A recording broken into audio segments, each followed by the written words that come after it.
Lyrica groove.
Hi, good morrow. Good morrow, fair chatters, fair maggots, beautiful maidens of the Boy Kisser Beach House. Hello, hi. Greetings, travelers. Hi. Hi, hi. Hi, purple buh. Okay, rebrand. Sick. Okay, purple buh. Hi, Kippy, Ifon. More like Guifon. Art, hello. Skirt, Van, Arcane. Hi, Chicken. Hello there. Greetings from lands beyond. Hi, chat. I bring great tidings. I bring many trinkets and baubles in my new Whimsy Max state. Hi. Hi, Bojangle. Hi. You need your Sunday dose of Lyra. The Sunday serving of Lyra is going to be quite whimsical and jovial and fun, and I'm thriving on my whimsy buff right now, and I'm mystical maxing. I have many trinkets and baubles and great stories from lands beyond to share. It's super huzzah. I'm saving up a giga huzzah. How long does your whimsy buff last? Until the seasonal depression starts to kick in, so we have like a good month, I would say. At least a solid 30 days before it's seasonal depression and winter sucks the soul out of me and I become like a lifeless husk in a shadow of who I once was. So we have 30 days. We have at least 30 days, maybe like 2 months if I'm feeling like really, really good. Yeah, the unfortunate, very long, dark winter that we have here in Canada. Is that when the sun vanishes? Oh, yeah. Oh, yeah. And then it becomes like every day is just overcast and gray and cloudy. Every day, I'm spelling Gui with trash in my control room in Voices of the Void. Does that mean I'm your muse? The maggot is your muse? The Gui? Gui? The maggot is my muse as well. That's why I keep trying to make kitten-themed trash art. Inspired by Kitten Roll Call. Kitten number 1? Kitten number 1? Meow. You're my shining moonlight. Dude, speaking of shining moonlight and Chatters being my muse... Guys, the moon arrived in my mailbox. I was very pleased with the purchase. Thank you to whoever ended up buying that off of Throne for me. Thank you for buying me the moon. Yeah, the whole moon. The whole moon. I think it was Leon. Thank you to Leon for buying me the whole moon. And now I have the whole moon in my bedroom and I'm looking at it right now. So now every time I look at this little piece of plastic, I can wonder if you're also looking at it.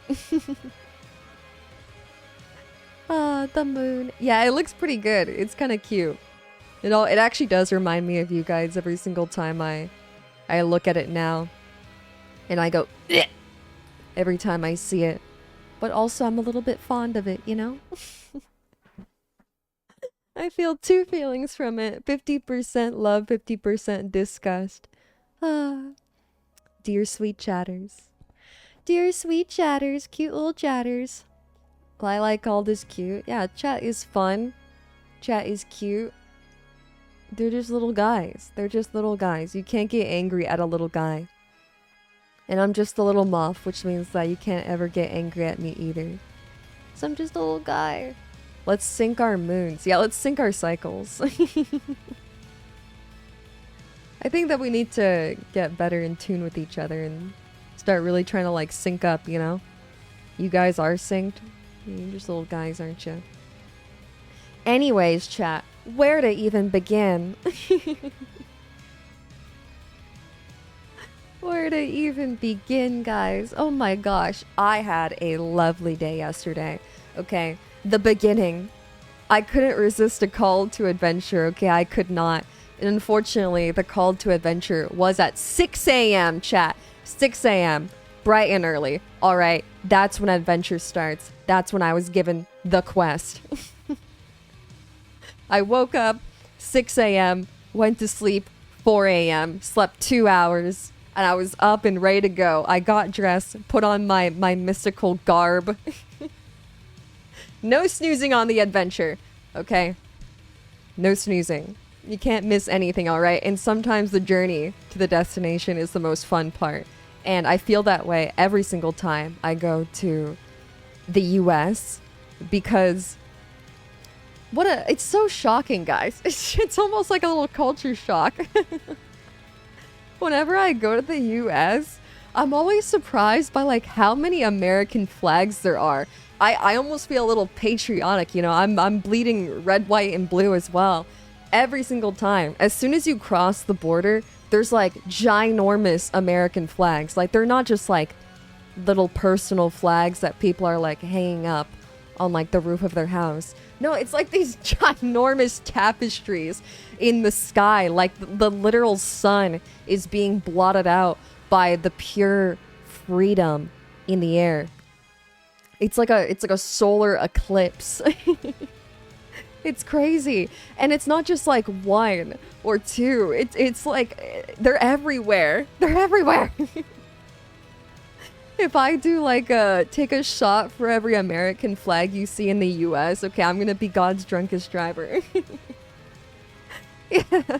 Every single time I see an American flag, I stop the car and I sing the national anthem.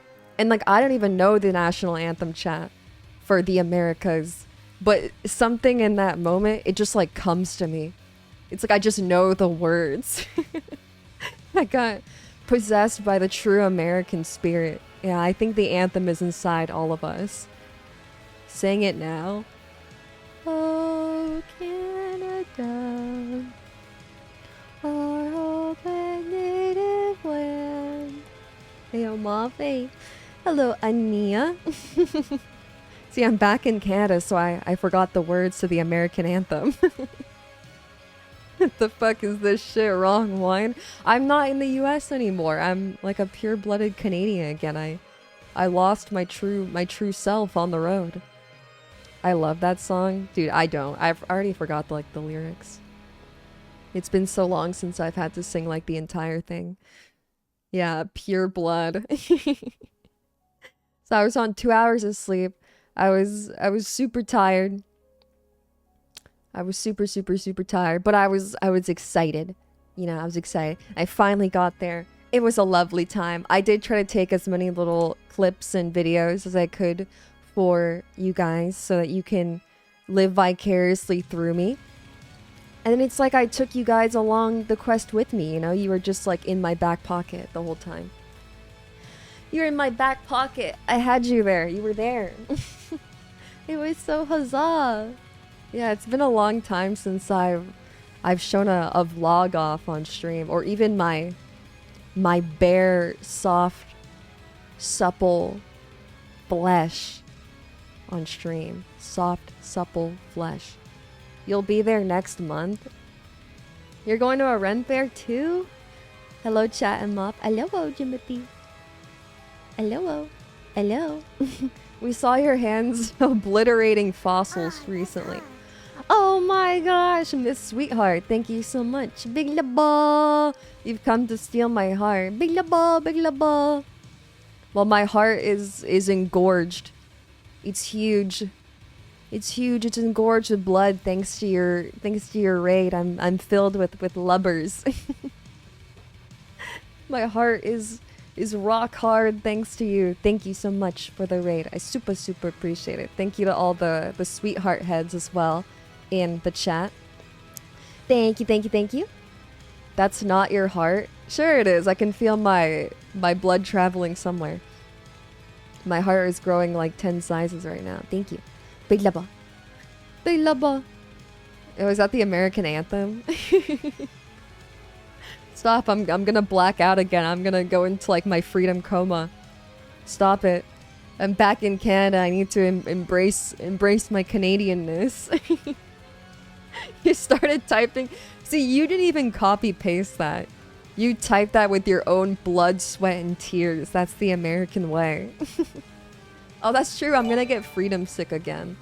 Yeah, last time I was in the US, it took me like 2 weeks to recover from from the E. coli sickness.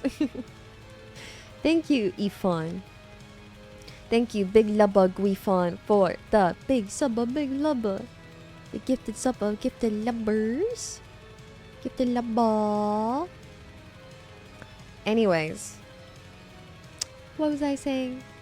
It was a lot of fun. I got a couple trinkets and baubles. I actually didn't buy that much stuff this time. I also didn't photograph everything that I got.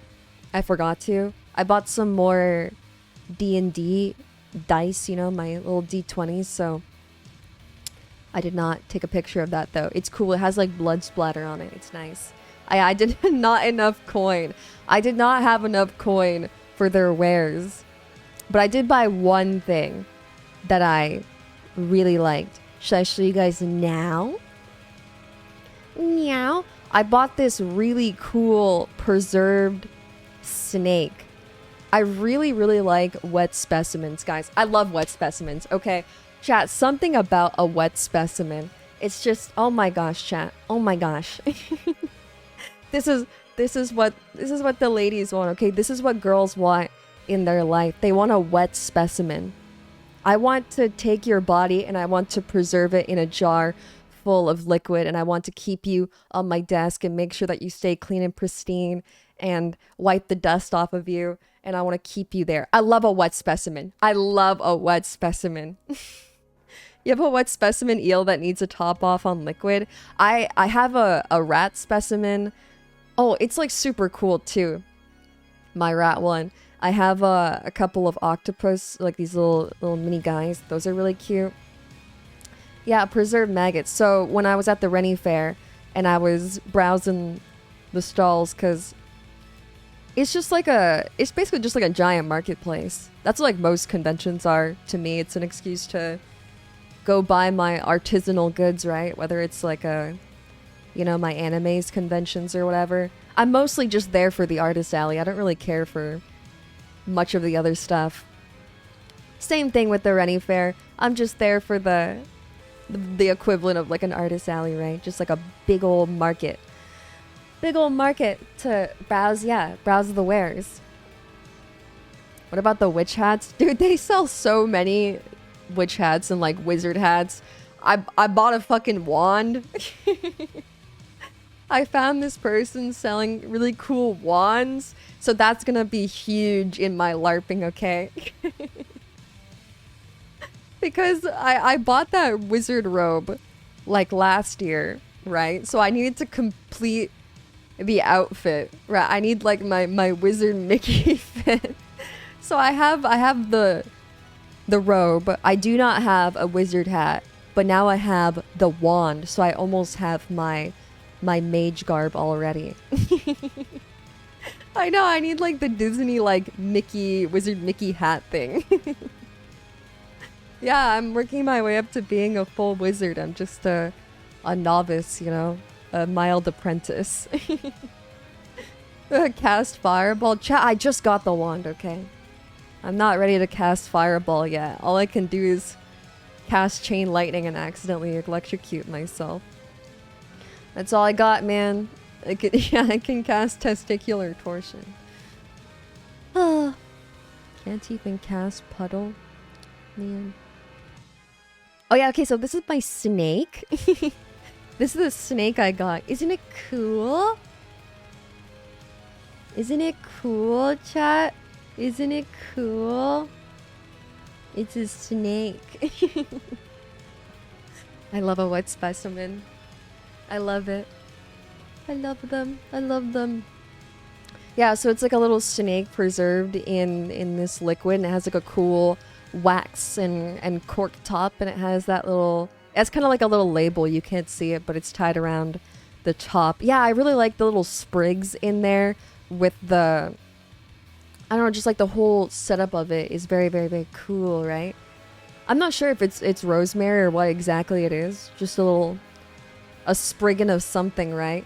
Take a drink. When I bought this, they were very adamant for me not to drink it. They were saying that like they felt like they needed to do a disclaimer from the amount of people that were coming to their stall and asking if they could drink it. Chat, do not drink from this elixir, okay? It is not the elixir of immortality, okay? It is the potion of death. It is an insta-kill. Do not drink it. It will not give you mystical, magical powers of the beyond. You are gatekeeping immortality. Yeah, they're gatekeeping immortality. I think this potion is far too advanced for our weak little bodies.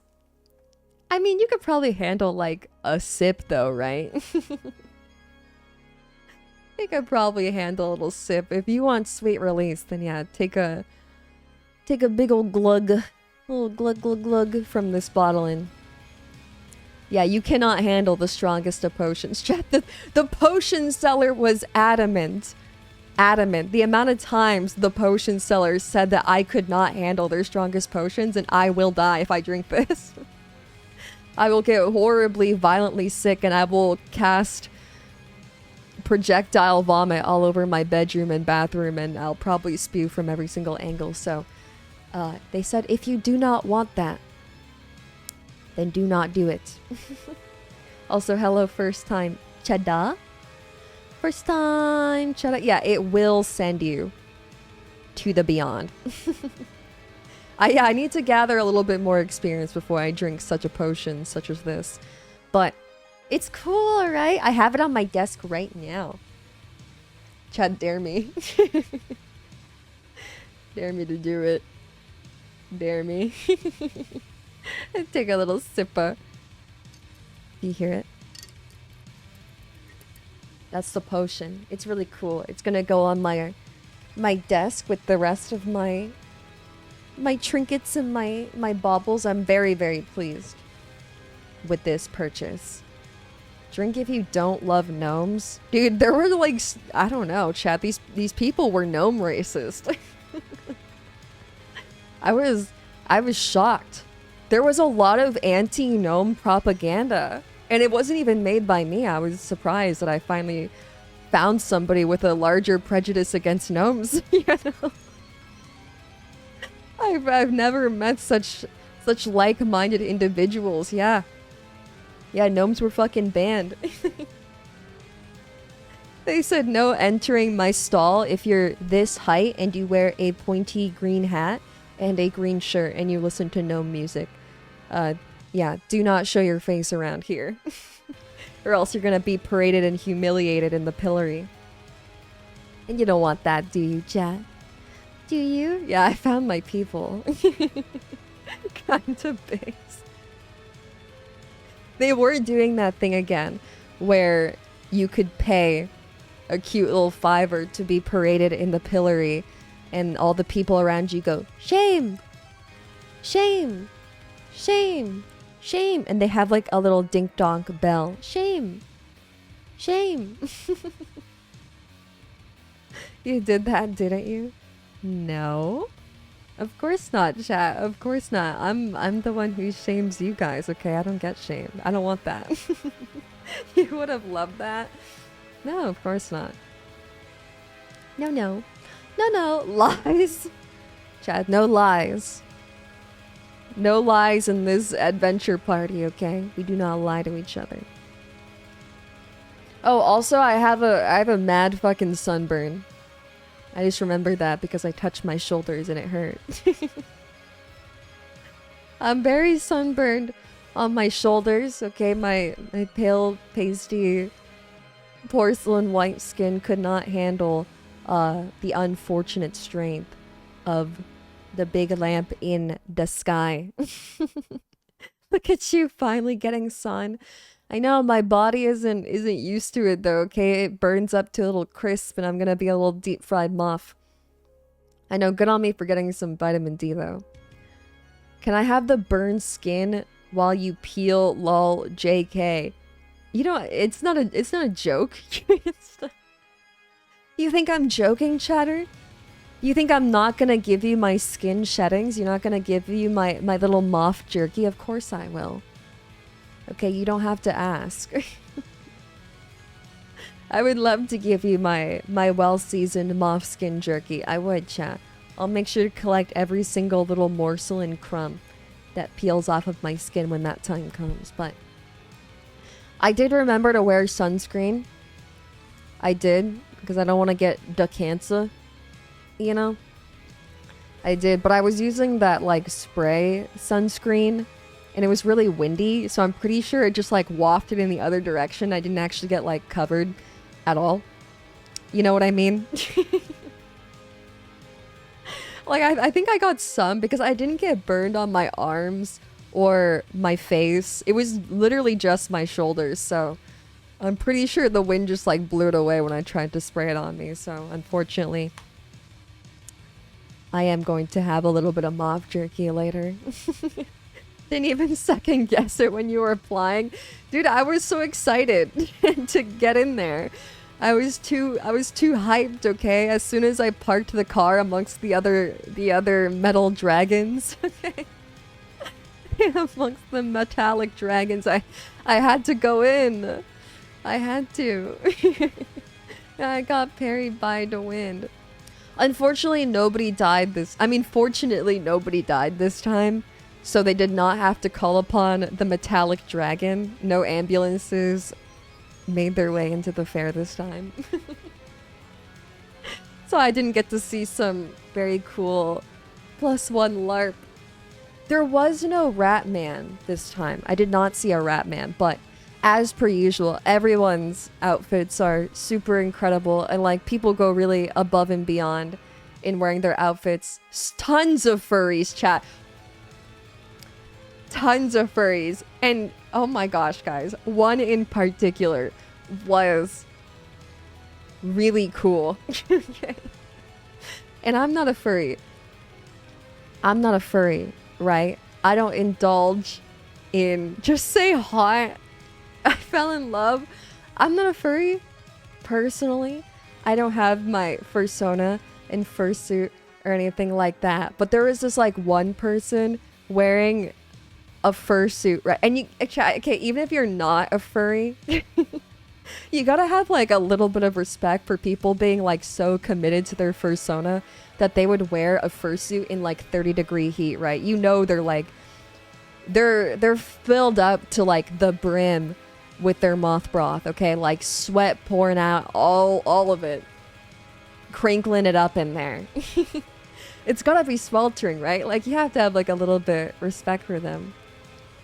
First time, Jenna.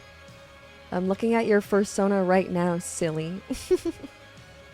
This doesn't count as being a furry, because I'm a moff. That's not the same thing. I like how she insults our intelligence with the I'm not a furry disclaimer. I'm not a furry, but this guy's fursuit was like really cool. It was really cool. I did take a picture of him. It was really cool because it was like hyper... It was like more like realistic than other fursuits. I'm not gonna lie, my main thing with like fursuits is like I don't like the style of them. You know, I just don't like the look of them. I really like when people do those like really hyper realistic ones though. You want werewolf. You know, like they end up looking like a little bit like, they kind of go with that like cartoonish style with like the really large, big, they kind of look like Disney characters to me. It's very Disney core is what it is, with like the giant eyes and shit. A gnome came to our panel. Disgusting. I just want to say I am a gnome advocate though. I'm trying to go back on my ways of being a gnome hater. I'm working on it. Okay, we all have flaws. He came and he hit people with the net. Classic gnome behavior. Typical. So typical. She'll never change. Anyways, this is the sexy wolf man that I mean, sorry. I don't even know why I said sexy, okay? This is a cool wolf guy that I found. Sorry, I don't know where that came from.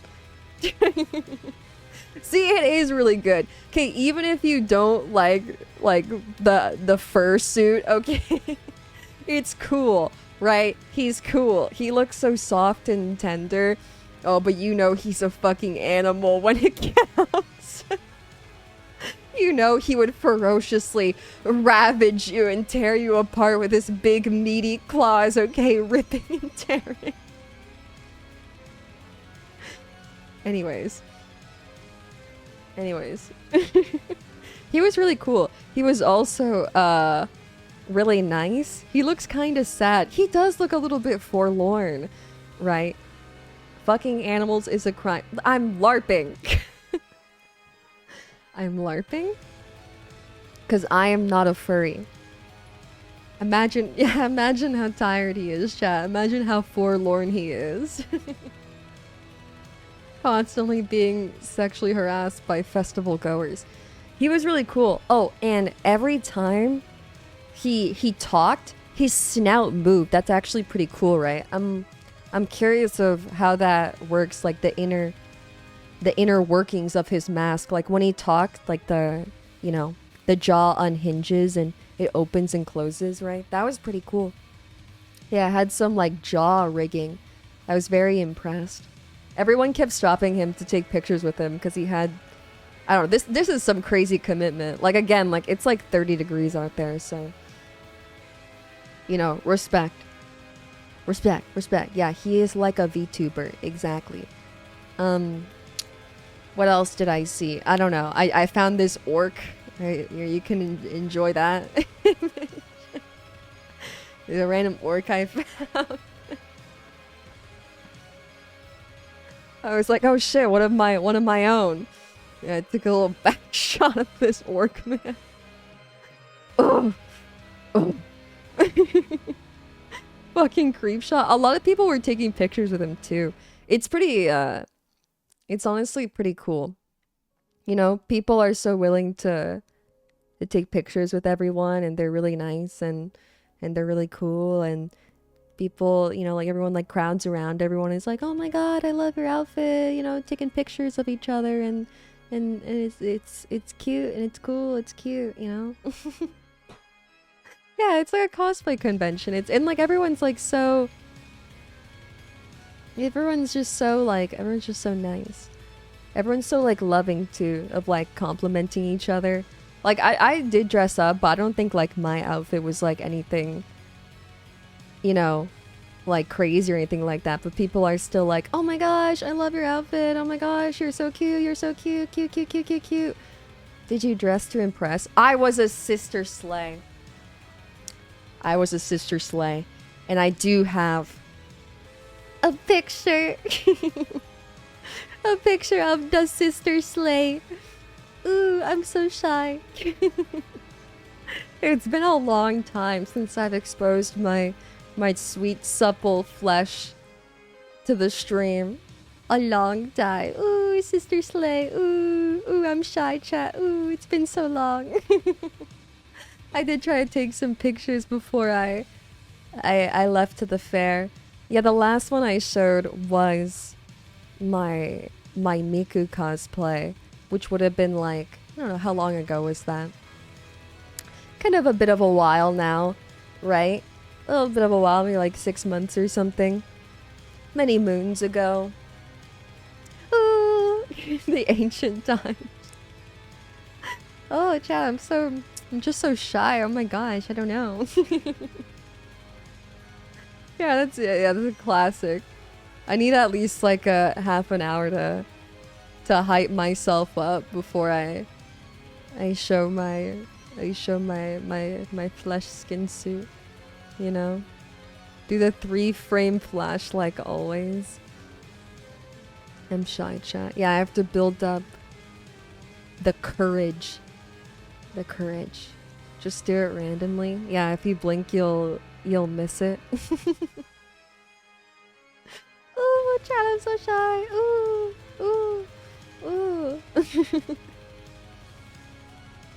Oh my gosh.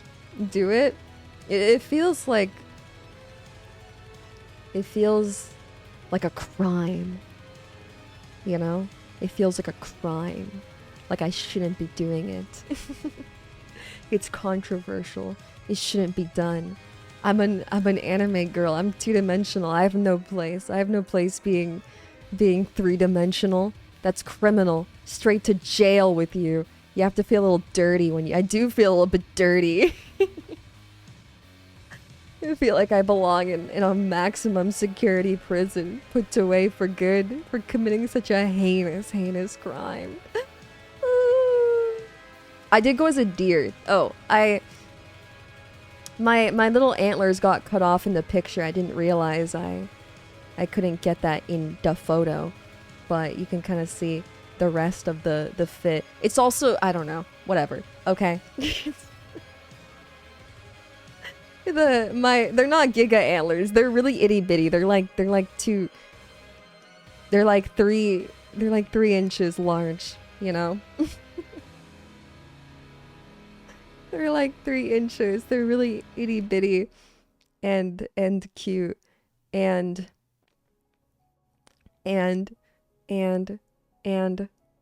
furry confirmed and okay. Just do it, right? I feel dirty. and okay. Take the VTuber tag off. I don't know. I've seen many much flesh and skin in the VTuber tag before. I don't think I can be put away for committing a crime in the VTuber tag.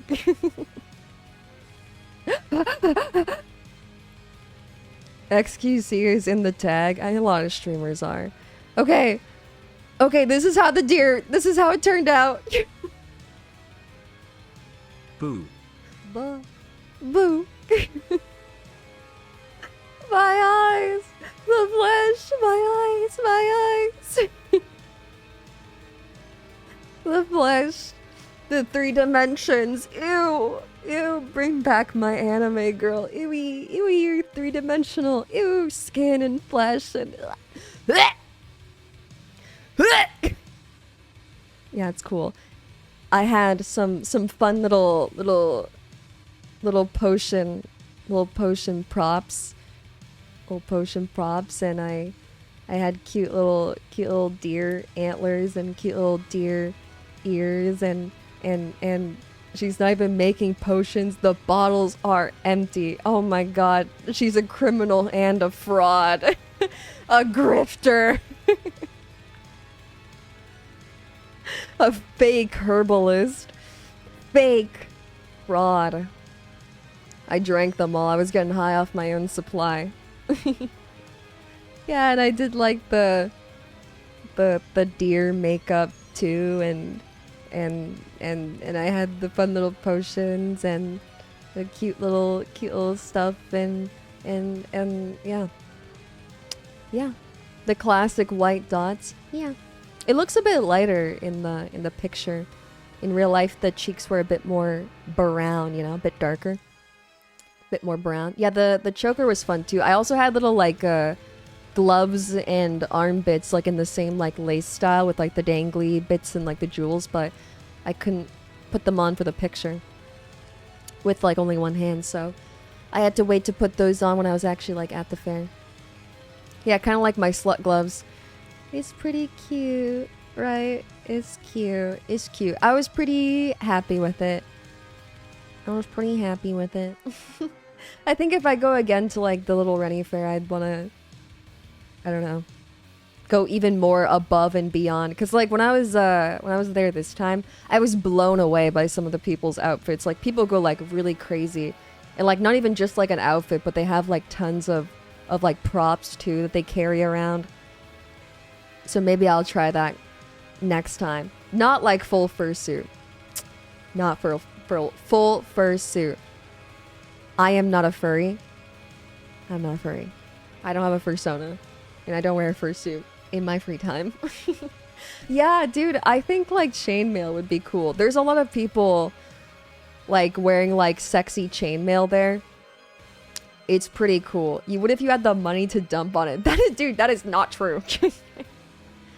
Not to get defensive, but that's not true. That's not true. Have you seen the TikTok girls who make their own? Dude, making chainmail is such a pain, right? Doing like every single little like link hand by like one by one. It's such a pain.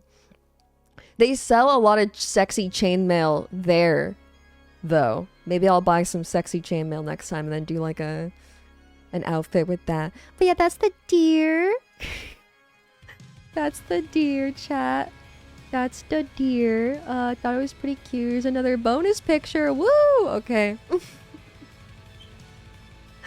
Bonus pic. Woo! Yeah, the deer. It's the same picture. I couldn't decide which one I liked more, but I went with this one. Oh my god, bonus picture. Bonus. Okay, enough of that. Enough of that. Enough of that. The classic pose. I always like to do like little seated poses for my pictures, or like so you can like see the whole thing. Because like I feel like my camera setup's kind of bad. It's tough to get the whole outfit in it. You know? It's tough to get the whole thing. Which is why I usually sit on that stool. If you have an eye for detail, I'm usually sitting on a stool. But I didn't have my stool for those ones. Yeah, my cosplay stool. Give us the huzzah clips. Hit a pose 28. I did take a picture of pose 28. I should show you guys that one.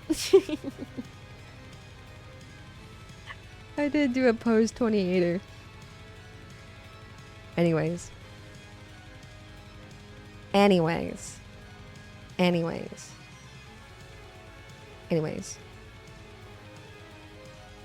The vlog. You just run around snarling like a dog and dress to impress. I run around snarling like a dog 24/7. Dude, I had a dream about you, Meat, when we were playing Dress to Impress. I had a dream we were playing Dress to Impress, and you were sexually harassing me in the chat. And then you messaged me afterwards to apologize, and you were like, sorry, Dress to Impress makes me feel really intimate. I get really intimate when I play Dress to Impress. I get really romantic. Are you sure this wasn't real? I think I blacked out. It was too romantic and intimate for me. I passed the fuck out, and then I had a dream about it. Yeah, it wasn't a dream. It was all real. I was recounting a tale. It happened in the collab. Yeah, I was fluh, chat fluh. Anyways, huzzah! There's your Rennie Fair blog. Ooh. Ah. Ooh. Ah. Ooh. Ooh.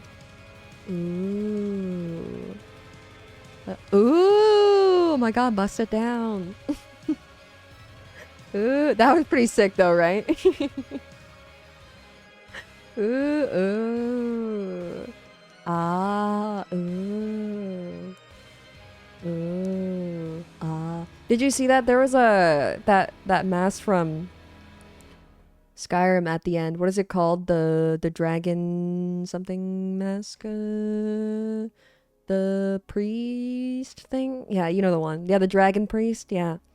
It was really cool. It was like handmade out of the metals. It was super expensive. It was $450. I don't know, but it was crazy expensive, but it was really cool. Where were the gnomes? Chat, this is an anti-gnome establishment, okay? There aren't any gnomes, because they're gonna get denied at the door. Not allowed. Remember, you have to reach a certain height, and you cannot be wearing a pointy hat and a green shirt. And you cannot listen to gnome music. Okay, you get barred at the door. No entry. You are a gnome. I am not a gnome. I was a cute little deer. I was a fawn. A fawn. A fawn. Yeah, no entry. No entry. What the fuck? Pointy green hats are part of my culture. This guy's a freaking gnome. This guy's a gnome in chat. Ban him. Remove him from the premises. Is that an issue? No, I'm sorry. I'm reformed. I'm reformed, guys. I love the movie Romeo and Juliet. It's really good. It's a cinema classic, cult classic. Love it. 100%. 10 out of 10 reviews. Big fan of Gnome's work. Okay, I am reformed. Reformed. She's getting worse by the minute. I'm trying to improve on myself. I'm trying to improve. Hello there, I came in cause Valmont, but still hope I can have fun. Hello, first time Jetta. Hello, first time Jetta. Hello. Hello. If you say you love the Smurfs. Lubbers, 3 love maggots, 3 love Lyra, 3. 3. Thank you. Thank you, Lucy, for the 6-month sub lubba. Thank you, thank you, thank you. Big sub, big number, sub, lub, lub, lub. Thank you, thank you. I don't think Smurfs count as gnomes. I think that Smurfs are like their own kind of thing. You know? I just like don't see them as the same thing. It's totally normal to have like a crush on a Smurf as well. I feel like everyone kind of goes through that phase, right? Yeah, they're not.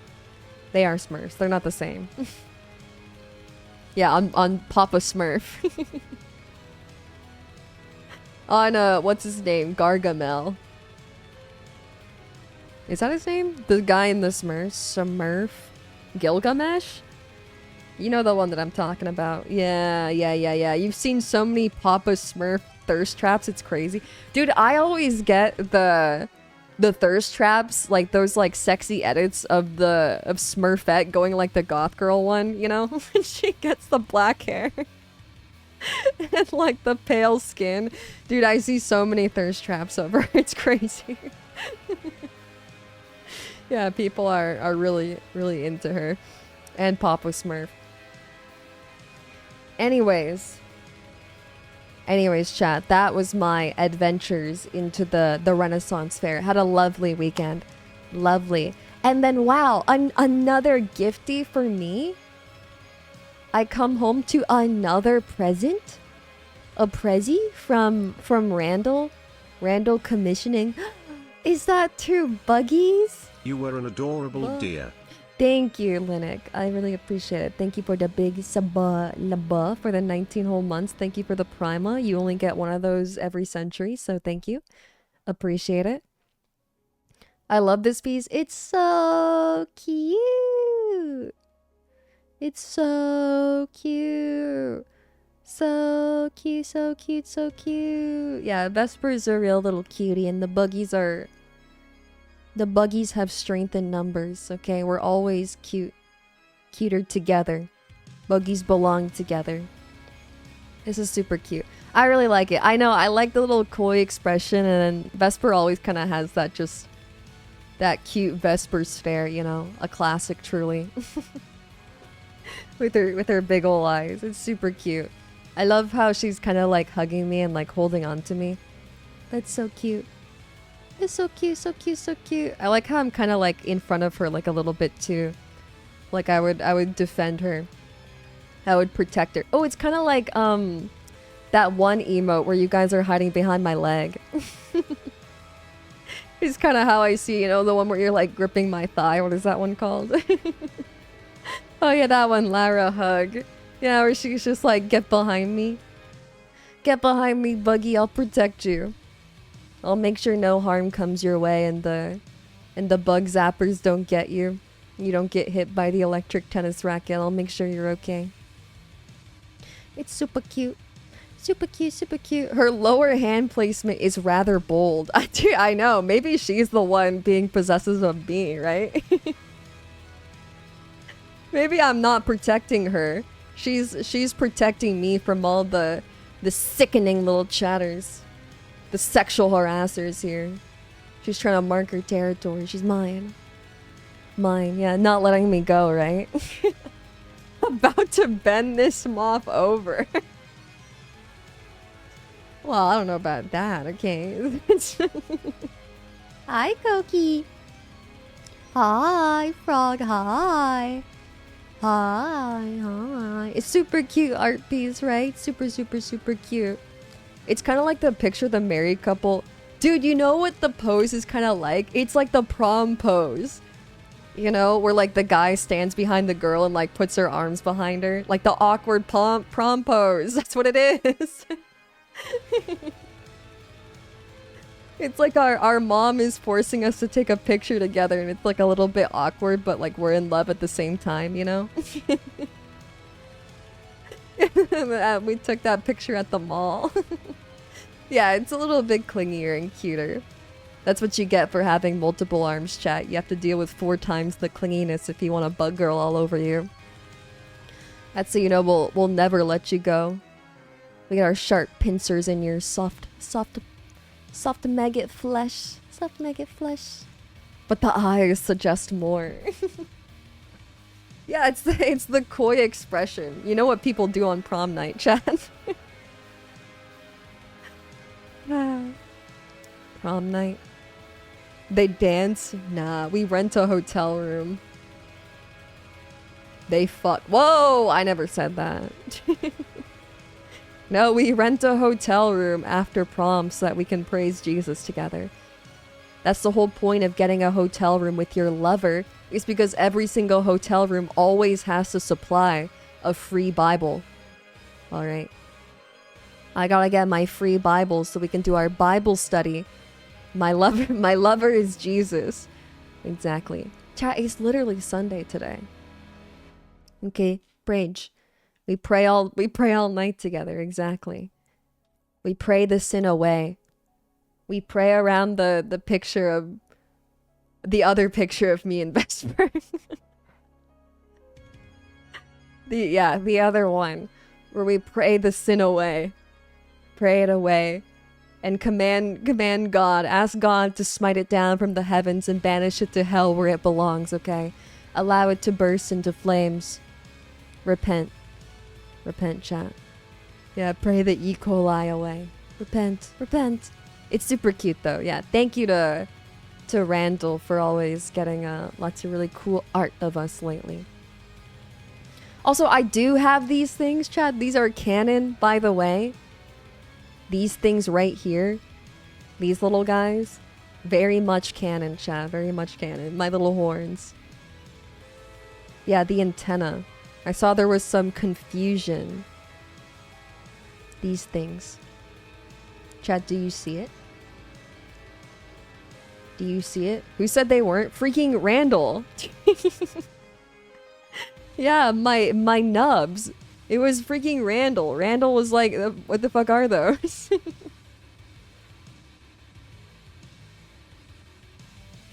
I was commenting on Discord. Yeah, in Discord when Randy posted it. He was like, oh, I didn't even know you had those. I didn't even know those were a thing. Yeah, I had little horns. They're where my antennas connect. Yeah, they're cute, right? Where the fluff bar and the antenna are. They were called horns at first. I think it's cute. It kind of gives like a little optical illusion, right? I feel like they kind of look like eyes and the antennas, and then maybe like my mandibles are like the bug arms. It's kind of like an illusion. Do you see it? Do you see it, chat? Do you see it? It's cute. It's cute. It's a cute art. Yeah, the antenna hinges. It's cute. It's cute, chat. It's cute. Anyways.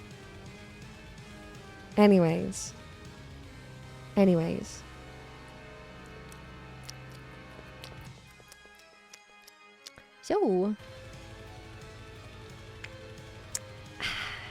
what do you guys want to do today? We have a couple options. We can either do Elden Ring. It ends now. See, I'm not even sure like what ends though, because I beat Radon.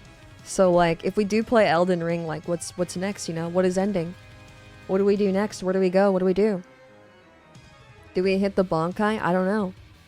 I don't even know what boss is next after this one. You've got a lot of different paths. I want the path that leads me to the boss is what I want. I know there is a bunch of bosses left, but I just don't know what in particular. Or I did see somebody suggested Katawa Shoujo. Katawa Shoujo. That one too, which I'm quite familiar with, that one. I've never played it myself, but I saw like it got like re-released or something, right? I don't know. Yeah, the fucking visual novel, exactly. So I saw a lot of people playing that one as well lately. Saw a lot of the tubas doing it. Yeah, it got a Steam release, so you're fine to... Oh yeah, that's what it was. It's like a censored version or something, right? That people can actually... The one with the legless girl. Dude, I think that one is like the most like famous screenshot, I guess. Like the girl with no legs on the floor. Yeah. How much do you miss out on playing Saferwork? No idea. No idea. They done removed the sex. I think they did done remove the sex, but unfortunately I would not be able to stream it if there was fucking in it, so... I don't know. You've never heard of this? I've seen a lot about it before. Mostly that one screenshot of the legless girl, but I know people have been playing it. It's fine from what I saw. There's enough context. Okay. Suppers. Okay. Hey Softset, thank you. Thank you for the 9-month shabalaba. Thank you, Softset. Welcome back. Thank you, big lamba, big samba. Thank you. 9 months. Congratulations on the baby. Congrats. Lily is best girl, don't at me. Chat, I don't know, okay? No spoilies. No spoilies yet. Maybe Lily will be the best girl. Who knows? So... that's the options, chat. We can either play Katawa Shoujo, the visual novel, or Elden Ring. Those are the options. Okay. Should we... Oh, you redeemed glasses. Shit. I forgot to turn them on. My redeem's on. You got a giga read? I can read. I know how to read. Shall we do a poll, perhaps? A poll. What game? Katawa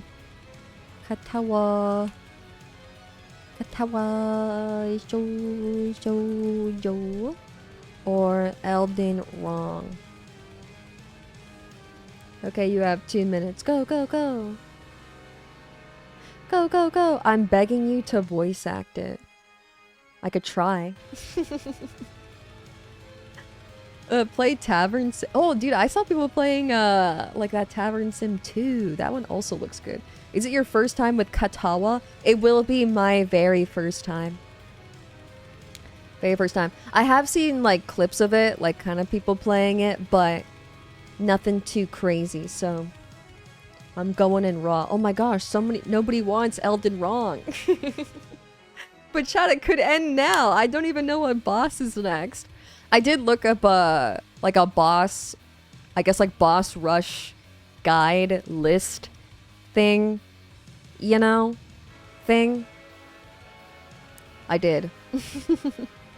And I don't know what's next. On the list it says either Rykard or the other guy, Margot. Margot or something to do next. I don't know. Yeah, quite a few options. Elden Ring is kind of boring. I think Elden Ring is lots of fun. I think it's lots of fun. I also get really into it, so it's really easy for me to, I don't know, just kind of hack away at it. It's good times. I like a little bit of pain and suffering in my games, you know? I like it when things are just like a little bit, have a bit of a tingle to it. You know, like if like a game is like too easy, then it's like, what's the point? You know, it's gotta have that, like, it's got that tingle, that little flare of pain and suffering. And you have to make it as suffering as possible.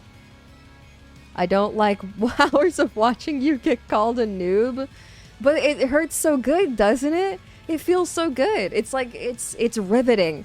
It makes you feel alive, you know?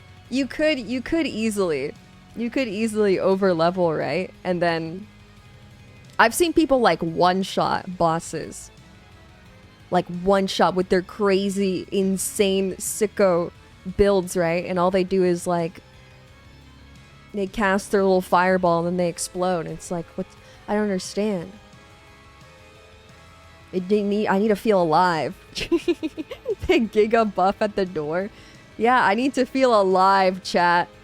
The pain makes me feel alive.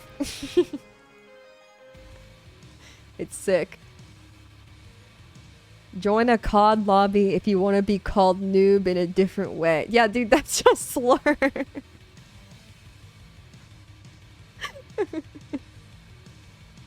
Bonsai is reading the list of banned words right now and is trying to select which one to call me.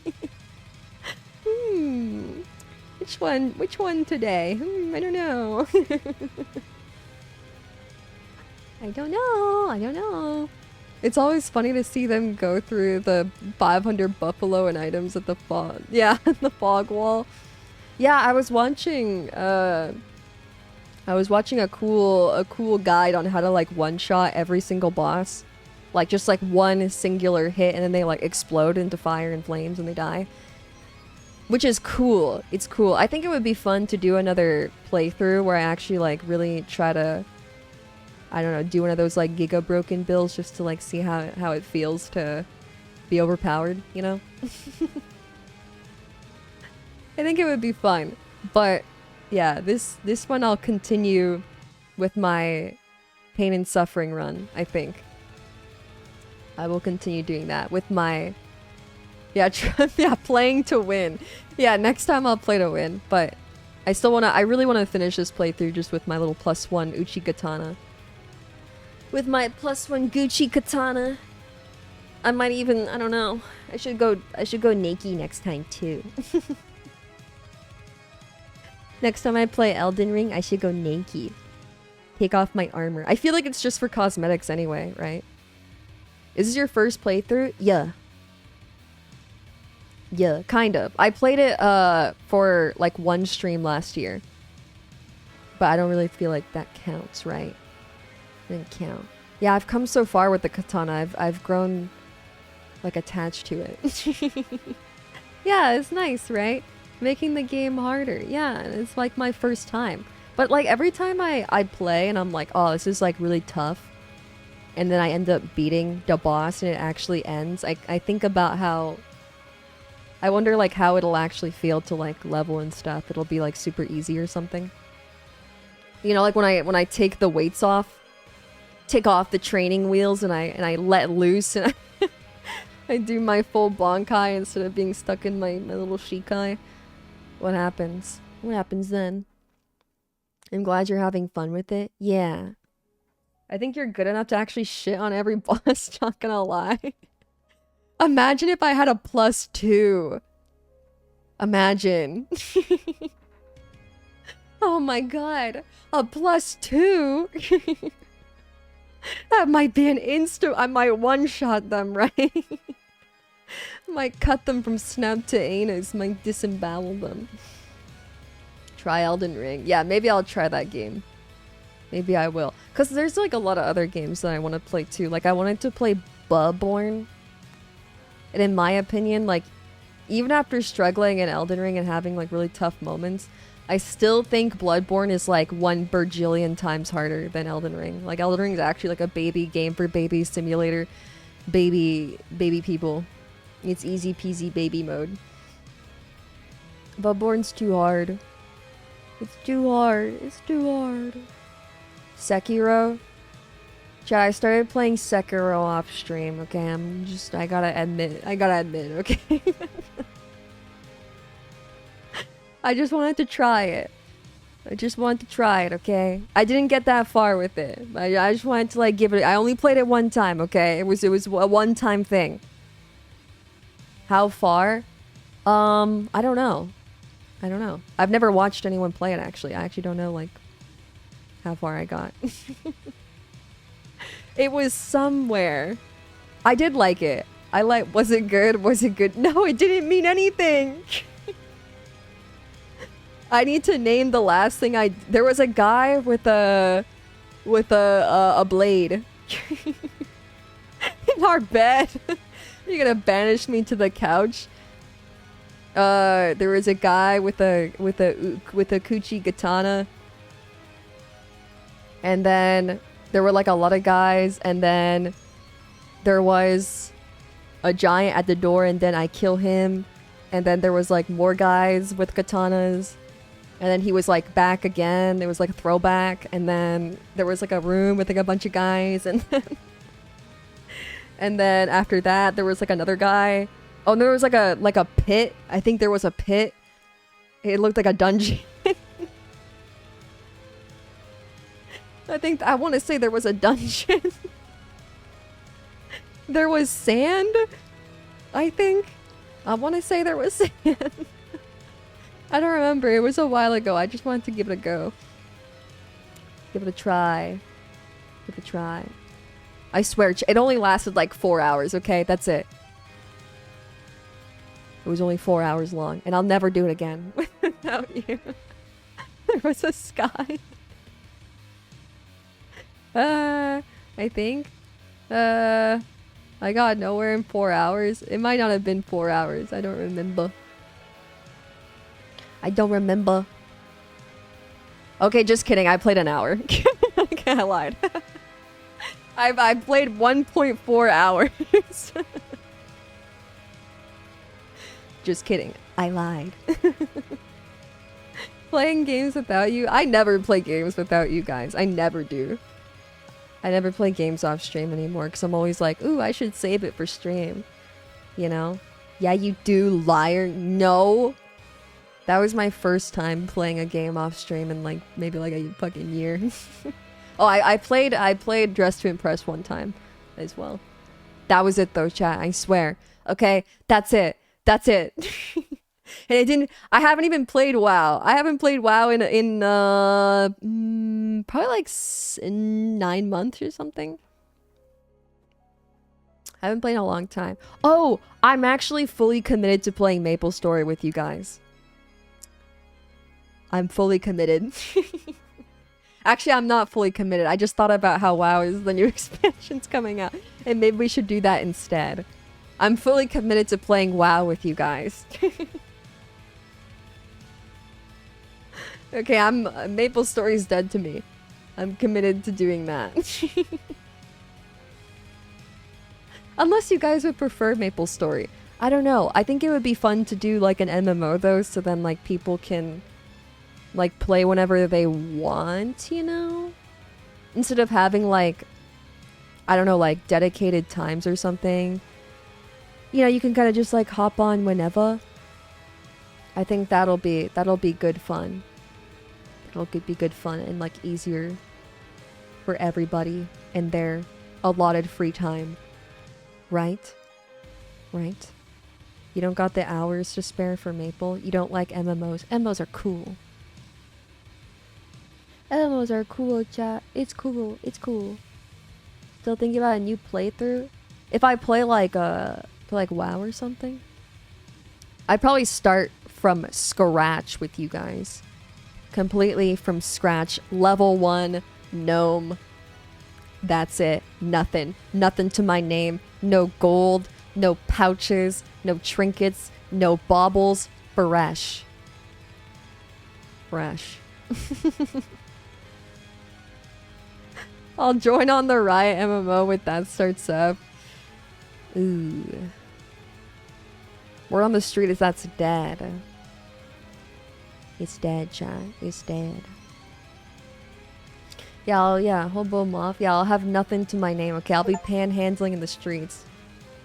Ooh, we should do it on a fucking, on a LARP server so that you have to roleplay. Or you get banned.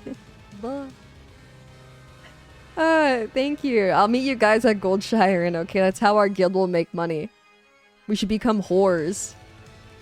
Thank you, Zuri, for the 3 months. Sabba, labba. Sabba, sabba, sabba. Labba, labba, labba. Sabba, sabba, sabba.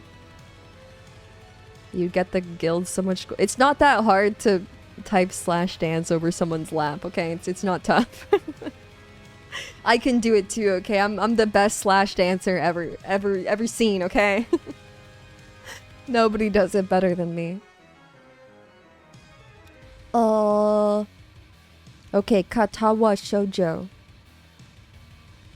Katawa Shoujo. I'm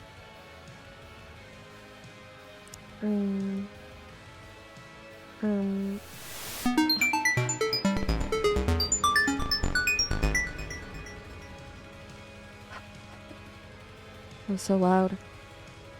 Work time, have fun all. Goodbye. Have a nightmare at work. Have a daymare. Can I get some hearts in the chat? Hearts in the chat. Hearts in the chat. Hearts in the chat. Yeah, I think having like an MMO, like kind of guildy, would be lots of good fun. That would be a lots of good fun with you guys. Great fun, in fact. Insane amounts of fun. Hold on, let me full screen. Oh yeah. Oh yeah. Okay. Oh yeah. Okay. Oh yeah. Until everyone quits in a week. I mean, that's just like the life cycle, you know? I'm okay with it. I think like if it only lasts for a week or a month, or that's just the way it goes, you know?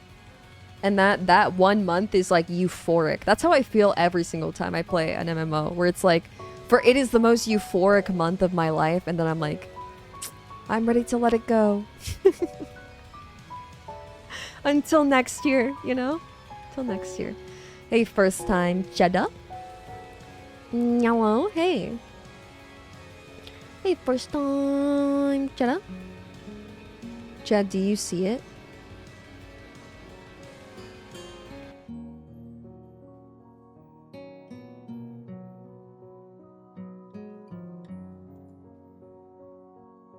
Jed, do you see it? Do you see it?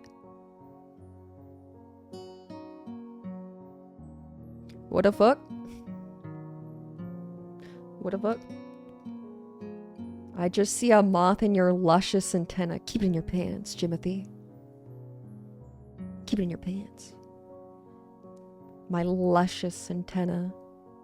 My gorgeous shrubbery. Beautiful. Stunning. Chant, do you see it? My flirtatious flappers. Ooh, I like that. That one's good. Me you. My flirtatious, tantalizing little flappers. Yeah. Now get out of the way. Get out of the way so I can see my video game. Yeah. Uh-oh. Oh no, I thought it crashed for a second. Guys, maybe it did. Chat, do you see it? Do you see it? Yeah, because it looks like a black screen to me. Are you being all loyal? What the fuck? What the fuck? What the fuck? Full screen. I mean, it's because it's on full screen. Yeah.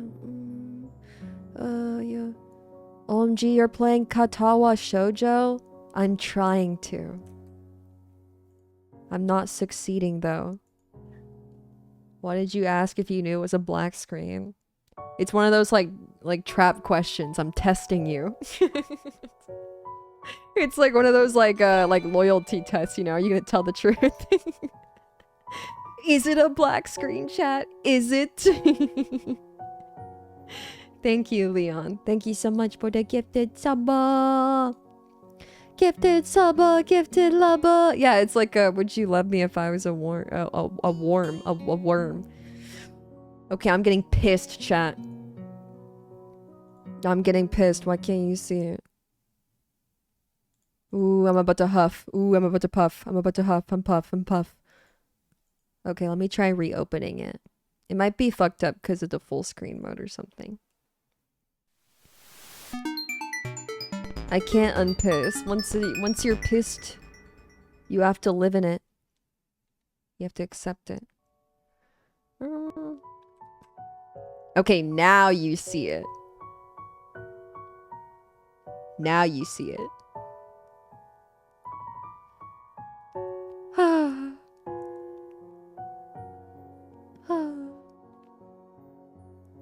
Why not, chat? Why not? I'm letting out a sigh of exasperation. I wonder what girl she's gonna be into. I'm being censored. Being censored away from my girls. Okay, now you see it. Now you see it, chat. Now I know you see it.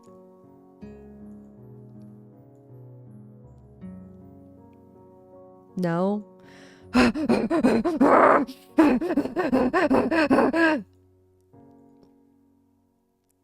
Okay, now you see it.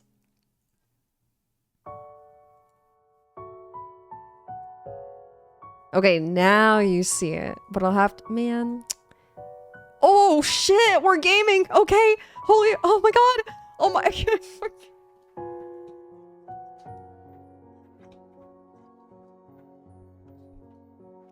It's happening. Okay. Okay. Okay. Does it look good? It's a little bit let me just let me fix the... It's like a little bit of a weird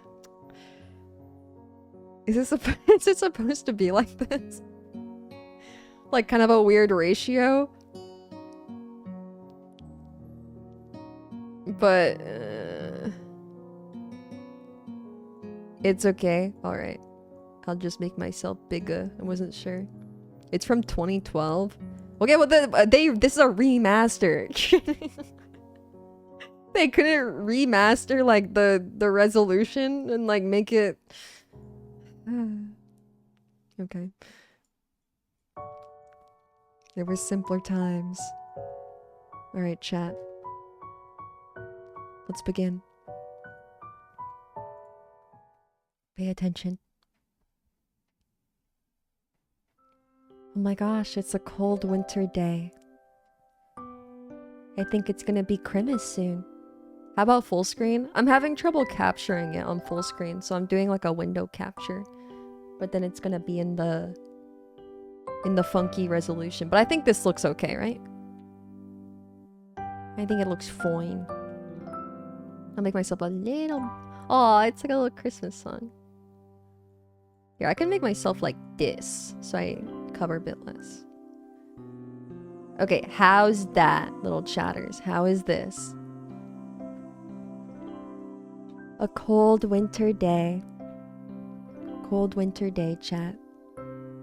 Little maggots snuggled up by the fire, drinking your hot cocoa, getting ready to watch a moff tell you a story on the TV. Drinking your hot chalky. Chat, sit. in your cozy little igloo. In your little blanket. Oh, it's so cute. A light breeze causes the naked branches overhead to rattle like wooden wind chimes. This is a popular retreat for couples in the summer. The deciduous trees provide a beautiful green canopy far out of sight of teachers and fellow students. I love a deciduous tree. Way better than coniferous, okay? Way better. But now, in late winter, it feels like I'm standing under a pile of kindling. I breathe into my cupped hands and rub them together furiously.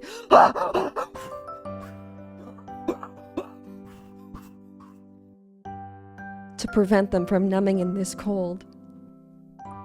I'm gonna pass out. I'm gonna pass out, chat. That was too much oxygen. I'm gonna pass out. I'm gonna fucking fly into the fireplace. I'm gonna light on fire. Okay. Hisao. Who is... Do you guys like Hisao? Is that one of the girls? Do you like them? Hisao? You fuck with Hisao? Oh, he's you. Okay, so I gotta be a man. Just how long am I expected to wait out here anyway?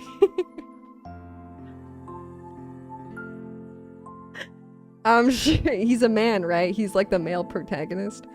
I'm sure the note said 4 o'clock p.m. I don't like him sent a match. I hope he doesn't talk a lot. I don't want to be Hisao.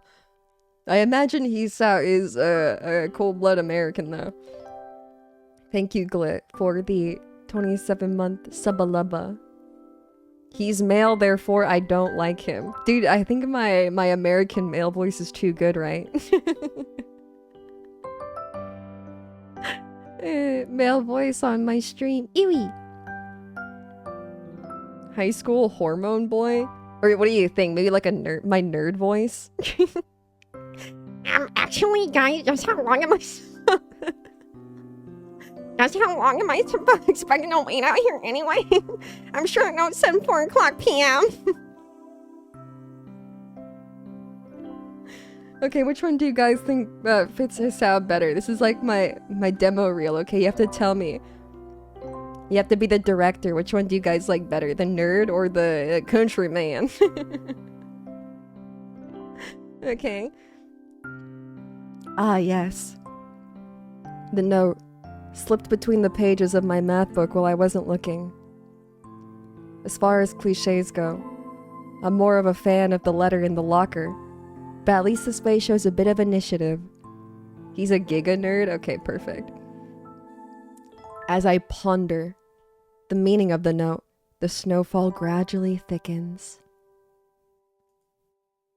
The snowflakes silently fall from the white painted sky are the only sign of time passing in this stagnant world. Their slow descent upon the frozen forest makes it seem like time has slowed to a crawl. The rustling of dry snow underfoot startles me, interrupting the quiet mood.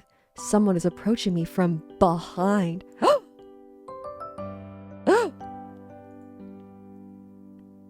Oh, a mystery. Mystery man. We don't know who that is yet. Hi! Hi! Hi! Hisao! Hi! You came? Hi! Hi! I'm improving upon the dialogue. Hi! A hesitating, barely audible question. However, I recognize the owner of that dainty voice See, chat, dainty, I knew it. That perfectly fits the Kirby. Hi! I feel my heart skip a beat.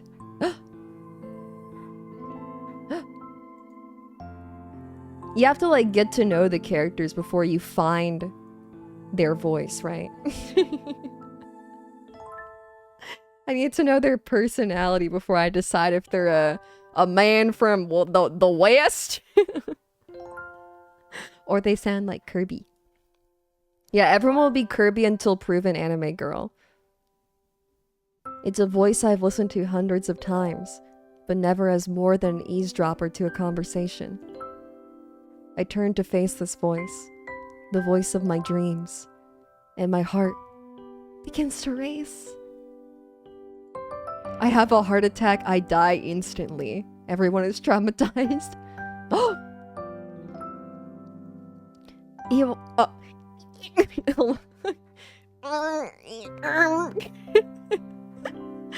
Iwanako, I've got a note telling me to wait here. Is it yours?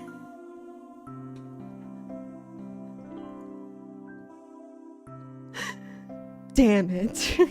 I spent all afternoon trying to come up with a good line, and that was the result. Pathetic. The nerd boy. Okay, you guys, should he be the Western then? Hi.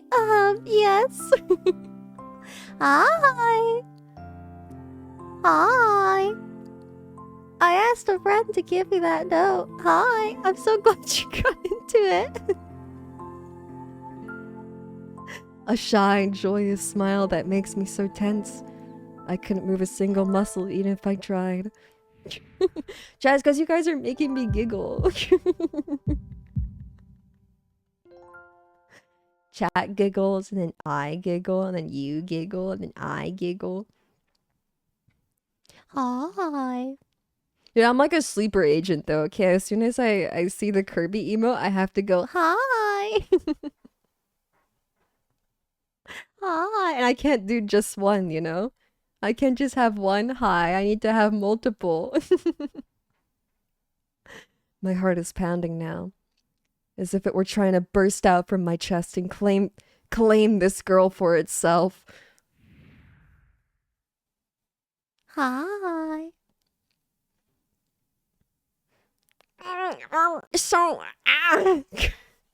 Here we are. Out in the cold. Once again, the wind stirs up the branches. The cacophonous noises. The cacophony. The cacophonous noise is music to my ears. Iwanaka flinches ever so softly against the gust of wind. Yeah, the cacophony. As it passes, she rights herself as if supported by some new confidence. Her eyes lock with mine as she lazily twirls her long dark hair around her finger. All the while, the anxious beating of my heart grows louder.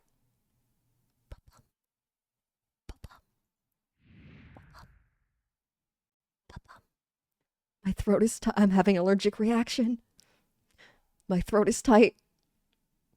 I doubt I could even force a word out if I tried. Oh wait, who's Iwanaka? You see? Sorry, I'm getting them mixed up. I'm still getting to know the characters, okay? Kirby, give me an EpiPen. Remember, blue to the sky, orange to the thigh. I wanted to know Ba-bum. if you'd go out with me. I stand there, motionless, save for my pounding heart. I want to say something in reply, but my vocal cords feel like they've been stretched beyond the breaking point. Isao! I reach up to try to massage my throat, but this only sends spikes of blinding pain along my arms. Chat, rub! Rub the throat! Hoist! Hoist it! Isao! Massage! Massage! My whole body freezes, save for my eyes which shoot open in terror.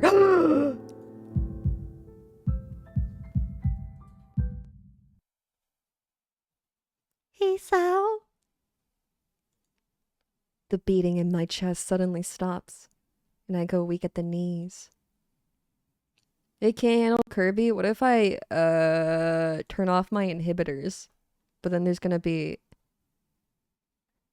background noise. If I turn off my inhibitors. Maybe this will help. We'll see. I don't know. Maybe that'll help. I don't know. We'll see. We'll see. He died from being asked out. Yeah, you think you could do better, chat, huh? You don't just roll around on the floor. You start undulating like a little worm, huh? You can do better. That's me when I talk to a girl. That's what I thought. I'd piss myself and yell. I roll around on the floor for fun. Yeah, as maggots do. The world around me. The canopy of bare branches, the dull winter sky. Iwanaka running towards me, all these fade to black.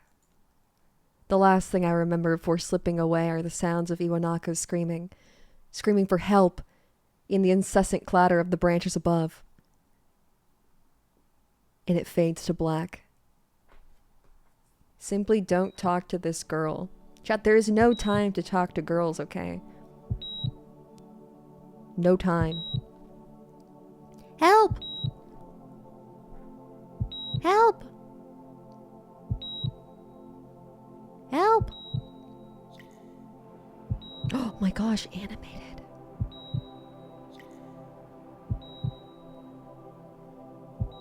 Help! I think I died. This must be the afterlife, right? My 72 virgins!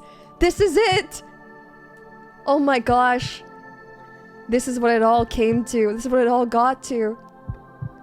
I sacrificed my entire life for this. I pledged to be a nerd, an untouched virgin, okay? And now I finally get to reap the rewards. My 72 virgins in heaven. Just as Joseph Smith said. It's true. Where could they all be? I think I'm waking up in purgatory right now. But soon, chat, soon all of the 72 virgins are gonna come busting down the door.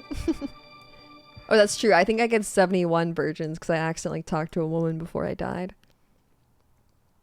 It's been 4 months since my heart attack. Shit, am I alive? Shit! No! Fuck! There are no virgins in real life? Shit! Chat, just let me go. Pull the plug, okay? Pull the plug. In that whole time, Hisao is on his installer. All women are evil sex fiends. Yeah, take me to heaven where I can have pure, untouched women. That's where I belong. In that whole time, I can probably count the times I've left this hospital room unsupervised on one hand. 4 months is a pretty long time when you're left alone with your thoughts. So I've had plenty of time to come to terms with my situation. Arrhythmia.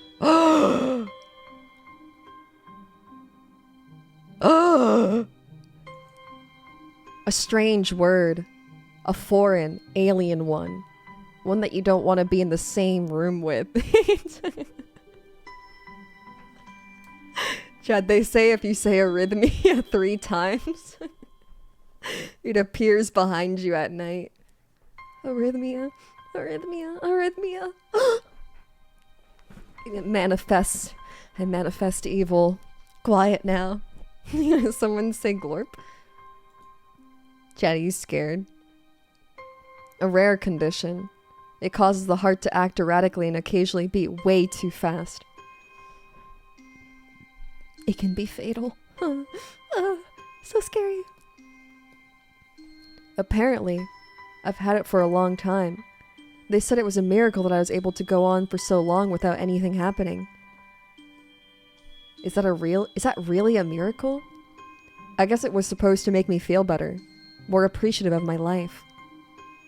It really didn't do anything to cheer me up. My parents, I think, were hit harder by the news than I was. They practically had 2 hemorrhages apiece. Oh my. They must have said it 3 times in the mirror. They manifested evil. I can't believe my son has an arrhythmia. And then they died. They exploded that night. Never to be seen again. I had already had a full day by then to digest everything. To them, it was all fresh. They were even willing to sell our houses in order to pay for a cure. 2 hemorrhoids? That's rough, chat. Okay, you need to get the cream for that. Of course, there isn't a cure. I feel like a maggot would be, you know, like a little chatter would help you with the suppository if you needed help. Because of the late discovery of this condition, I've had to stay at the hospital to recuperate from the treatments. The maggot is the suppository. Maggots are not anal beads, okay? They're creatures birthed from holy light. They're wholesome and they are not sexual beings, okay? They are sweet and innocent, okay? They're sweet and they're cute. They're anti-sex icons, okay? They're direction pills. They force you into being flaccid. Yeah, now they are. Yeah, they're on their wholesome arc. What is it? When I was first admitted, it felt as if I was missed. For about a week, my room in the ward was full of flowers, balloons, and cards. But the visitors soon dwindled, and all the get well gifts began trickling down to nothing shortly after. Do you think, I already forgot her name, the other girl. Like, she basically killed me, right? We have Hisato, right? And then the woman who asked me out, the wench, the other bitch. She basically killed me. So is there any way we can, like, sue her? Yeah, for all she's worth. Is that like a possibility, or? I realized that the only reason I had gotten so many cards and flowers was because sending me their sympathy had been turned into a class project. Maybe some people were genuinely concerned, but I doubt it. Even in the beginning, I barely had visitors. By the end of the first month, only my parents came by on a regular basis. Iwanako. Oh, that's her, right? Iwanako was the last to stop visiting. Of course she was. Because the guilt was keeping her here, that she killed me. You killed me, Iwanako. You killed me. Sorry. I still haven't forgiven her. The wound is still fresh. After 6 weeks, I never saw her again. She got the death penalty, it seemed. Chat. Probably in the Brazen Bull right now, right? We never had that much to talk about when she visited, anyway. We didn't touch the subject that was between us on that snowy day ever again. Dude, if I had a heart attack from a girl asking me out, like, I wouldn't want to talk about it, you know?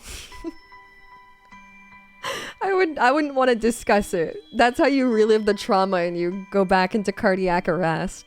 Just let it be forgotten. Yeah, she needs to finish the job. Dude, she's gonna start taking her top off and I'm gonna, like, cry and shit myself. Stop! Stop! It's a double tap.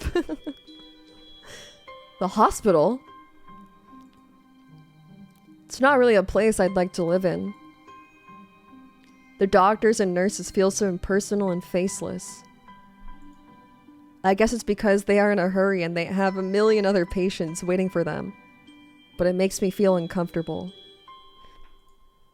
For the first month or so, I asked the head cardiologist every time I saw him for a rough estimate of when I'd be able to leave. Is Hisao even in the hospital? I don't see him in the bed. He did call it a ward. Maybe this is all in his mind. And Hisao is actually in a psych ward. I don't know, chat. I don't know the plot. Dunno. He never answered anything in a straightforward way, but told me to wait and see if the treatment and surgeries worked. Like you right now. Chow, wake up. Wake up. So I idly observed the scar that those surgery had left on my chest slowly change its appearance over time, thinking of it as some kind of omen. I still ask the head cardiologist about leaving, but my expectations are low enough now that I'm not disappointed anymore when I don't get a reply. The way he shuffles around the answer shows that there is at least some hope. Wake up. You never click start stream. Dude, sometimes I think about that. I'm crazy. Because I have dreams so often that I'm streaming. You know? I'm always like, am I streaming? Am I? Did I go live in my sleep or something? Because they're always like so vivid. At some point, I stopped watching TV. I don't know why. I just did. Maybe it was the wrong kind of escapism for my situation. He just sits there and lies in bed. Am I streaming right now? Am I? Wake up, Lili. Wake up! Child, wake up! I started reading instead. There was a small library at the hospital, although it was more like a storeroom for books. I began working my way through it, one small stack at a time. After consuming them, I would go back for more. Okay, nerd. Okay, that is like what a library is, right? A storeroom for books. Yeah, he consumes. I find that I liked reading. And I think I even became a bit addicted. I started feeling naked without a book in my hands. But I loved the stories. That was what my life was like. The days became increasingly harder to distinguish from each other, differing only by the book I was reading and the weather outside. It felt like time blurred into some kind of gooey mass. I was trapped inside instead of moving within. Addicted to June? Yeah, what kind of books do you guys think he reads? What do you think he's into? When he wants to get ooey and gooey with it. He reads science anatomy books. He's got like page 35 of the female anatomy section bookmarked. A week could go by without me really noticing it. Oh, I guess that's good for him. You know, because that's like exposure therapy. If he looks at like, you know, science textbooks. Sometimes I'd pause in realization that I didn't know what day of the week it was. Dude, he should get on, like, history textbooks. Those always have naked women in it. He can go look at the section on the, what is it called? The Venus of Willendorf. He can jerk his shit to the Statue of Fertility. Yeah, it's good exposure therapy for him. But other times, all the things that surrounded me would painfully crash into my consciousness. The barrier of nonchalance I had set up for myself. The pages of my book would start to feel sharp and burning hot, and the heaviness in my chest would become so hard to bear that I had to put the book aside and just lay down for a while, looking at the ceiling as if I was going to cry. Oh yeah, he's definitely reading that history textbook. Oh yeah, that's my goddess of fertility. Oh fuck. Oh, my heart rate's elevating already. But that happened only rarely. Good night. Goodbye. Have a nightmare. And I couldn't even cry. Today? Okay. Silence. Is the music too loud for you guys? You want it quieter? I feel like it's a tad loud. Is this okay? Okay. It's okay. This okay. A lower. This good? Okay. Today, the doctor comes in and gives me a smile. Chat smile. Gives me a nice smile. He seems excited, but not very. It's like he's trying to make an effort to be happy on my behalf. Good bedside manner. My parents are here. It's been a few days since I've last seen them. Both of them are even sort of dressed up. Is this supposed to be some kind of special occasion? It's not a party. It's a funeral. Oh no. First the doctor, then my parents, the cast of the Avengers. They're already wearing like black suits. This is it, chat. This is it. Oh my god, and my Make-A-Wish! They're pulling out all the stops for my final day. Yippee! Yippee! There is the ritual the head cardiologist has. He takes his time, sorting his papers, then setting them aside as if to make a point of the pointlessness of what he just did. Then he casually sits down on the edge of the bed next to mine.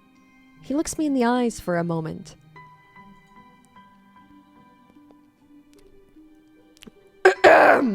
Oh! Oh! I gotta channel my inner doctor. Oh! Allies! That might be too scary for a doctor. I need to find my voice, you know?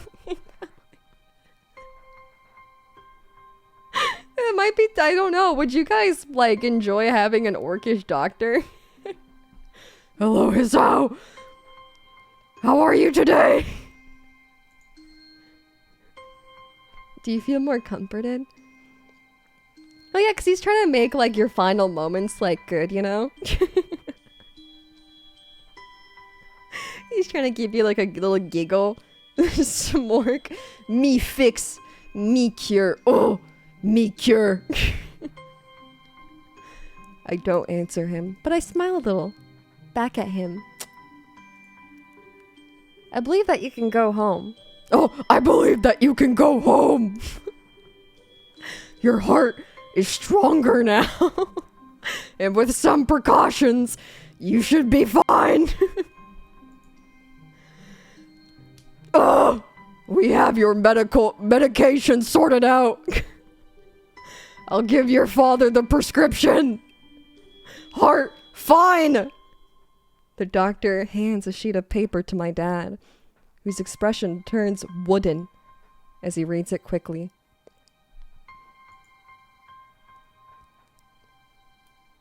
So many.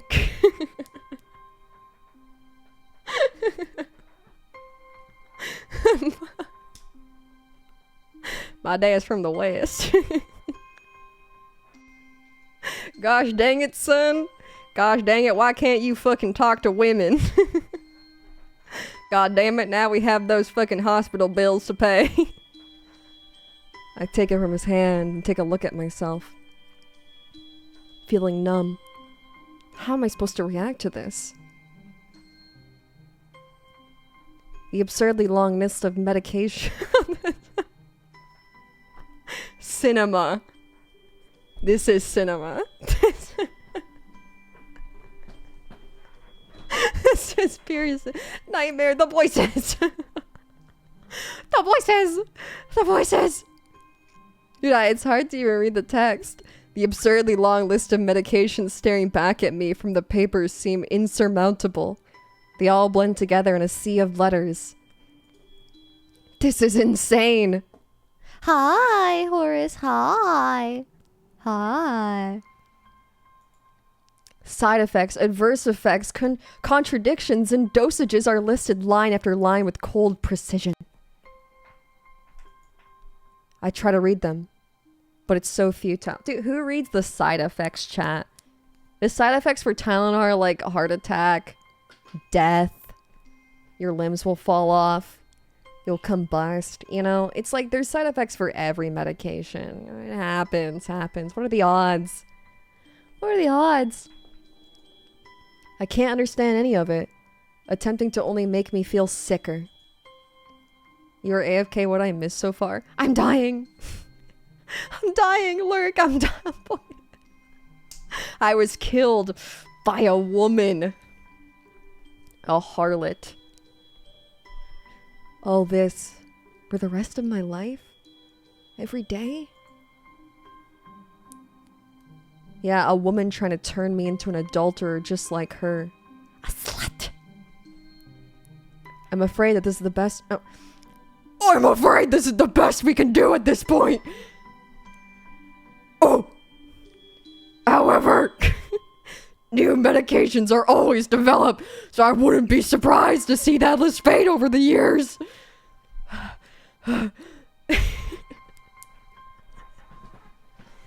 Years? I said no, he's Smork, okay? He grew up in a Smork tribe, okay? He's an orc. He fixed people good. He fixed good. Years? What kind? Oh yeah, he's a shaman. That's what he is. You are scaring me. It's a scary game. That's a good thing. It's exhilarating. Well, orcs are always angry. Whoa. That's a stereotype, okay? They're not always angry. Orc help. Orc could get PhD. Orc happy. What kind of confidence booster is that? I'd have felt better if you hadn't said anything at all. Also, I've spoken with your parents, and we believe that it would be best if you don't return to your old school. What? Please calm down, Hisao. Listen to what the doctor says. Calm down. The way he says it, it tells me he knew full well that I wouldn't like it. Am I going to be homeschooled? Whatever of my concern shows, it's ignored. We all understand that your education is paramount. However, I don't think that it's wise for you to be without supervision. At least not until we're sure that your medication is suitable. So I've spoken to your parents about a transfer. It's a school called Yamago Academia that specializes in dealing with disabled students. Disabled? What? Am I? It's a 24-hour nursing staff. And it's only a few minutes from a highly regarded general hospital. The majority of students live on the campus. Think of it as a boarding school of sorts. Dude, why does the doctor have so much dialogue? Stop. It's designed to give students a degree of independence while keeping help nearby.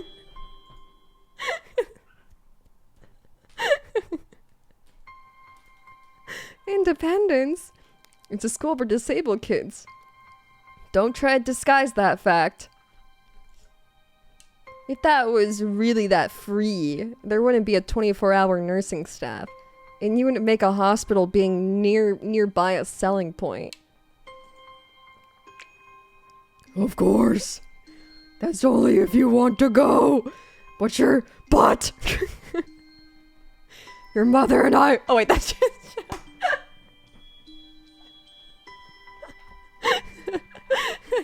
Of course, that's only if you want to go. But your mother and I aren't really able to homeschool you. We went out there and had a look a couple of weeks back. I think you'd like it. It looks like I really don't have a choice. Compared to other heart problems, people with your condition usually tend to live long lives. You'll need a job one day, and this is a good opportunity to continue your education. This isn't an opportunity. Don't call it an opportunity. Don't call it a goddamn opportunity. Well, you should be excited the chance to go back to school. I remember you wanting to return to school, and while it's not the same one... A special school. That's... an insult. This is what I want to say. To step down. It's not what you think. All of the students there are pretty active in their own sort of way. It's geared towards students that can still get around and learn, but you just need a little help in any other way, in one way or another. Your father is right, and many of the graduates of the school have gone to do amazing things. A person who doesn't have to be held back by their disability. One of my colleagues in another hospital is a graduate! He's passionate, okay? He's passionate. I like Smork Doctor. He's so, like, he just wants the best for people, you know? I don't care. A person doesn't have to be held back with their disability. That's what a disability is. I really hate that something so important was decided for me. But what can I do about it? A normal life is out of the question now. It's funny. I'd always thought my life was actually kind of boring. But now I miss it. I want to protest. I want to blame the lack of reaction on shock or fatigue. I could easily yell out something now. Something about how I can go back to school anyway, but no. I don't say anything. The fact is that I know it's futile. I look around the room, feeling very tired of all this. The hospital, doctors, my condition, everything. I don't see anything that would make me feel any different. There really isn't a choice. I know this, but the thought of going to a disabled school? What are those even like? Dude, this guy hates disabled people. He hates them, chat. Hisato hates poor people, but don't even get him started on the disabled. He hates it. He hates it. You don't even want to be associated with it. Yeah, wheelchairs make... Oh my god, a wheelchair ramp? A wheelchair ramp. Hisato, he's gonna have another heart attack. He hates them until he realizes they're all girls. But that's how he died. Shouldn't he have like PTSD trauma? As much as I try to put a positive spin on this, it's very difficult. But let me try. And clean slate isn't a bad thing. This is all I can think of to get me through this. At least I still have something. Even if it's a special school.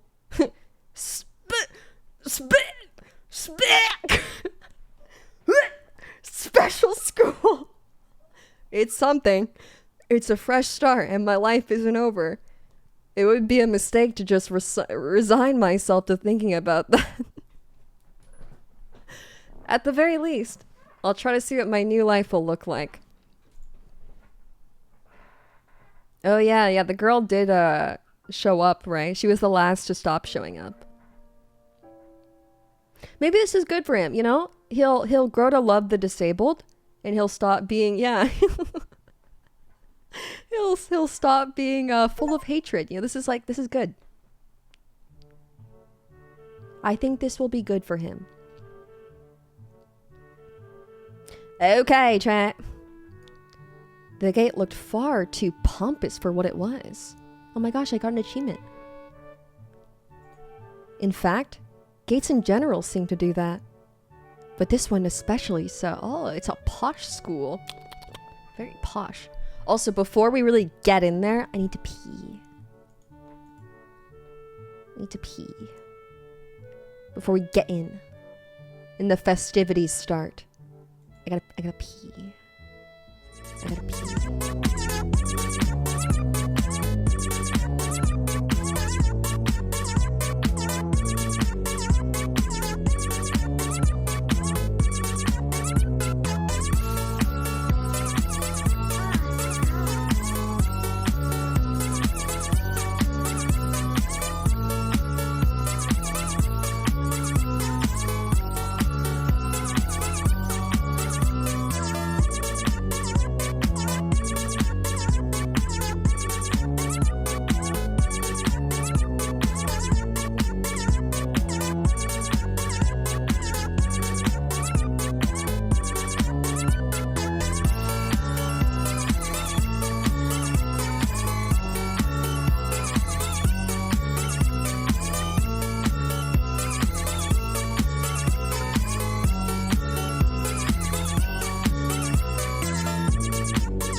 Thank you, Lord Fluffy, for the raid. Welcome, welcome. Hi, hi, hi. Everyone take your seats. Welcome, my maggot academics. My name is Mr. Jim. J-I-M, okay? Now, I know it's the first day of class, but I want to start religion class off with a little poll. Oh, Bible study, nice. How many are familiar with our pistress? Show of hands. Learning. I love religion class. I love piss Bible study. Today, on our itinerary, I think we had a 8 out of 10 piss. Good flavor, good aroma, good flow. I felt like it lasted an adequate time. The stream was very uniform as well. Not quite laminar flow, right? But a nice steady stream. Very good stuff. Very lovely. Quite enjoyed it. Good flavor. Very nice flavor. Red bricks, black raw iron and gray plaster, assembled into a whole that didn't feel welcoming at all. What do you mean by flavor? You want to taste? I'll let you have a little appetizer. Little appetizer, chat. Just a little. You didn't expect to hear a piss review today, but it do be like that. I gotta review my pisses every time. Sometimes my pisses are quite euphoric. Don't you want to share in that wonderful experience with me? Welcome, first time Cheddar. Welcome. Welcome. Of course I don't want to get stuck on thinking about the gate for too long. So I entered through it with a brisk pace that felt surprisingly good. Moving forward feels good. So I walked towards the main building of Yamaku Academy with this brisk pace. I'm alone, as my parents are taking my stuff to the dorms, and there's supposed to be someone waiting for me. The grounds are incredibly lush, filled with green. It doesn't feel like the kind of grounds a school would have. More like a park, with a clean walkway going past trees and the smell of fresh cut grass and all other park-like things.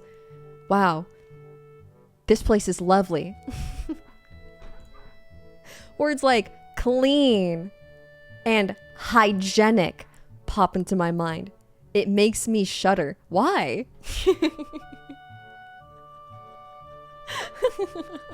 Why? Why? Misato, I don't understand you. I want to understand you. Why isn't it dirty? This looks like a shithole. There's no... Oh, that's true. Oh my god, is that a staircase I see? No ramp? Oh, Hisato's gonna love that, chat. He's gonna love that. I shake him off. Stay open-minded now. It's your new life. You have to take it as it comes. I'm gonna have to mark it. And I mark my territory. Where's like the wheel marks of a wheelchair, you know? I want to see them. Oh, maybe they grind hella gnar. Maybe that's what they do. You know? Maybe they pop a wheelie and like skid down the rails, right? That would be hella fucking gnarly. That'd be wicked. That's what I tell myself. A few big buildings loom behind the leafy canopies. Too big and too many for just a school. Everything seems off. It's different from what I thought I knew about schools. It's an uncanny valley. Even though I was told this is my new school, in the back of my head, it doesn't feel like one. I wonder if the feeling is real, or caused by my expectations of a school for the disabled. Okay, just say it. What do you expect? What do you expect from these people? Tell the truth, Hisato. Say it loudly for the whole class. Speaking of that, I don't see anyone else here. It's kinda eerie. It makes me wish there was somebody here so I could anchor myself to something tangible instead of having this feeling that I stepped into another dimension. The trees hum with the wind and the green hues flashing all around me catch my attention. It makes me think about hospitals again, How they say the operating rooms are painted green because green is a common color. Dude, I know, go into the... I've been commenting on the grass for so long.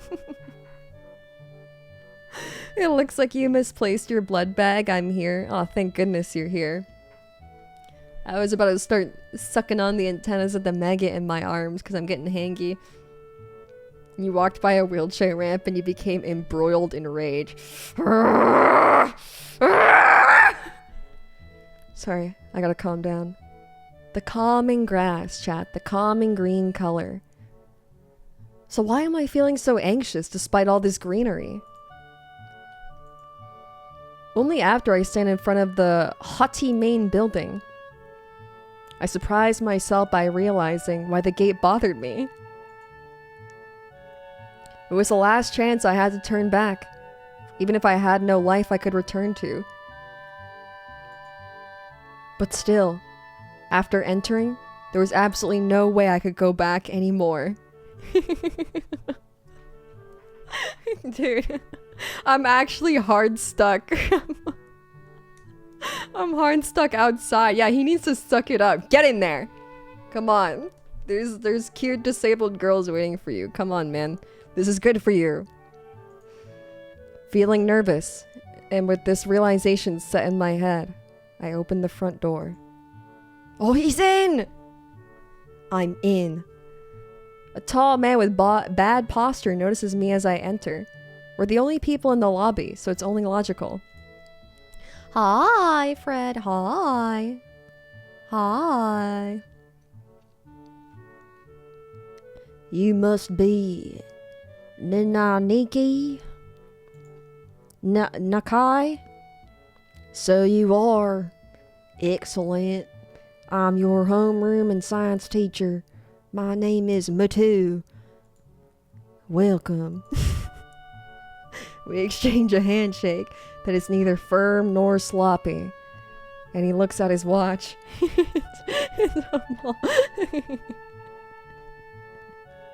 I need to like learn their personality, you know? You gotta learn their personality before you find their voice. They're gonna evolve as we go. The head nurse asked you for a brief check-in visit. But there's no time for that now. Oh, should I go later? Yes. he's a brooding cowboy. Afternoon is probably fine, but should get going and introduce you to the rest of the class. They're waiting already. Waiting for me? I don't really like being the center of attention, but I guess it's inevitable in a situation like this. Somehow not knowing what is waiting for me makes me feel really nervous. Thinking of this, I almost miss what the teacher is saying.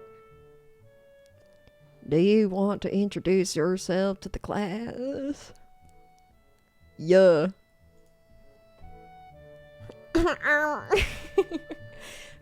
Yeah, sure. I mean, isn't that normal?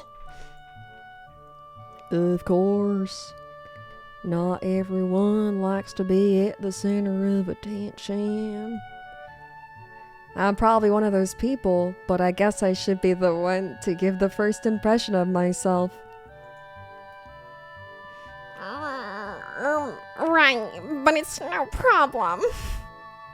Let's go then. My heart is pounding in my chest, and it keeps me thinking about my condition as I follow the teacher up the stairs. The third door down the third floor corridor is marked as the classroom for class 3-3. Uh-oh, chat. Arrhythmia.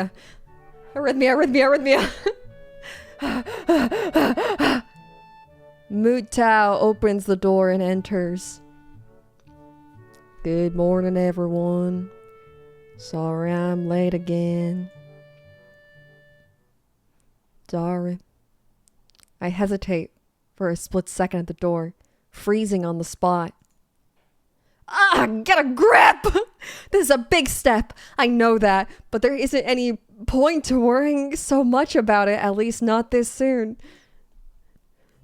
Oh, arrhythmia. Arrhythmia.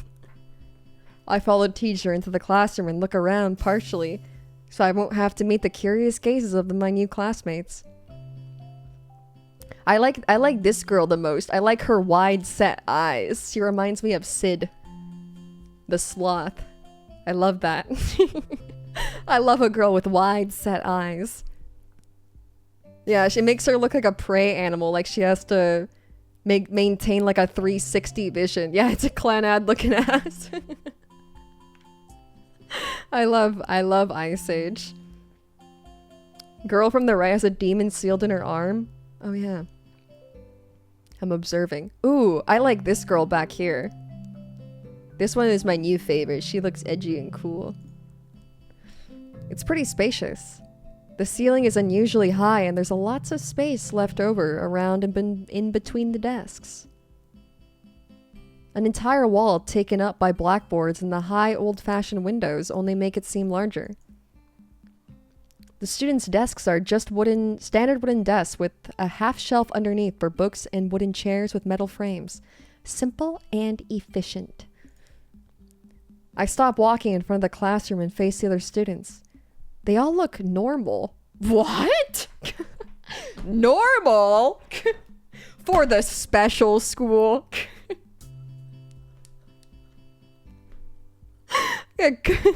Color me surprised. His nerd ass. I can't believe. Like students in any other school. But then why would they be here? Dude, the same reason that he's here. Come on, man. We gotta start thinking. Start using our brain machine. They're probably like me and have something wrong with them. Only it's just not immediately obvious. Then, I noticed that one girl seems to be missing the thumb of her right hand. It's a little jarring. Despite the natural tendency to listen when someone's talking about you, I tune out the teacher's speech halfway through while he introduces me to the class. Oh my god. Oh yeah. Yeah, so what are you in for, man? What are you in for? I had a heart attack because a girl asked me out. Sato noticing a missing thumb. Yeah, dude, that's not that, like, scary, is it? I feel like you wouldn't even notice, you know? If someone was missing a finger. I notice a flash of dark hair and see that someone is looking for me. A girl with really long straight hair that is pretty eye-catching. At least she sees me looking back at her. She covers her face with her hands as if it will make her invisible. She's shy, she's shy. She's shy. There is one boy with a cane leaning against the lockers at the rear of the class. It's weird seeing someone so young with a cane. Another girl seems to be making some weird hand motion. It's sign language. Yo, who's the girl flashing gang signs? What the fuck? Gang member. Yeah, oh my god, she's casting. Yeah, dude, why is she throwing gang signs at the school? An enemy spellcaster. Sign language? She peers at me over the rims of her glasses, then goes back to whatever she's doing. She's Shadow Wizard Money King. Yeah, she loves casting spells. She's kind of cute. So is the cheery-looking girl with the pink hair sitting next to her. She's really hard to miss. I don't know how I didn't notice her the moment I walked in. Please welcome our newest classmate. He claps his hands. And so does everyone else except one girl in the front row who only has one hand.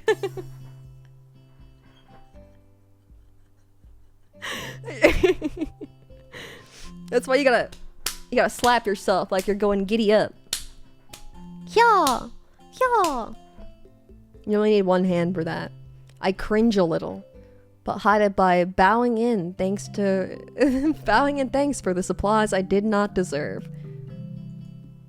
A collective silence tells me that I should open my mouth now. So, I'm Isao Nakai. And after that, My hobbies are reading and soccer. I hope to get along with everyone, even though I'm a new student. and after that, I'm being so boring. This is exactly like every self-introduction ever. I should say something more exciting. I end up saying nothing, and the teacher picks up from there. Everyone seems to be satisfied even with what little I said, though. A few girls are whispering to each other, throwing glances at me. It could have gone worse. I listen to the teacher as he drones about getting along while letting my gaze sweep across the classroom. Everyone seems to be listening to him intently, and when he's done, they clap their hands again, which feels like a weird thing to do. Yeah, yeah, I always clap with one hand. yeah. The first row girl claps on this round, with her one hand against her other wrist. That ends in a bandaged stump. It makes me feel a little bad.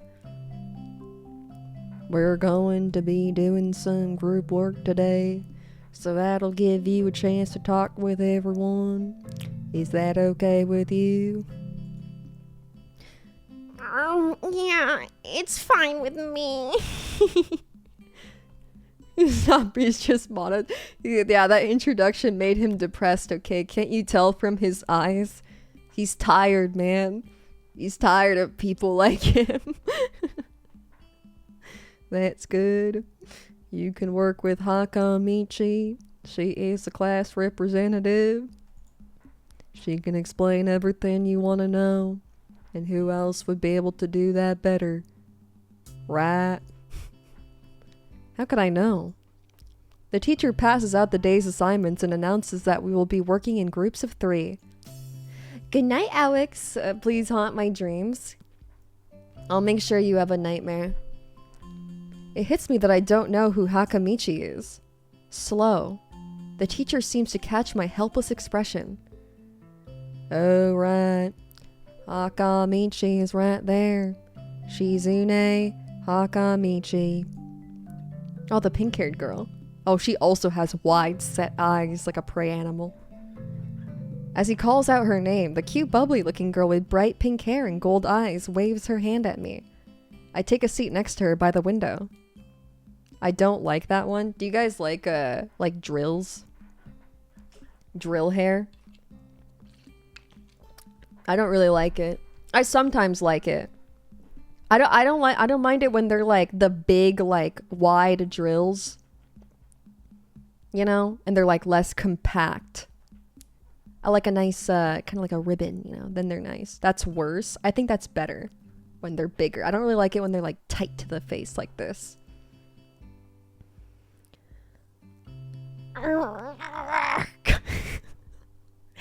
Hey. Oh yeah, I like Ollie's drill. Like hers is like really like loose and flowy. That's like what I mean. I don't like it when they're like really tight. I don't even know how I made that noise. Hey. I guess you're Hakamichi, right? It's nice to meet you.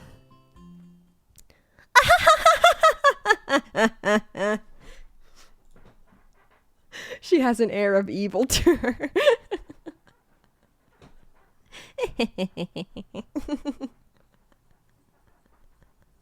What? I'm caught off guard by her laughter. Just an air of evil, chat. An air of evil. Okay, I gotta find myself here.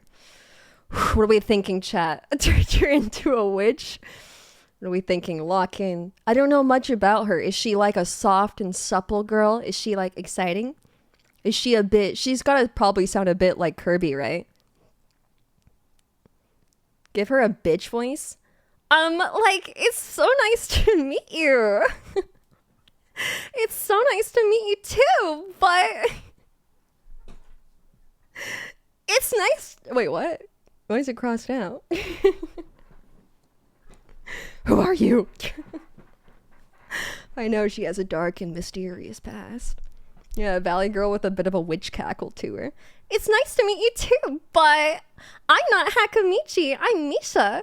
This is Hakamichi. Shi-chan. Giggling. Hehe. Hehe. Misha points to the girl next to her. The one I saw using sign language. Ha. This one before. They're throwing up the gang signs. It looks like she has been staring at me this whole time. She nods once nonchalantly to show that she acknowledges my presence, but only barely. She's got gang rep and class rep. Yeah, she definitely seems like a really confident girl, you know? Seems confident. She has short, yet carefully, neatly brushed hair, a pair of oval-shaped glasses balanced on the tip of a dainty nose, and dark blue eyes that seem to alternate every few seconds between analytical and slightly bored. Yeah, this bitch runs the school. You want to use the vending machine? You gotta ask her first. You want to go on the swing set? Not until she's done. This bitch runs this place. Sign language monka. Have you guys seen those videos of the guy like doing like sign language in the hood, you know? And, like he always like gets threatened to get shot. Yeah, that guy. Did you see the one where like a guy was like, stop it, like stop throwing up gang signs, like stop it. And then he goes like, oh shit, I didn't know you were deaf, man, I'm sorry. And he was like super apologetic and he was like, oh man, like can I help you? Can I like take you somewhere? Like do you need help? Yeah, that guy was pretty sweet once he realized what was happening. Good prank. Yeah, honest mistake, man, honest mistake. Okay, wait. It's nice to meet you. Yeah, I would be shocked into silence as well. Yeah, I don't know. I don't know what I would say. Oh, I should add that one emote. The one of Joe. Where he's doing like the many, what is it called? Isn't it just called gang shit? Oh yeah, this one. Gang shit.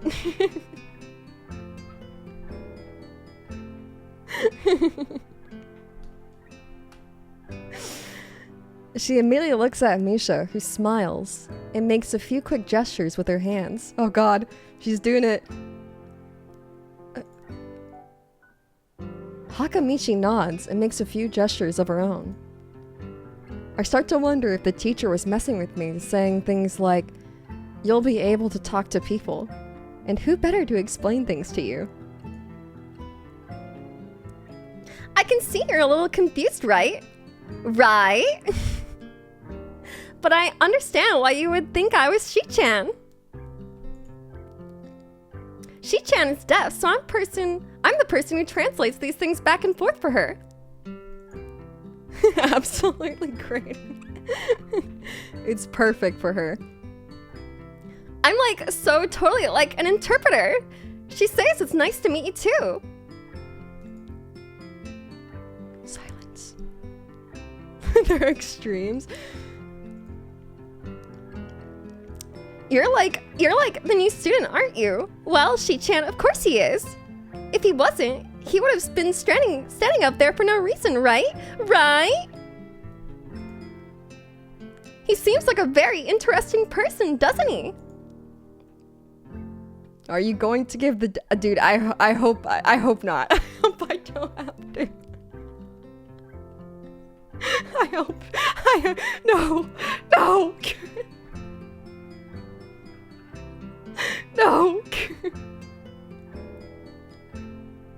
We knew there was gonna be a new student, but we didn't know you would be here today, so soon. Hi-chan, right? Hee-chan? Yup. Like, it fits, doesn't it? Did I say it out loud? It's just a surprise.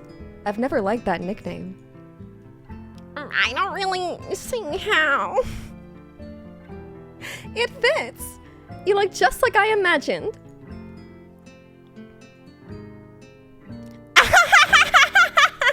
You look just like yeah, you look just like a Hee-chan. I wonder why everyone seems to think so. Hakamichi taps her fingers on the desk to get Misha's attention. They gesture back and forth to each other excitedly, their hands a blur. Misha seems a little overwhelmed. Sorry about that. She-chan wants you to know that she's like the class rep. So if there's anything you need to know, you can feel free to ask her. Do you like the school so far? We can show you around a little if you haven't had the time to walk around and familiarize yourself with it.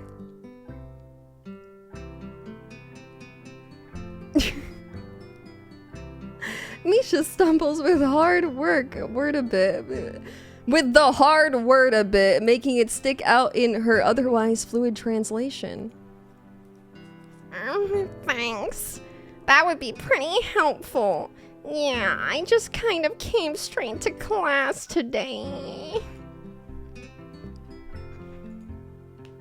They can't be doing gang shit every time the deaf girl moves. Chad, behave. You're gonna get your toy taken away. Okay. Behave. Behave. Dude, there's a lot of Joe ones that I wanna add more Jolena ones. Have you guys seen the girl Joe? She's really cute. She's got like lipstick and eyelashes. I know, I don't have a single one added, but I need to add a Jolena. Yeah. I don't know which one I should add though. Yeah, there's a girl Joe. That's no good. You should always try to learn as much as possible, as much as you can about where you're going to before you go there. Not just with school either. Always. Even if it's a trip to the convenience store. Really, Shi-chan? Learn about where you're going. I guess I didn't bother to do that, or just didn't care enough to do so. I didn't look forward to this, even if I committed myself to go along with it half-assedly, but anyway. I don't say anything, and Misha signs something that ends in a shrug. What was that? It seems like it was about me. Hi, first time Jeddah, hi. Hi. Yeah, I was gonna add the Jolita emotes. I feel like slumping over in my seat. Both of them are smiling, but that shrug hit me unexpectedly deep. You look down. Are you okay? Silence. Don't take it the wrong way, please. I hate it when people are afraid to ask questions. That's how people learn things, by asking. Asking for help is perfectly normal, as much as needed help. Stop looking like you just failed a test. You Sorry. Fucking idiot.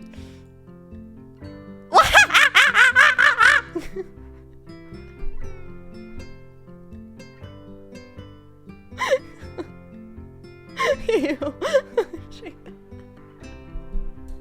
You're starting to turn into a witch.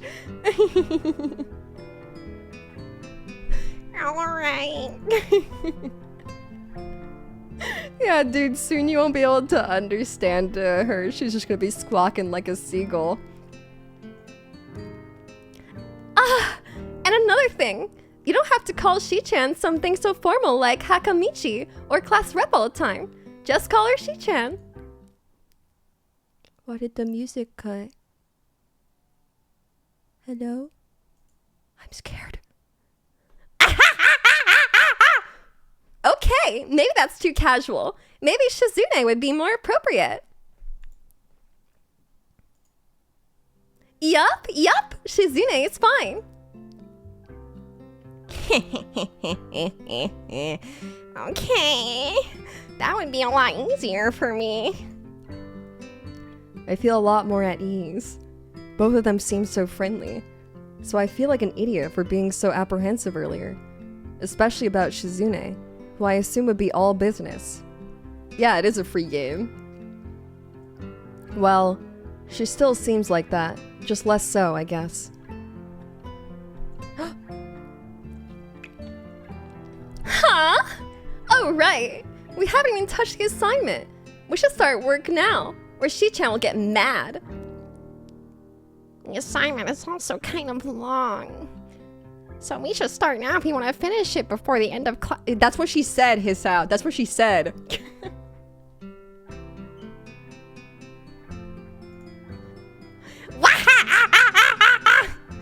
That too. Shizune glares at the two of us impatiently. I don't need to know sign language to understand that. Oh, okay. I get the message. After class, we can take a walk around the grounds together. It's a nice day today, okay? The assignment is actually very challenging to get through, combining aspects of being both difficult and unnecessarily long. She's turning into Waluigi. Still, we finished it a few minutes earlier than anyone else in the class, despite our late start. Shizune and Misha are really capable. Okay, this is actually good for him. See? Capable. The old... What is his name? The old Hisato? You know? He would have never used that word. I'm proud of him. He's actually becoming a better person, okay? Yeah, Hisao, that's his name. He's getting better, chat. He's getting better. That's quite different, though. The class rep is as calm and professional as she looks, while Misha is a lot more playful and girlish, not to mention a little more easily distracted. To be honest, the two of them did most of the work. I feel guilty about that. The clock tower bells ring, signaling the end of the pyramid. The pyramid. The period. Time for lunch. Without knowing what else to do, I follow Misha, who is beckoning me into the hallway and down the stairs. We descend even below the lobby where I met Mutao, down to the bottom floor. Just like everything in this school, the cafeteria seems too spacious and oddly modern in contrast to the classic exterior. Its big windows open to the courtyard towards the main gate. It's the cafeteria! Her enthusiastic statement of the obvious makes people around us stare, but Misha doesn't seem to care, so we proceed to the line. There is a rather long list of menu options, which seems great until I realize that most of them are to accommodate students who need special diets. How nice. It almost feels like I'm back at the hospital, eating portions measured with scientific precision to meet the needs of the patients. So many stairs, not a single elevator or ramp. See, this is what I mean by this is all in his head. It's not a coincidence they kept calling it a ward. He's crazy. This doesn't even... they have stairs. There's no wheelchair ramp. There's no elevator. There was a ramp in the main hall. Never mind. Never mind. I pick something at random and follow Shizune to a table sitting opposite of her. As I nibble indifferently at the food I'd rather not eat, Misha pokes me in the side to get my attention and points to Shizune. I don't understand sign, so the point escapes me. Maybe looking at a person who talks to you is proper and polite? Okay, he's learning manners. He's learning manners. I'm proud of you. Do you want to know something? What? About anything. We're your guides, so you should ask if there is something. I wonder. Ask about Shizune's deafness. Ask about the library. I think I got everything I need to know. You want to ask about her deafness? We also are big nerds, right? So we would ask about the library. Pick one. Shizune intrigues me, and I kind of want to ask something about her. But I can't really ask about something that personal, can I? I can't come up with anything else to ask, so I just focus on my food while the girls talk between themselves. Misha and Shizune sign back and forth very animatedly, throwing sideways glasses at me. But Misha refrains from translating. Maybe they're talking about secret girl stuff or something. Ah, the illusion of choice. I think anything that I chose I would have been getting ignored. They're busy. I quickly notice a conversation and sign is not enough to fill a silence. They're bullying you. No, they're talking me up, chat. They're like, oh my god, this nerd is so cool. This guy is so cool. We should like date him and give him a big smooch on the lips. We should like boy kiss him after class because he's just so cool. No, they're probably being like, hee hee, you should ask him out as a joke. No, you ask him out as a joke. We arrive in the classroom early, but we're not the first. Oh, it's the dark-haired girl. We like her. That dark-haired girl I noticed before is slumped over her desk at the last row. We scared her. She jumps a little when Misha crashes into the room with the elegance of a rhino. She shrinks deeper into her seat. I can feel her tension all the way from here, as if she were slowly turning into stone, just from our presence. Yeah, she's doing the oh! Misha and Shizune either don't notice or don't mind it, as they walk directly past her to their seats and begin to converse. I am left wondering about her, even when the classroom slowly fills with the other students, and finally, the teacher. Getting into the rhythm of school feels strange. It's as if my brain remembers how this is done, but my body doesn't. Towards the end of the class, I start yawning.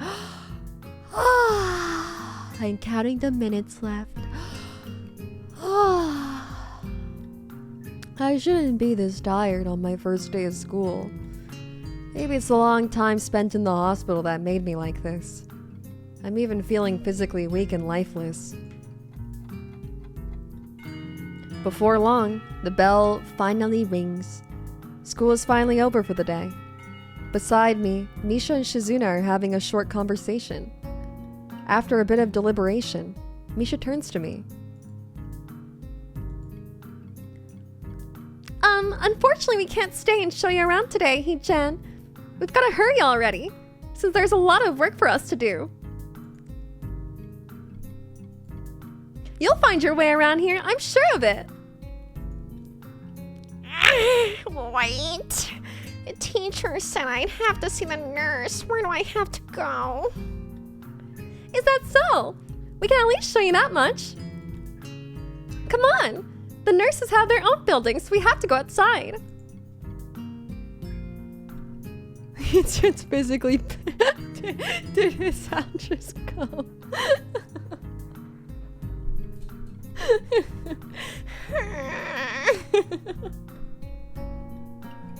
Yeah, he's doing like the sound. We join the flow of students making their way down the stairwell and outside, with the girls pointing out other senior classrooms in the same hallway, of course, or as ours. When we get outside, the girls make their way to the smaller building right next to the school. It's built in the same style, so it looks like it's actually a part of the main building. This is the auxiliary building here. There's a lot of official and important stuff inside, like the Yamaku Foundation office and the nurse's office. They even have a swimming pool. How is that official? Don't be silly, Shi-chan. It's for physical therapy, of course. Anyway, all the nursing staff facilities are in there too. The head nurse's office is on the first floor. You'll be fine from here, right? We'll be going then. See you tomorrow. Yeah, thanks, bye. Dude, I feel like everyone is gonna evolve, right? As we get to know them, but I feel like he's really devolving, you know? He's becoming more and more more and more pathetic. Very pathetic. A whole building for stuff that has nothing to do with the actual education.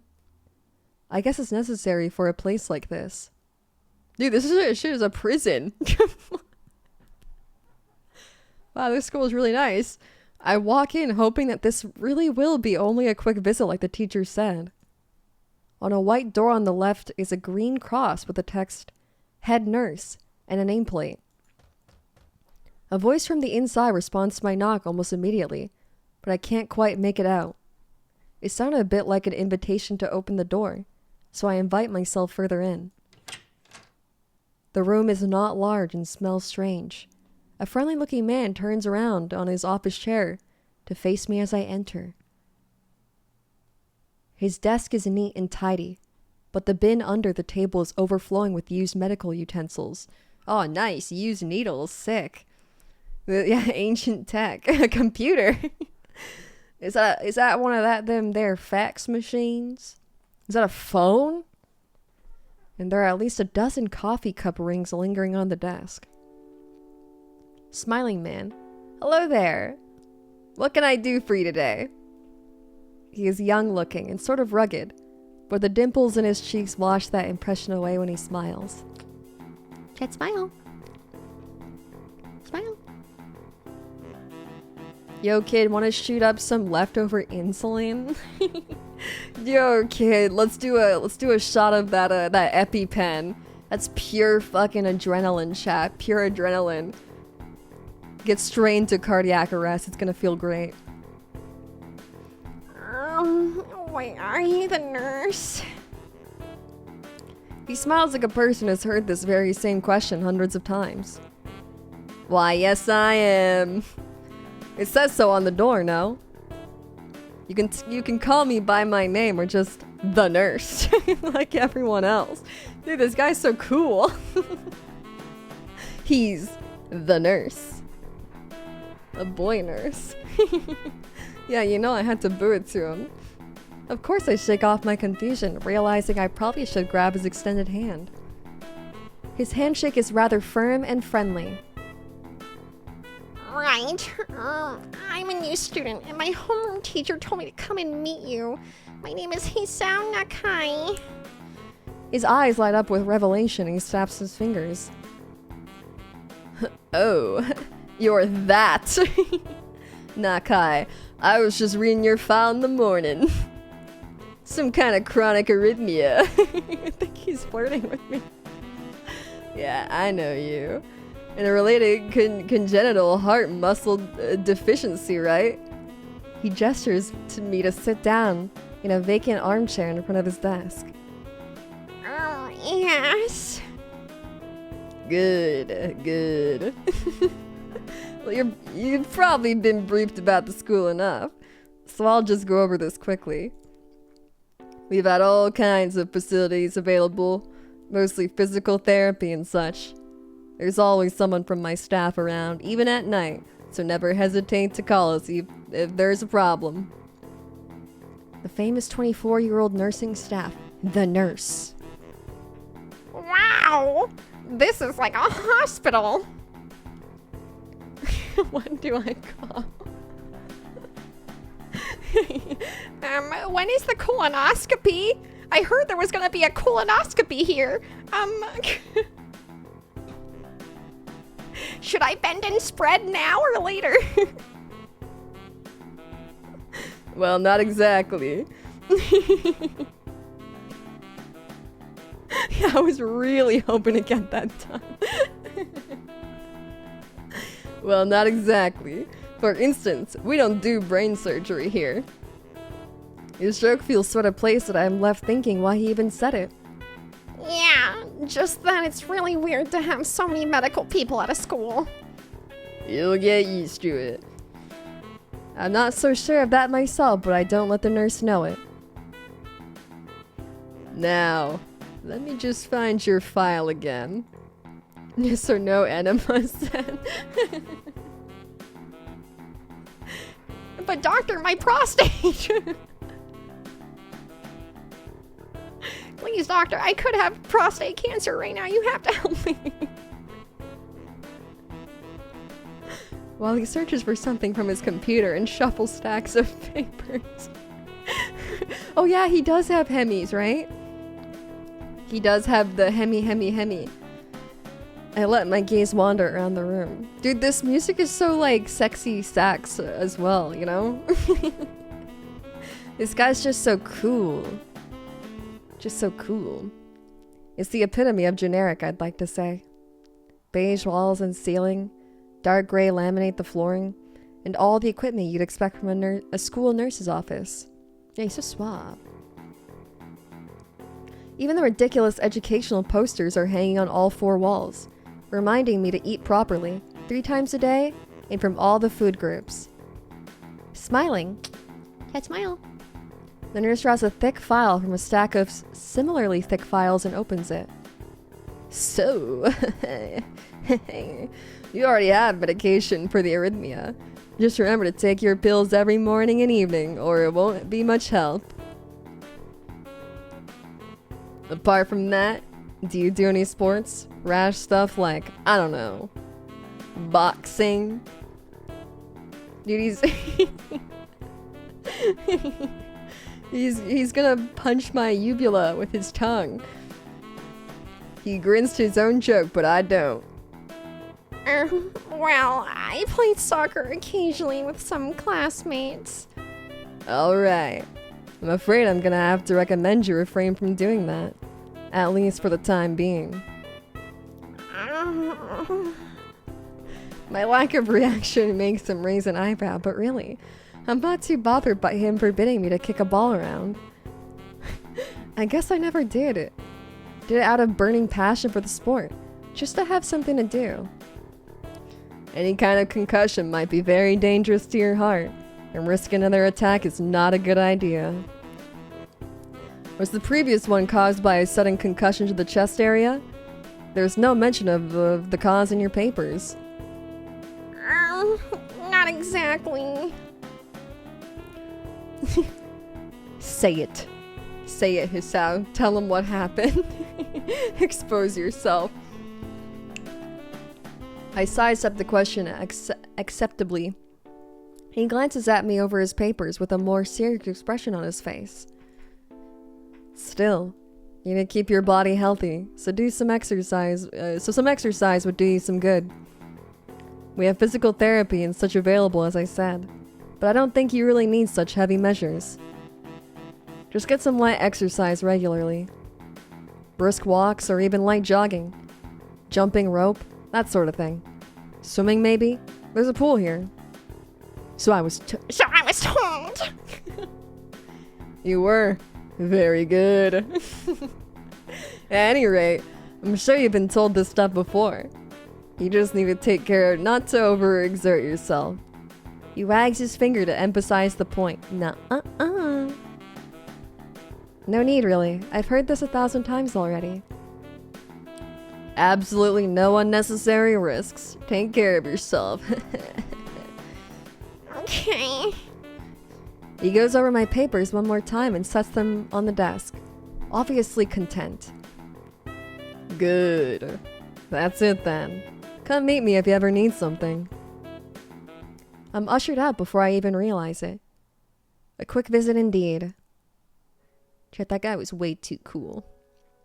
I end up standing in front of the main building and the auxiliary building, although to my eyes, they still look one and the same. It's the first real look I get at the other students, so I watch people coming out of the school, going towards the gate or the dorms.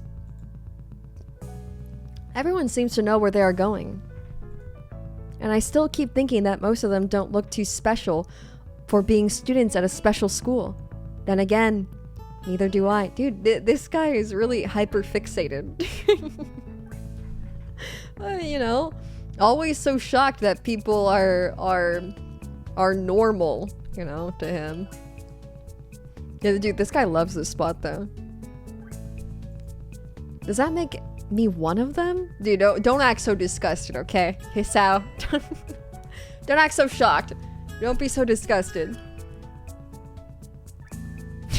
Dude, Hisao realizing someone is colorblind.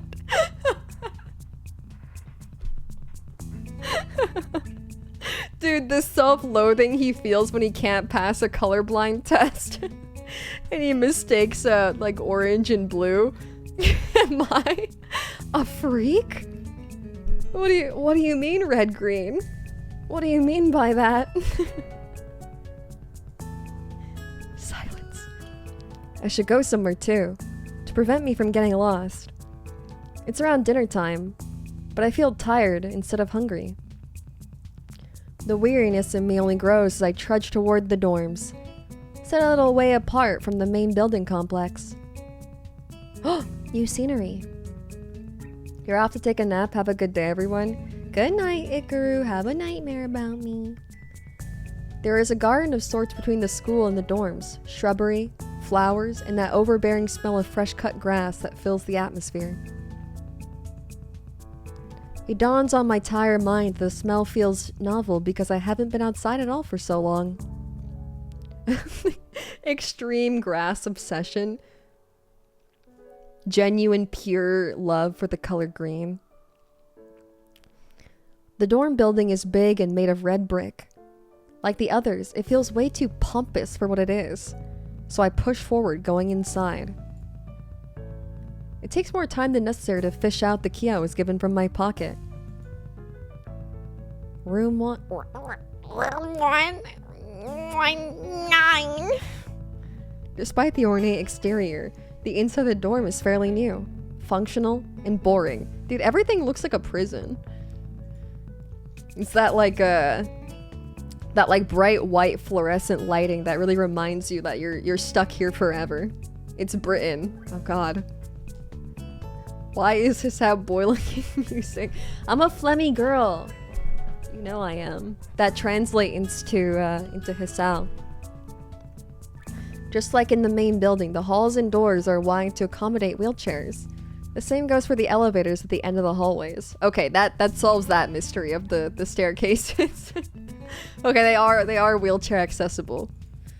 I poke my head around the corner of the common room door. Inside, a few students are watching the television.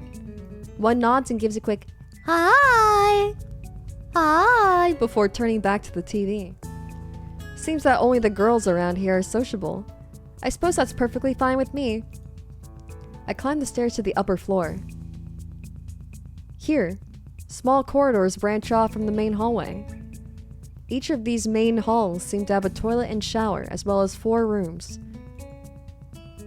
They watch TV? Yeah, I feel like he's treating them like animals that he's observing, you know? Where he's like, oh my gosh, in their natural habitat watching TV?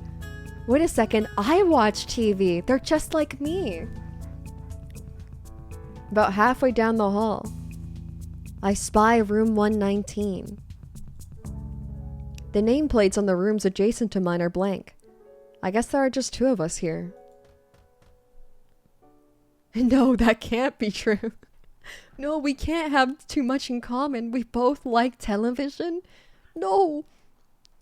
Light shines from below the door of rooms 117, so I knock lightly. Hello? Is anyone home? From inside, I hear a few movements, then the clicking of way more locks than I thought these doors had. After a moment, the door squeaks open. Man! He kind of looks like Harry Potter.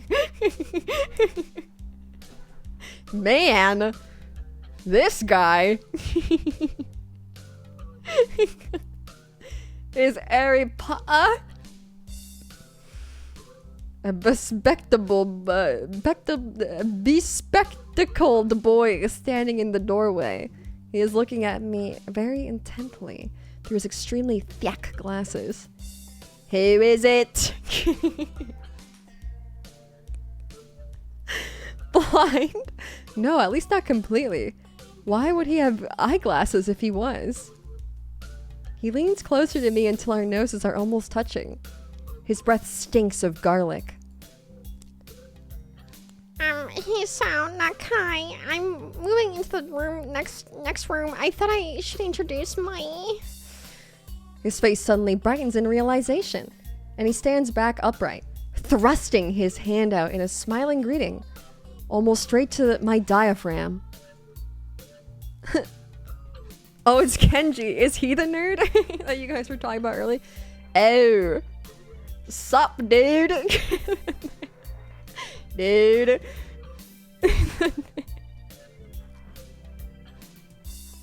Put her there, mate. The name's Kenji. He's somewhat of an incel too. Hi. I take Kenji's sweaty hand and shake it, still a little rattled by the sudden change of attitude and vehement welcome. There are some suspicious looking people out there going in and out of your room earlier.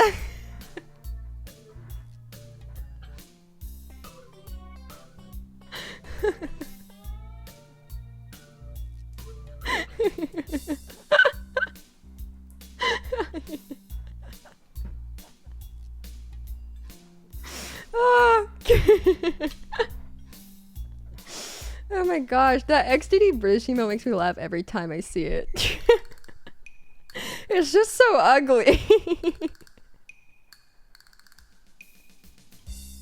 It's just so ugly. Having a laugh. It was probably my parents. How do I tap into like a British but like also nerd? Like how do I combine Britain with like the Hisao voice, you know? I feel like that would be like perfect for him. I feel like that would be perfect. Your parents, Yosha.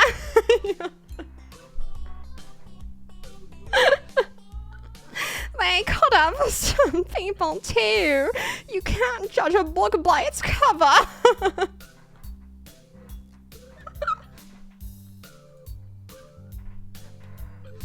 Oh my god. This fucking guy. I think I found it. I'm doing it. His out of place proverb is left hanging between us awkwardly as I try to think of some way to respond. Yeah, give me some notes. You think angrier. You think I'm like, I found like the direction, right, of where I want to go. Like a mix of British, a bit angry,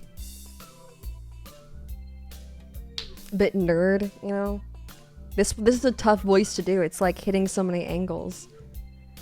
I'd say the chances aren't high enough. He shudders and makes some exaggerated hand gestures. You're a brave man, Hisao. You're a brave man, Hisao. I'm looking for it. Okay, I'm looking for it. That's the one. You're not. Me, I don't think I could trust the chances. Oh my god, I found it. Oh my god, I did it. It's perfect.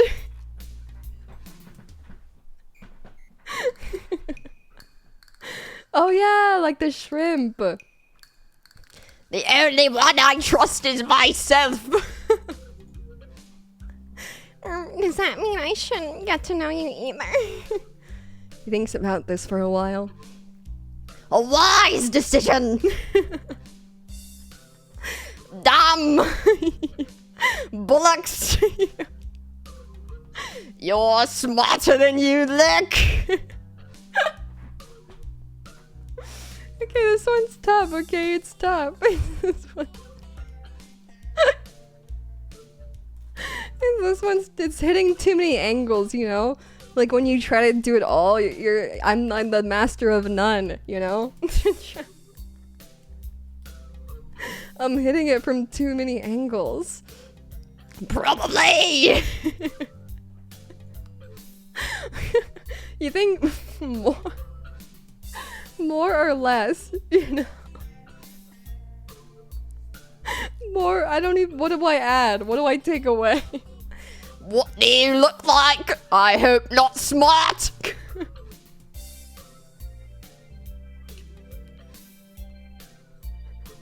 He squints his eyes and leans closer, but I lean backwards to dodge it. Never mind! It doesn't matter! Hold on, let me try again. Let me try again. Never mind! It don't matter!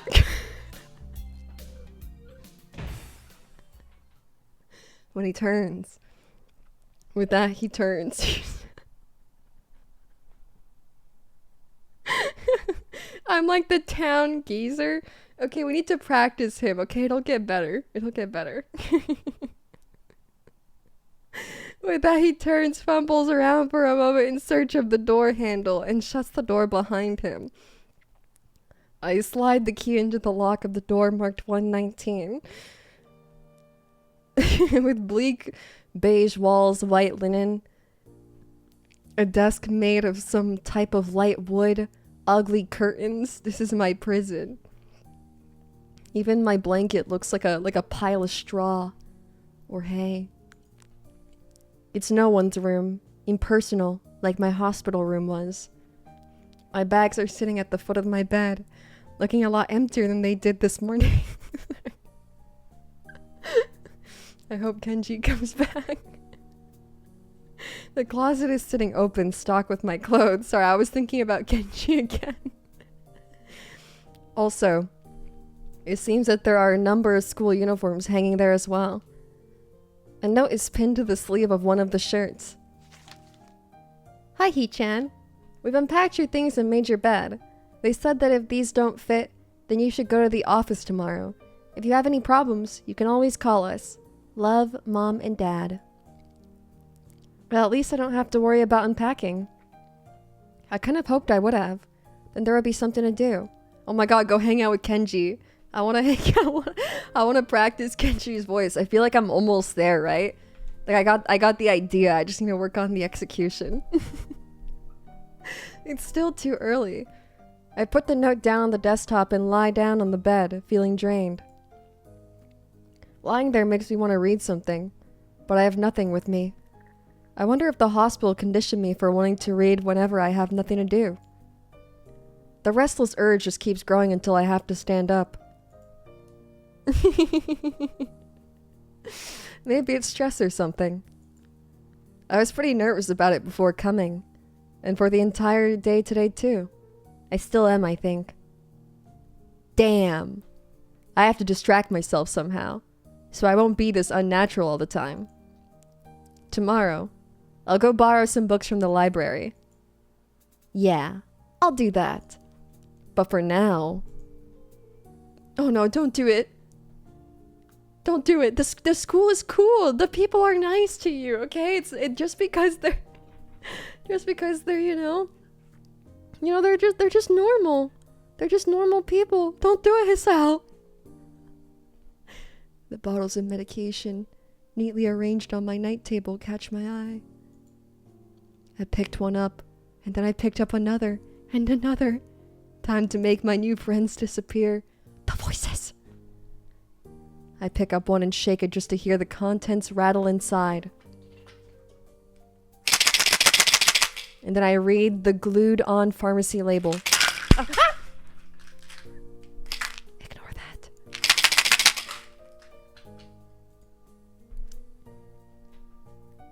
Hisao Nakai. 2 tablets daily to stay alive. It doesn't really say that, but it could just as well. It's kind of well, what do you mean it doesn't say that?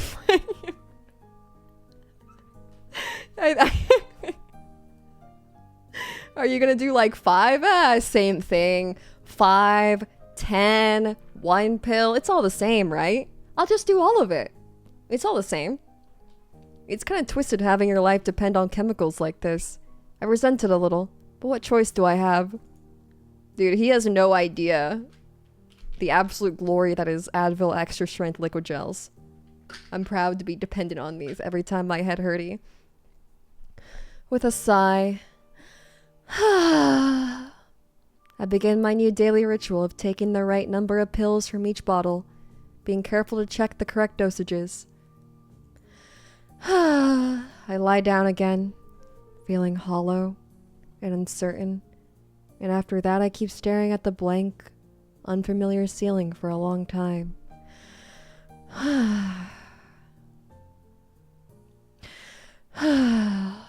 It doesn't start looking any more familiar. Not even after darkness falls and long shadows draw across my room like fingers. The sheets feel slightly more comfortable, warm and nest-like, against the chill that passes for room temperature here. Soon the lighter shades of darkness that is the ceiling look like every ceiling does at night, and it becomes the only thing I recognize anymore. The night beckons me to sleep, and I feel the coldness of unfamiliarity and fear creeping up on my spine once again. I keep drifting further away from the world I knew. Did this dude lie in bed staring at the ceiling for like 5 hours? Dude, I took like 8 pills, okay? I took 8 times the recommended dosage. I'm in comatose now. I'm dying, man. My organs they're failing and shutting down. This is all I can do. And now it all fades to black. Goodbye, world. Me, me, me. Me, me, me. Katawa Shoujo. L. Hearts in the chat. I'm awake. I wake up in a strange room. Solid morning light shimmers against the light gray ceiling. I had forgotten to draw the curtains closed last night. This is my room, isn't it? My room.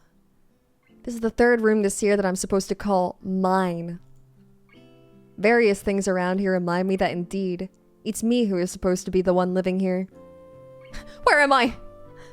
Where am I? Hi, Narijo. Hi. My bag's on the floor. My new school books on the desk. My numerous medications on the night table. I stare at the bottle for a moment, deliberating, until I open a bottle, shake out a pill, and pop out a tablet from a foil sheet. Just one? You sure, Hisao? You want to stop at just one? You sure? I down them with a chaser of water, without thinking about the chemistry. My uniforms are in the closet. I slink out from under the sheets and stretch my back before dressing up. Is it too late to ask what this is about? Okay, so this guy like hates disabled people, right? And now he's disabled. So he has to go to a school for disabled people. And he's trying to cope with the fact that he kind of is like, what? They're just people? Just like me? They're normal? What? The artificial smell of generic detergent invades my nose, but the feeling of fresh cloth against my back is a good one, a natural one. It's like if Lyra went to gnome school. I am nothing like them. Nothing. I have never worn a green shirt and a green pointy hat. I've never done that before. I've never sat on someone's lawn. Ever. Okay? Hisao, after seeing someone is left-handed. I thought left-handed people were like the devil. That's like the rule, okay? Like they beat the devil out of you. If you're like a left-handed heretic, right? Only like the right-handed people can be devout and holy. Guess I'm the devil. The devil. Anyways. That goes for other things too. So far, this place seems more or less like a normal school. The shock. Except for the people. Never mind. I thought he was reformed.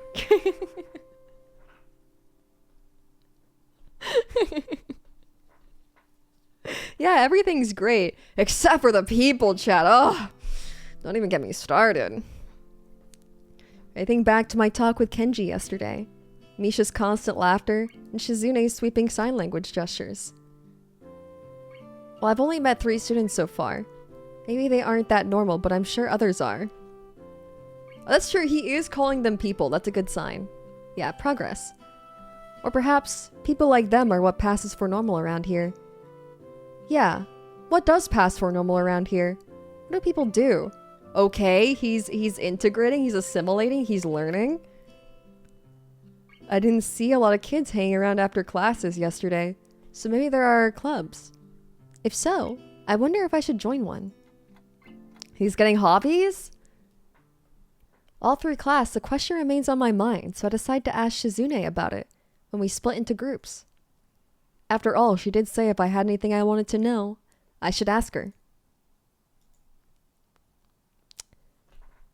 I think I'm gonna need like a, you know, like an interpreter, a translator between us. You know? I think this isn't gonna work out for me. She crosses her arm and shifts her gaze slowly to Misha, who looks more preoccupied with trying to grind the eraser off her pencil so the top is perfectly and evenly flat. Yeah, where's Misha? So.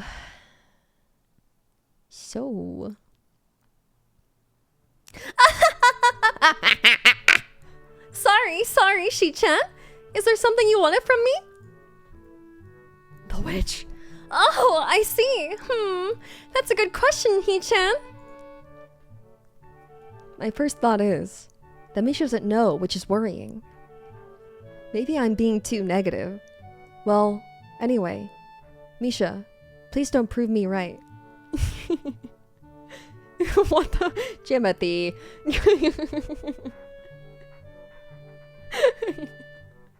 Misha is her own woman. Okay?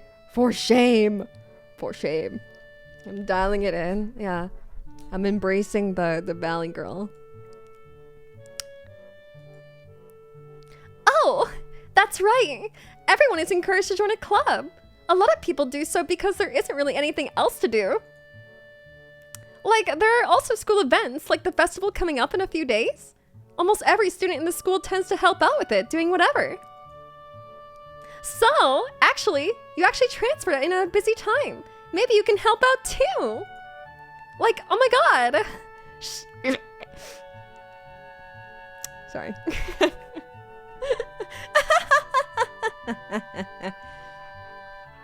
Sure. What's the festival about? Misha freezes.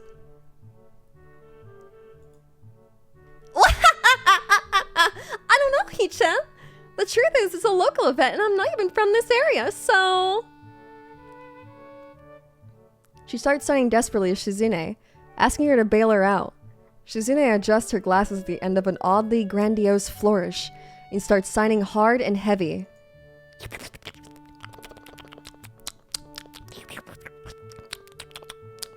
Speaking of book club, next book club pick yet? Oh, I was reading some of the synopsises for the books that were suggested, so I'm thinking I'm gonna do a poll. And then you guys can choose which one you want out of the ones were suggested. Yeah, I'm thinking a poll. Probably try to do that tonight or tomorrow. Where poll? I'll put the poll in the book club section. Huh? Oh! Who cares? Misha puffs at her chest as she shouts Shizune's words at me with a disproportionate amount of pride. Too loud. I can see heads turning to look in our direction. Not so loud. Human beings evolve with each new generation.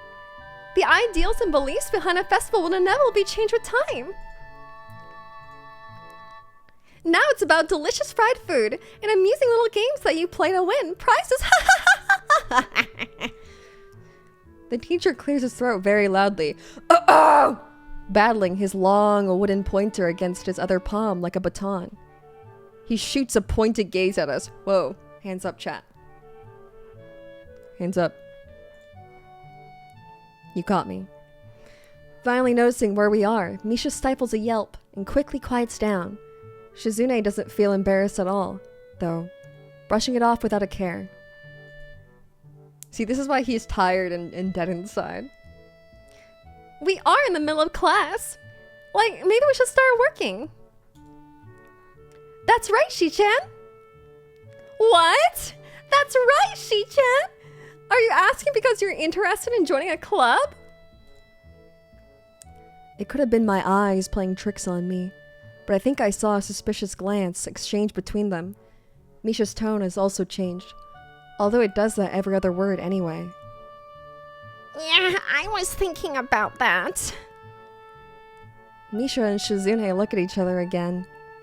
I'm about to ask what they have in mind when something dark flutters in my peripheral vision, catching my attention.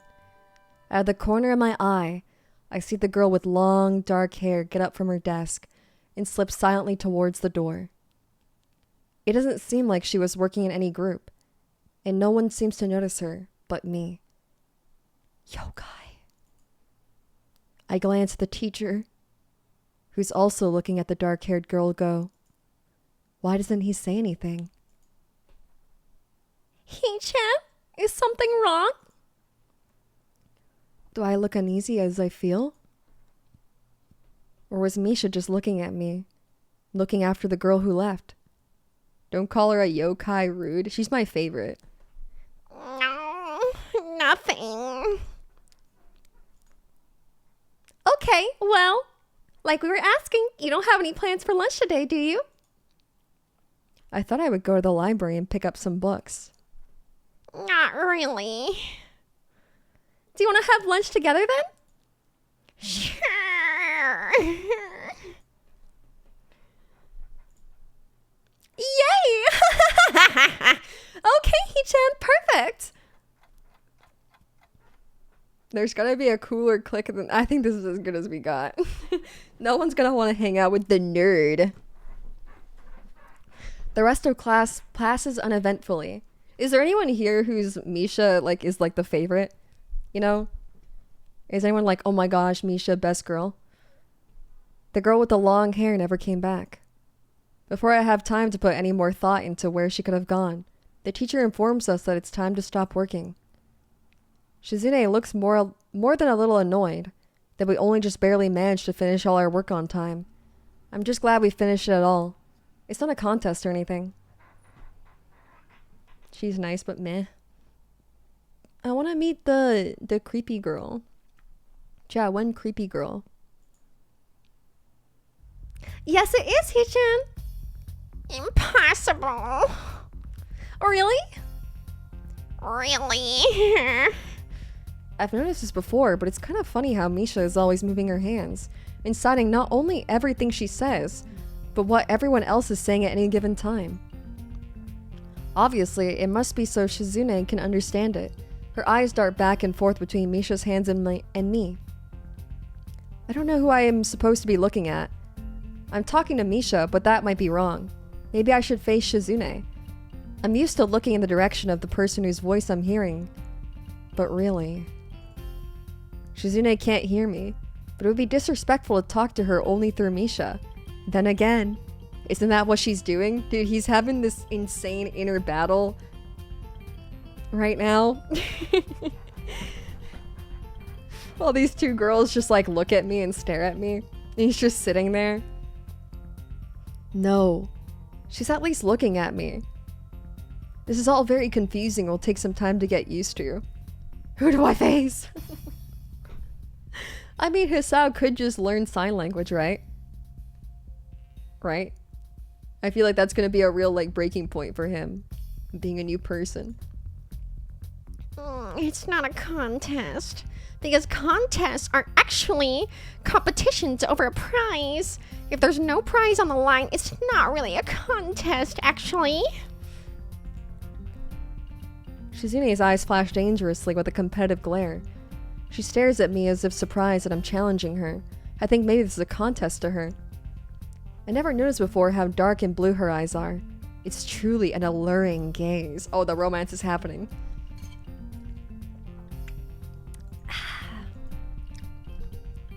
Are you sure, Hee-chan? Very sure. You're wrong, Hee-chan, because I don't want to be the slowest one in the class. Therefore, what's on the line is my confidence in my abilities, and the prize is the satisfaction of proving them.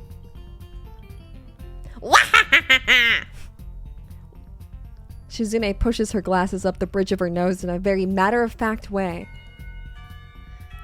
I'd argue more, but the bell rings, and she quickly gets up and picks up her bag, looking at me expectantly.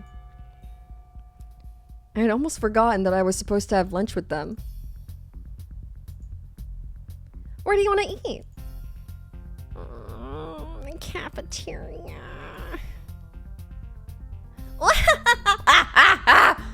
That's the plan. That's the plane. Okay, let's go. Plane? Well, I guess. At my old school, I liked to eat outside. Near the back of the building. It was a good spot. But I didn't find it until near the end of my freshman year. I wonder if there's a similar place to eat here. Misha seems to imply as much. Ah, classic cafeteria. Classic. Shizune and Misha pull me towards the cafeteria, which is surprisingly not packed. Maybe some students favor eating in a classroom or outdoors. I saw some of my classmates had boxed lunches. After we finish eating, Misha picks up where we left off earlier. So, Hee-chan, you wanted to know about the clubs and stuff, right? Right! Right, Shi-chan, okay. I guess it makes sense to ask first. Exchanging little nods of confirmation. They turn to face me again and Misha straightens her posture as if she is about to deliver a speech. Hee-chan, do you have anything you're really interested in? I used to play soccer, but I'm not really into it. I don't follow the teams and players or anything like that. As of late, I usually just read a lot. There is a book club, right, Shi-chan, right? But it seems like they have all the members they can possibly have right now. Sorry, Hee-chan. It's a really popular club. Okay. But more to the point, Hee-chan, does this mean that you don't have anything already in mind? Not really. Oh yeah, soccer would kill him. He's not supposed to do anything strenuous. Good, great. That's great, Hee-chan. Really great.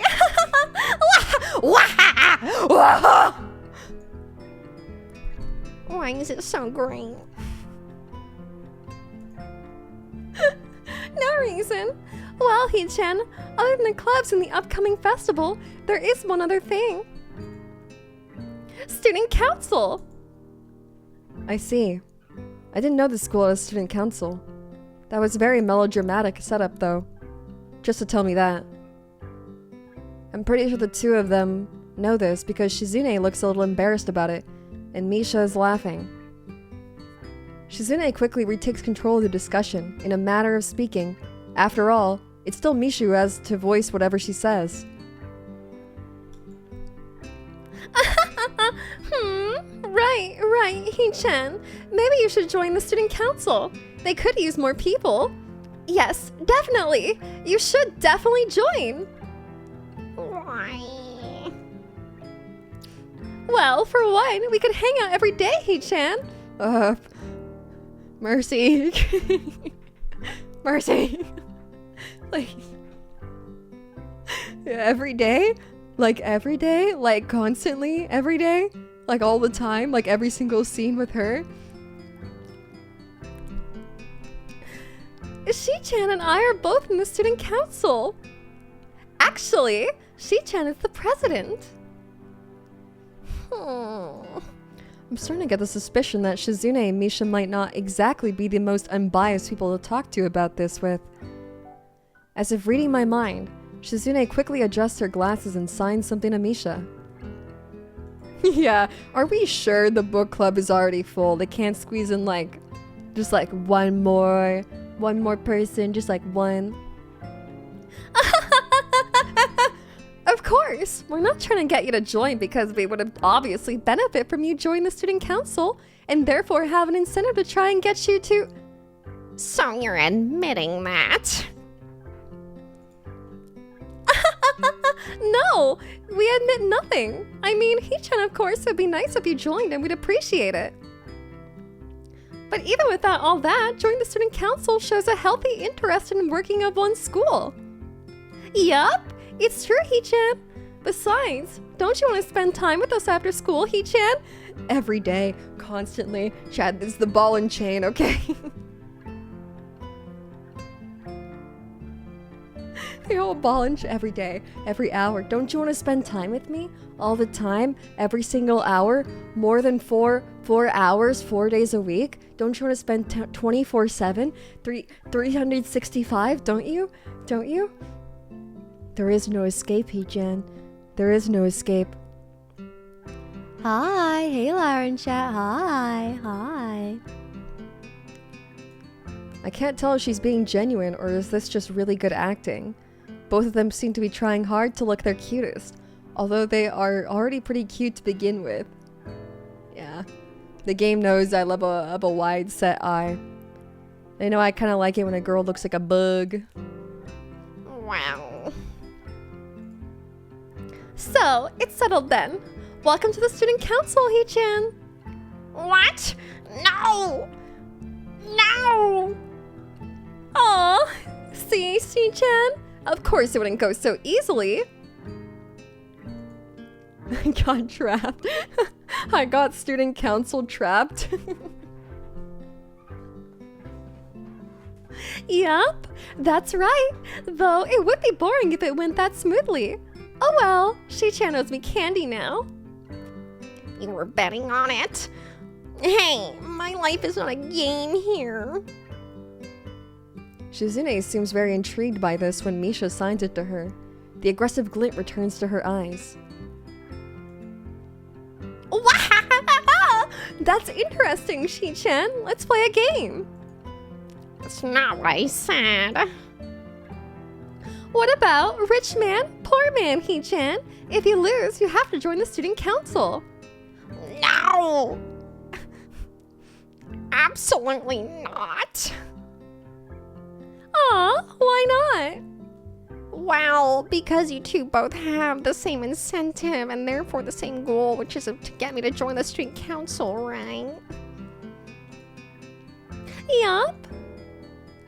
Yeah, this isn't my goal. Actually, that's not my goal, but what this means is that both of you can team up and I'll be at clear disadvantage. No, I will have to decline. Hee-chan, I'm very offended. Are you saying you don't trust us? And that we would pull something so disingenuous? That makes me sad. Sorry. It's hard to tell where Shizune's influence ends and Misha's thoughts begin. In order to atone for hunting a young girl's feelings, you should definitely join the student council. No! How about a game of paper football instead of rich man, poor man? Paper football? Yeah, it's a game they play in America. You make a paper triangle and then you try to shoot it past goalposts, and that the other player makes with their fingers. Isn't it cool? It's the ultimate form of competition between two people, Hee-chan. And it's also played by elementary and middle school children, Hee-chan. That means it's a game that really separates the boys from the men. More like the boys from the slightly older boys. Anyway, I'm not gonna play that either. Just the fact that you know more about means you're probably surprisingly good at it. Yeah, that's true. Like, how did you know, Hee-chan? Shizune frowns at Misha, telling me that she probably wasn't supposed to admit that so readily. I wouldn't say that. I'm happy with their attempts to get me into the student council, but I'm a little curious about what the student council does here. I've never been on one-on-one before, been on one before or even known anybody who was a member, so it interests me. I also kind of like Shizune and Misha, so maybe it wouldn't be so bad. Lyra, I'm back after months. Welcome. Welcome, my dear sweet chatter. Welcome. Okay, Hee-chan. How about Risk? Like the game of world domination. I don't know what that is. It's really fun, Hee-chan. You fight for control over the world with armies and everything. Yippee!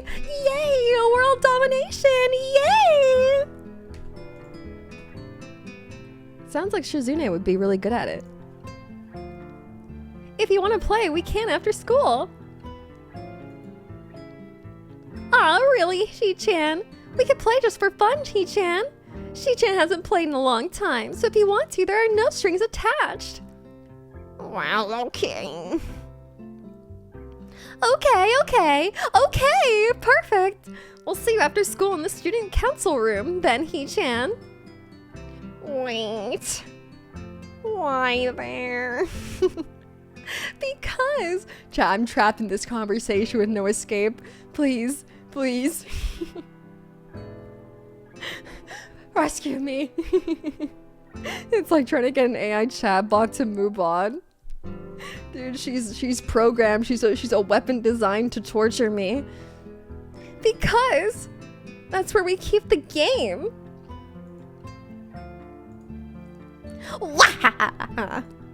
I grimace to them. How much I do not like this, but it's more for show than anything.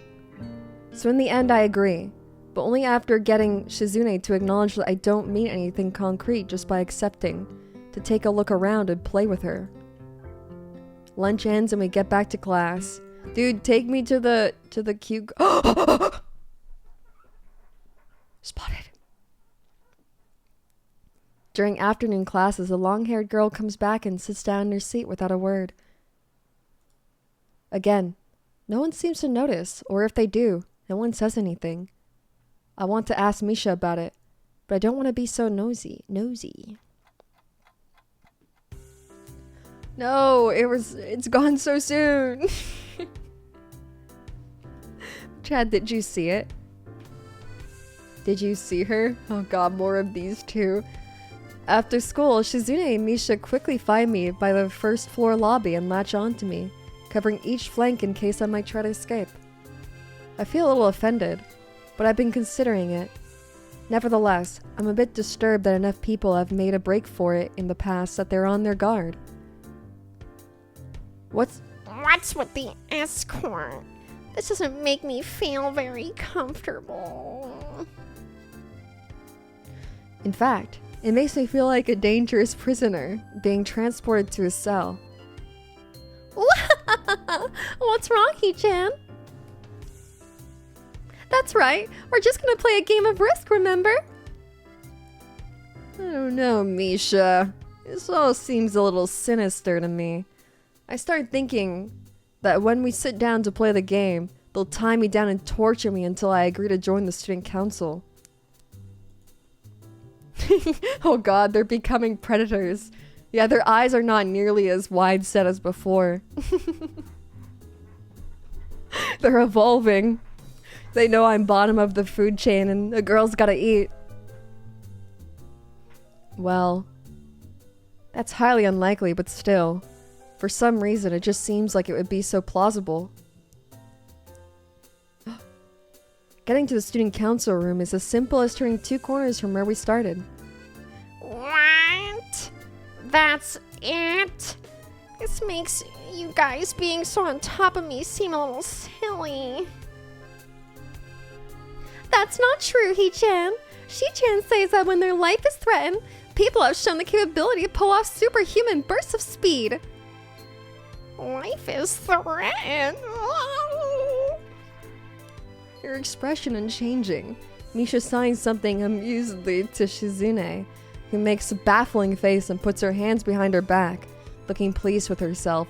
She's got a gun behind her. I know it. I know it. Misha feigns defense and hums cheerily, Stop. Oh, that was a humming. Sorry, I didn't realize.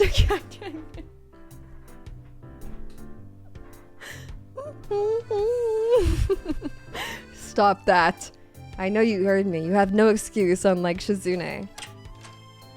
Shizune opens the door to the student council room.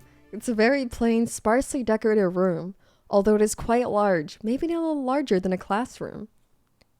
There's a big table in the center surrounded by chairs, and a smaller desk prominently placed in the back that I assume is Shizune's. There are a few regular desks, and chairs stacked to one side as well. Extras, perhaps? Yo, this room looks like ass. I mean, it's not actually a student council, right? It's just where they lure me in to kill me. Aside from the tables and chairs, the room doesn't have much else to offer. There's a couple of filing cabinets and bookshelves stacked with old school records and documents. Not much else. In fact, nothing else. The murder and sacrifice room. Dude, they're gonna break my legs so I can't run. And I have to stay with them forever and ever and ever and ever. You know? That's why I like maggots so much, because they have little nubs. They can't run. They can only wiggle, so we can stay together forever and ever and ever. This is a pretty bleak room. Gui. Gui? Gui? They could at least put a potted plant in here or something. But the most noticeable thing that this room doesn't have is other people. Are we early? No. What do you mean, no? Does it mean nobody else is coming today? Yep, that's right. Yeah, I think I understand why no one wants to be in this club. This ball and chain is like an iron. It's an iron padlock, okay? There is no escape. They're gonna clamp a boot on me. I won't be able to get away. Before I manage to ask why that's the case, Shizune claps her hands together very energetically. Hee-chan, let's play a risk. Come on, you promised, didn't you? You have to. Okay. Do you want to know the rules? We can explain it to you while we set up everything. While Misha is talking, Shizune takes out what looks like a board game from behind one of the filing cabinets and throws it on the table. Actually, this looks kind of interesting. After Misha spends a little too long for her liking, running through the basics with a somewhat vague and confusing tutorial, Shizune cuts in and declares the game has started with a decisive motion, slicing her arm through the air. Dude, explaining a board game to someone is like the hardest thing in the world. Shizune's aggressiveness is rubbing off onto me. I start feeling more competitive than I intended to be when I agreed to this. Oh, you guys think you think I'm an angry winner and a sore loser?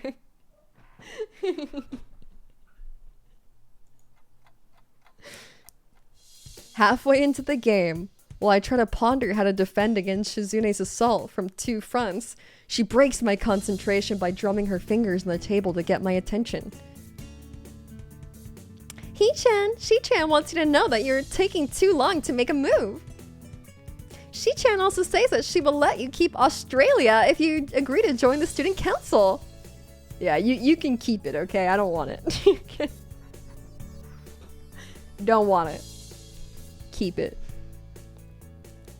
I thought this was a game with no strings attached.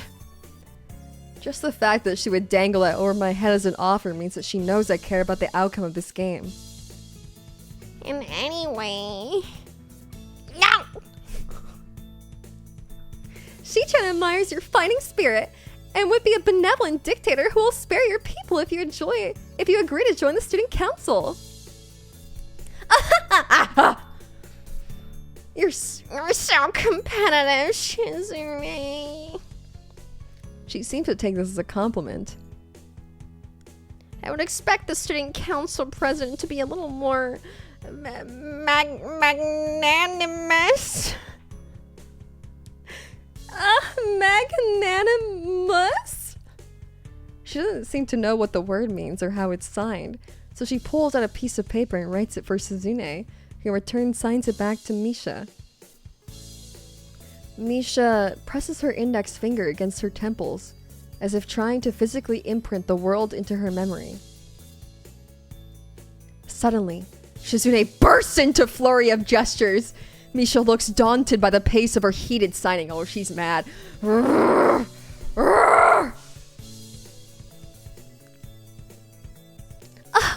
slow down. Shi-chan, Shi-chan says you're going to lose. Tell her I will crush her. Actually, tell her I will crush her. World Empire with my rebellion.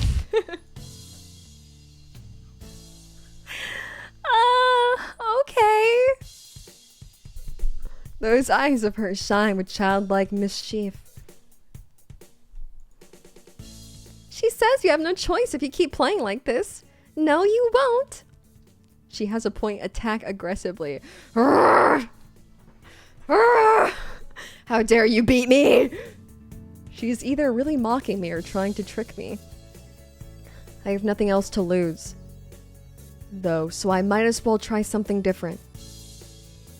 Maybe if I spread out my forces and try to control more territories, I recoup the advantage. Shizune seems to focus on conquering whole nations, so maybe I can sacrifice my hold on continents to gain more small countries. It's worth a shot. Flip the board, I'm telling you. Yeah, I'm being provoked. I'm being provoked to hit them. But I will hold back. I'll hold back. It's worth a shot. A few turns later, I end up losing the game anyway.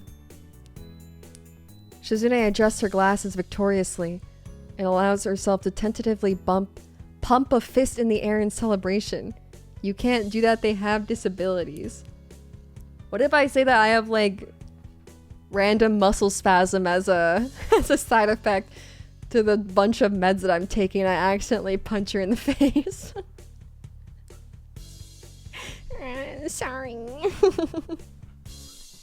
Yeah, oops, I was trying to sign backwards and learn ASL and I accidentally flipped the board and started crying. My bad. I win! Yay! There's no need to translate that. It was pretty clear. Don't look so sad, Hee-chan. We were really giving it your best. That's what I thought. Sometimes your best just isn't good enough, though. If anyone knows that, it's me. Are you okay, Misha? Misha? You did very well for someone who just learned how to play today. Hee-chan, you attacked Iceland and North America at the same time. That's a very daring move.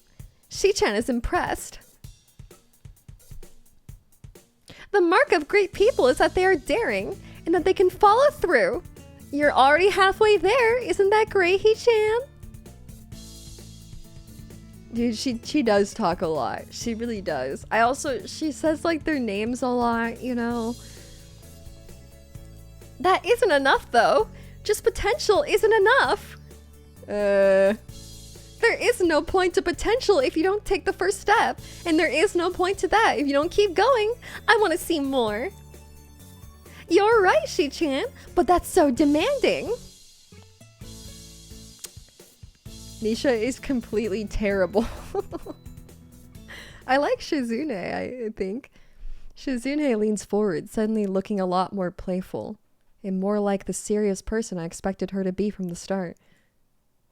I like her look more, you know, like the short blue hair.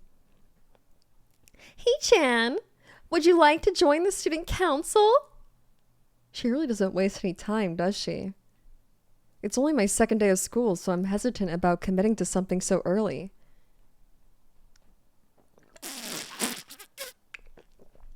I haven't even taken a look at any of the other clubs yet. But spending time with Shizune and Misha doesn't seem like something I would hate. We should reconsider that. I still need some more time to think about it before I decide for sure. Maybe. I'll get back to you on it. Okay, Hee-chan. But I hope you're not just saying that so we don't feel bad. No, really? Really? Hee-chan, if you're gonna say that, you're saying that it's definitely the truth and there can't be any mistaking it. I know. I guess I should have my revenge for losing at the very least. Shizune smiles at that in a mischievous way that feels like twisting the knife in the wound of my loss. I take a glance at the clock on the wall and then realize I've spent far longer playing Risk than I expected. Sorry, I think I have to go. I wanted to go to the library. It's not closed yet, is it? Shizune scratches her head and gestures at Misha. How hard can it be to determine whether the library is open? There's a clock right there on the wall. They're trying to decide if I'm allowed to have like court-mandated recreational time outside of their prison. Yeah, I think they'll allow like 10 minutes of freedom, right? Oh, there's a clock on the wall. It should be, unless the librarian is absent. I think you're right, Shi-chan. We think the library is open. It's on the second floor. Can't miss it. Do you want us to show you where it is? No, thanks. It's okay. See you tomorrow. Bye-bye! One flight of stairs up and I run into problems. The second floor hallway is a carbon copy of the third floor one. Wide, of course, and plain, like only hallways can be. The problem is that the library's whereabouts are not as easily determined as one would think. The classrooms are marked with a sign stating which class they belong to, but then there is a plethora of other unmarked rooms. Is the library one of them, or is it just somewhere down the hallway? I bet on the latter, and choose my direction at random. After I turn around the corner, an unmarked door draws my attention because it's not closed. It's not open either, though. Just barely ajar so that I can see it's open and nothing else. It would make sense for the library door to be invitingly open, and while this one is not quite that, it's good enough. At the very least, it means that something is inside, and I can ask for directions no matter how embarrassing that is. I gingerly push on the center of the door with my fingertips, every muscle in my arm ready to pull back at a moment's notice. The feeling of being an outsider to this school can't be shaken from my mind, so much that I instinctively fear doing something wrong by entering. The door slowly creaks as if groaning from a deep sleep, though it's much easier to open than I anticipated. Why is it so scary? Leaning over and poking my head further inside to gain sight of the room as fast as possible, the meek Hello. on my lips is quickly snatched away. Girl. This is not as I was expecting. I mindlessly let the door open to its full extent, taking in the sight of the solitary figure, taking center stage in the otherwise abandoned room. An angel. An angel sent from the heavens to rescue me. A girl. This is Lily. Is she a fan favorite? Do you guys like her? The situation steals my voice, leaving me standing at the doorway, staring at the beautiful girl. She's second best? Who's your guys' best girl? Evidently, having taken her time to assess the situation, the girl gently puts down her teacup and opens her eyes, but doesn't look at me. That's Hanako? Is that the... like the one that looks like a ghost? With like the long black hair? The creepy girl? I so far like her a lot. I like her design the most. Wavy haired girl. Hold on. Hold.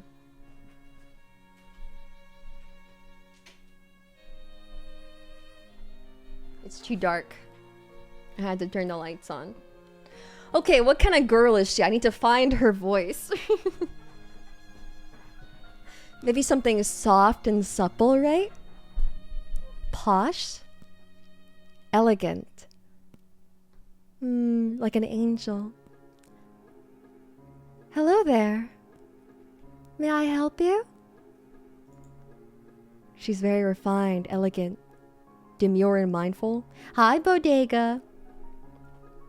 Staring directly in front of herself, the movements of her lips seem to break the silence rather than the words. Oh, dude, she's half Scottish. Don't tell me that.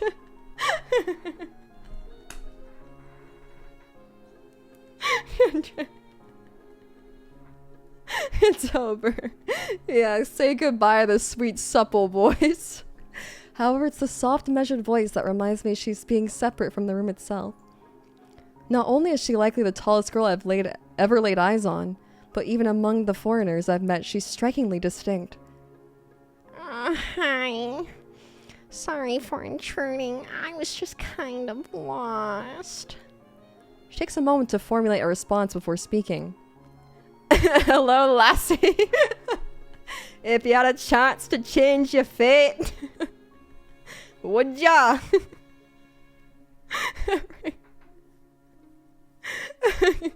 Every action she takes feels as if she's carefully choreographed beforehand. Care to take a seat? Unexpectedly, considering that I'm intruding upon her. Thanks. I slowly step towards another seat opposite her.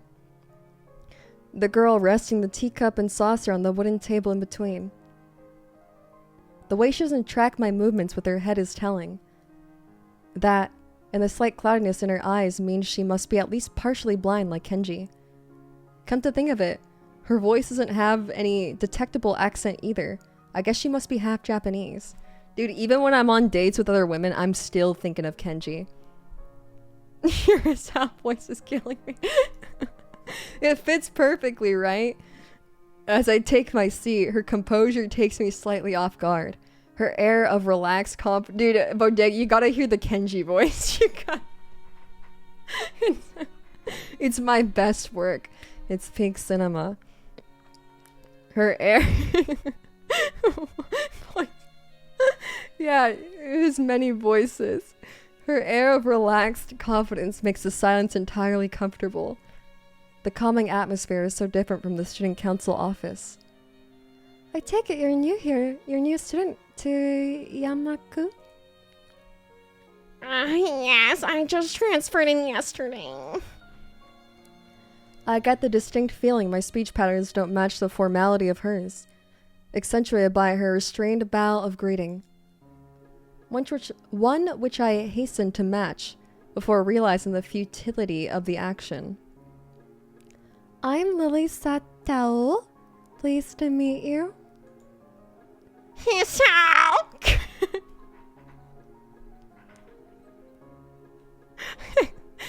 Hisao! Nakai! She gives a nod before gesturing roughly in the direction of her teacup. Would you care for a drink? Sure. As much as it pains me, I can't keep step with her formality in the proceedings. She gives a kind nod, taking the request in stride. Without another word, she steps off the chair and prepares a second. She steps off the chair. She ends it all. Without another word, she starts to hang from the ceiling. She can't bear another second with Hisao. It all fades to black. It prepares a second cup of tea from a collection of supplies laid out along a shelf. A brush here, a brush there.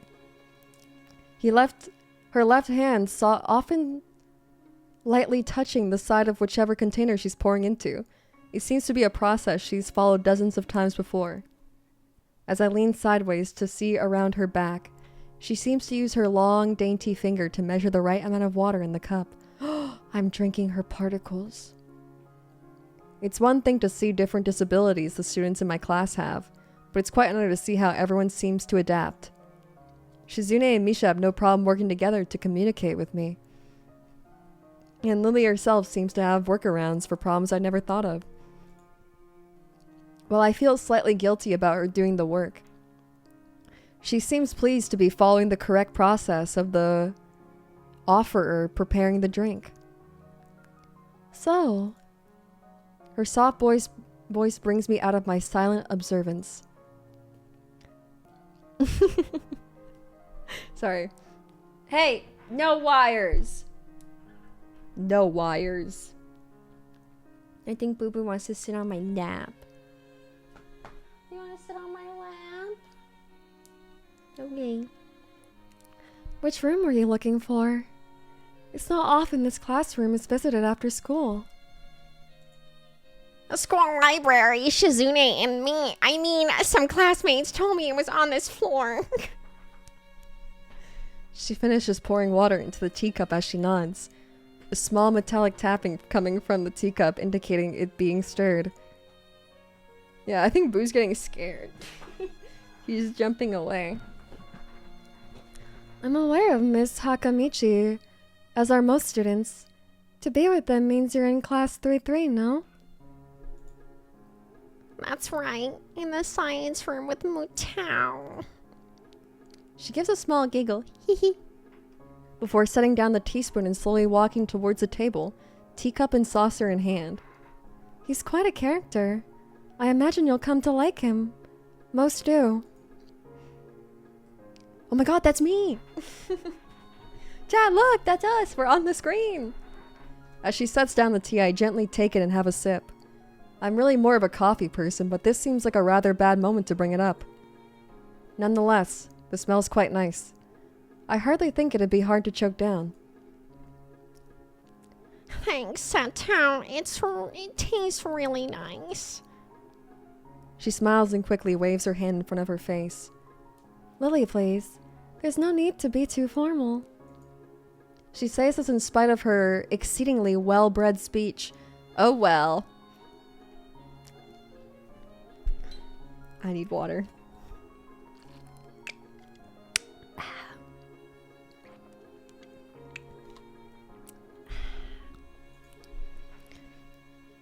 I guess I should try and ask her about herself, as it really does seem as if she's catering to me. What is well-bred speech? I'll make you well-bred, chat. Quee. So which class are you from? I imagine it's one of the third classes. Correct. I'm in class 3-2, which is on the 3rd floor, same as yours. It's taught by Miyagi, and it's especially for both blind and partially blind students. I see. I see. I see.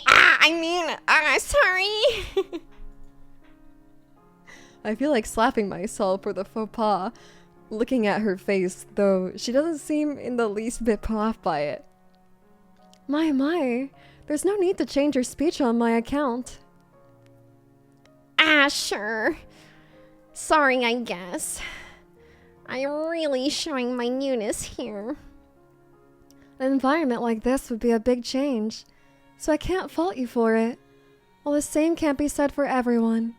Many have come to terms with their conditions. A category which would include her, it seems.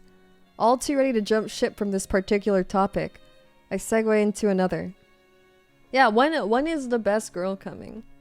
Do you come here to drink tea often? It's a really nice place.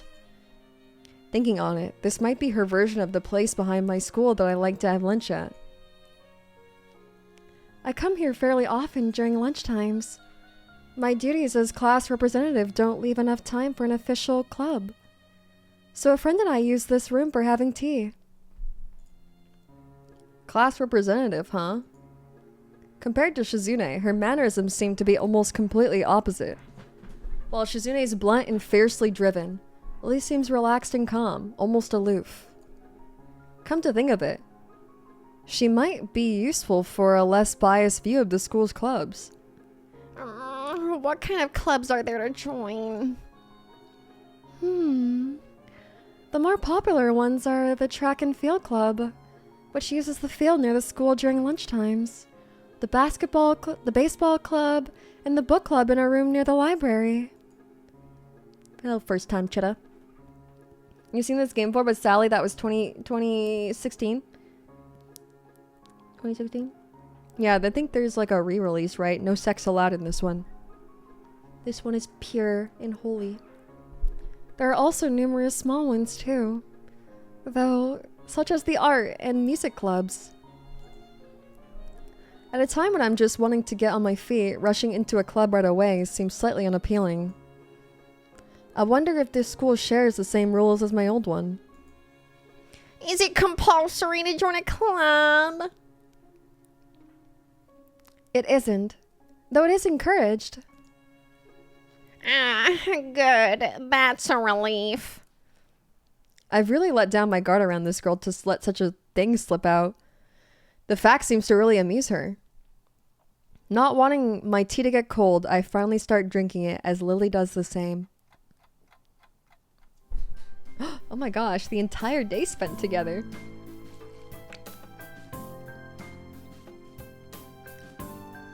I made your neurons activate when I said there's no sex in it. No sex allowed. God, that's so hot. Oh my god, abstinence is so hot. You're right. Yeah, they were sipping. As I look over to the window over her shoulder, I notice the light coming into the room has a distinctly orange tint. Even here, time doesn't stand still. Ha! The time's gone quickly. Sorry? Right. She's blind. Of course she can't see the sun setting. It just looks like the sun is starting to set. It seems to come to us as a surprise for her. I guess she must have lost track of the time. Sorry, Hisao. I didn't mean to keep you from the library for so long. I quickly moved to allay her concern. Ah, no, it's okay. The library is still open, isn't it? She paused and takes a moment to think on it. It's probably something I should have asked Shizune when I had the chance, but Lily seems likely to know in any case. True. It's open until 6:30 during weekdays. A quick glance at my watch confirms I have well enough time to get there. I might get going in that case. It's been nice talking with you, Lily. She smiles and gives a deep nod.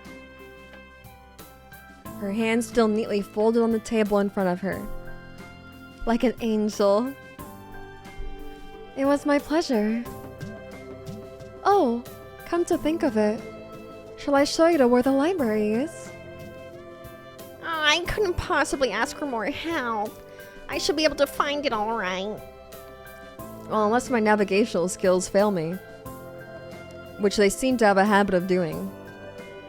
It's alright. I was gonna be talking to the librarian there in any case. I could introduce you. This gets better and better. It's pretty hard to deny her offer. If you're sure, then that'd be great. Thanks. As she stands up to follow me, she takes hold of a straight, retractable cane that had been slipped in the handle of her bag on the floor. Compared to the cane the boy in my class had, Lily's looks much thinner and longer. His must be more for support, whereas Lily's is for navigation. Together we leave the peaceful room and enter the empty hallway on the way to the library. Side by side, my pace carefully slowed to match hers. We slowly walk through the hallway. It doesn't take long for us to arrive at the door to the warm-looking room, apparently situated in the center of the floor rather than in either wing. Ladies first. She gives an appreciative smile at the gesture, taking the lead as we file in. To the left is the wooden library counter, with the library proper being on the right.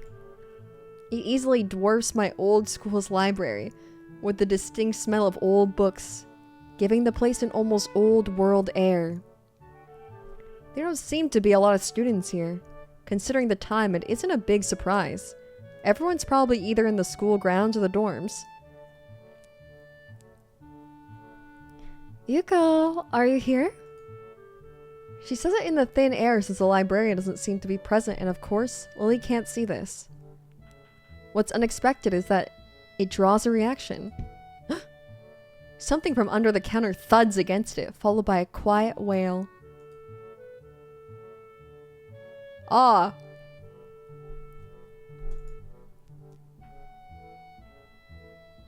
I haven't found the voice yet.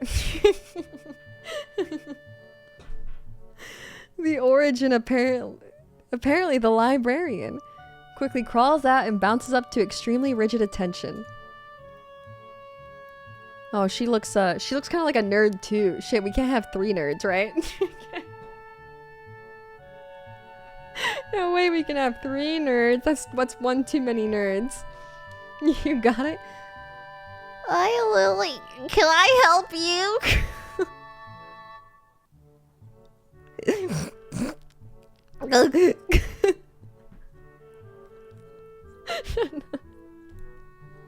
It's cute. It's like a cute frog voice. Her voice is strained in a failing attempt to sound casual. She's rubbing the back of her head. What the? Good afternoon. What happened just now? I heard a strange sound. Yuck. It's nothing. I just hit my head.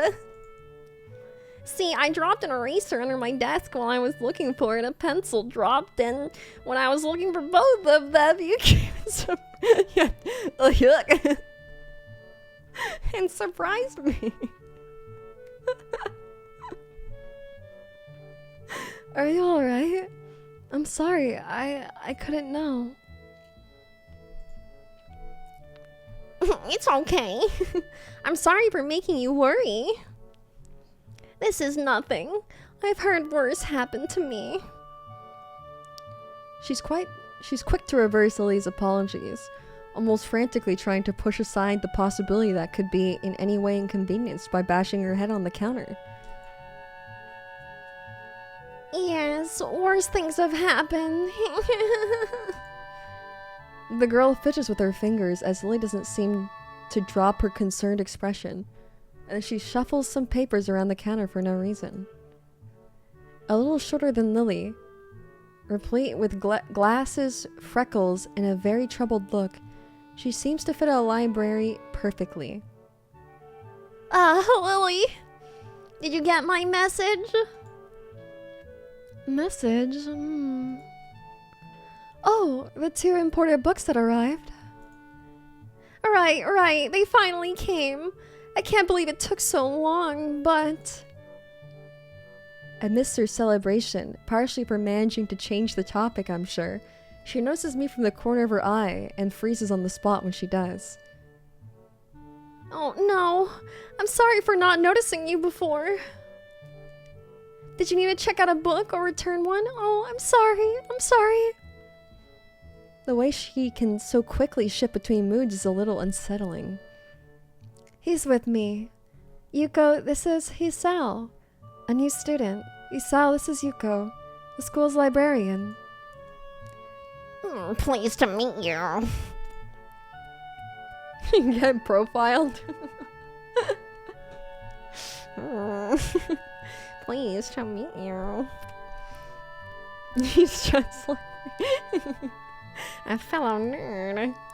she's only like half nerd. She's semi-nerd. Nerd influence. Hisao, right? Hisao. Pleased to meet you too, Hisao.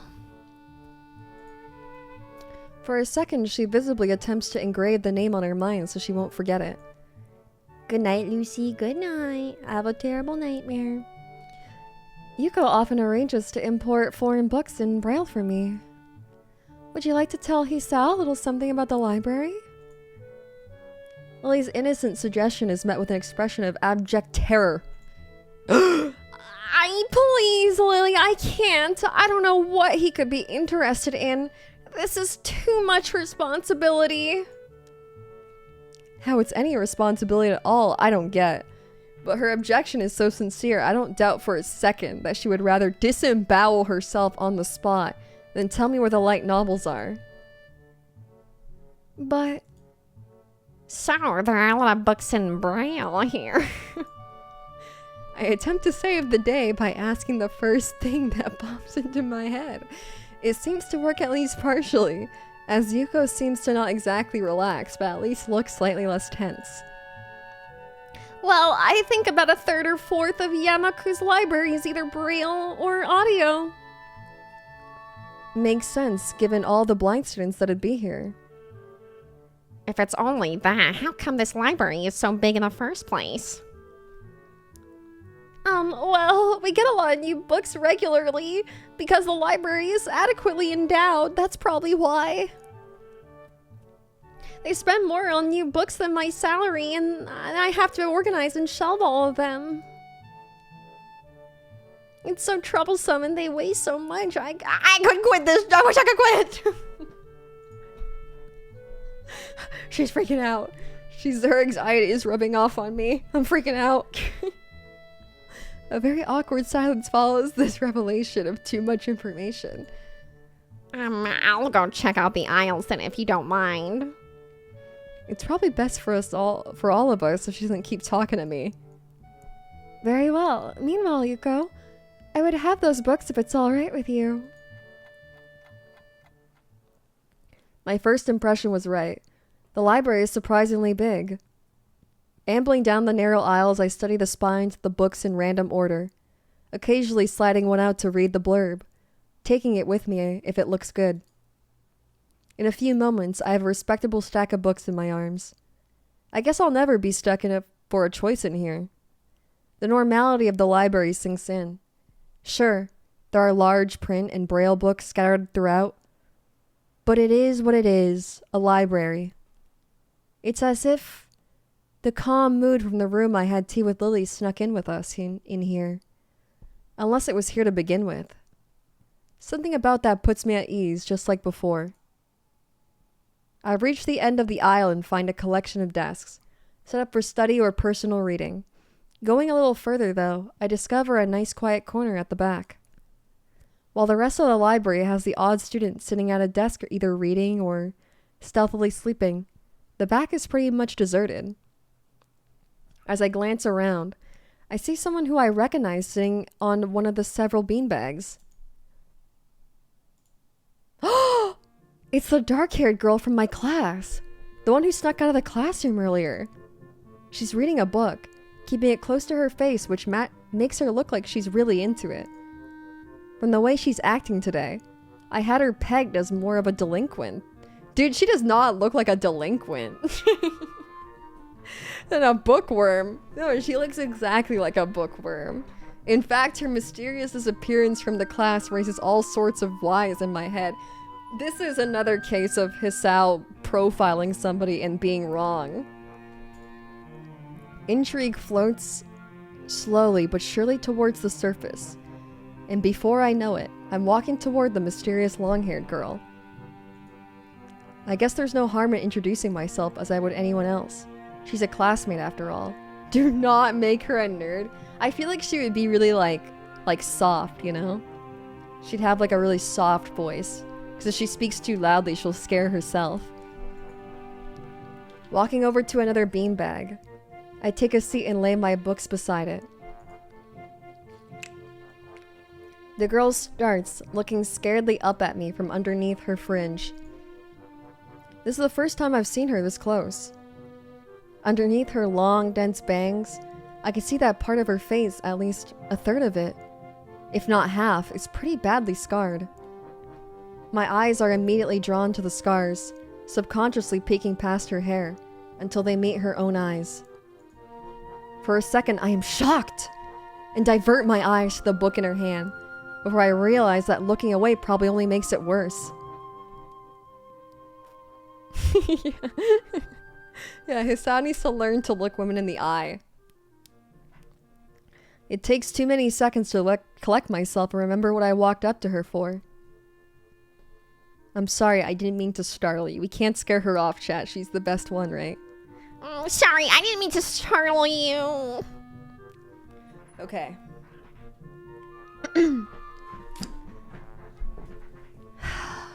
Soft. Supple. Maybe a little yippy, but softer, right? It's okay. Oh yeah, that's the one. That was it. That was it. This girl doesn't look like it's okay, but I let it slide. So, you mind if I sit here? She seems to be very uncertain whether it's okay or not for me to sit, but finally she nods. Just a little. Oh, okay. Oh yeah. Oh yeah. She's soft and supple. I take the seat next to her and she hides herself behind her book. Life of Pi. Never heard of her. Who? So, sorry again for startling you. I'm Hisao. She looks up from her book, stalling a little before replying. No.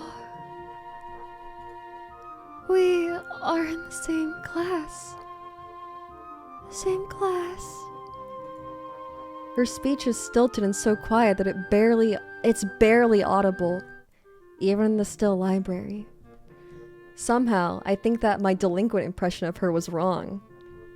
Classic Hisao, classic.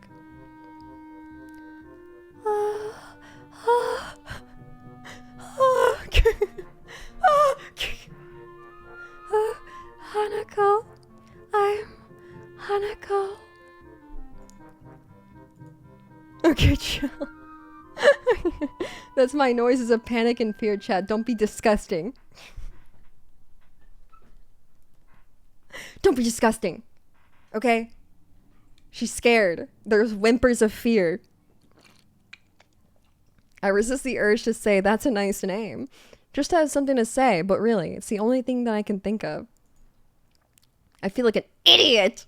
Everyone here must be used to being different to each other, and here I am being all bothered and fussed about that kind of thing. Don't let me interrupt your reading. I'll just check these books if you don't mind. She nods a little and sighs a little sigh of relief.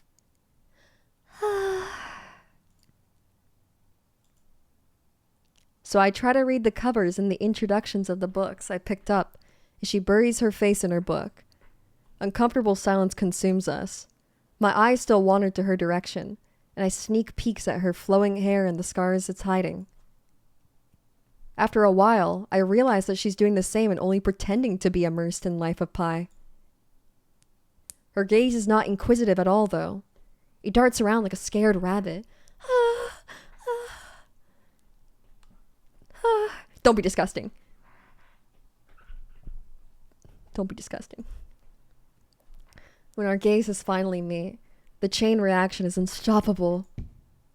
She stands up forcefully from the beanbag and takes a deep breath.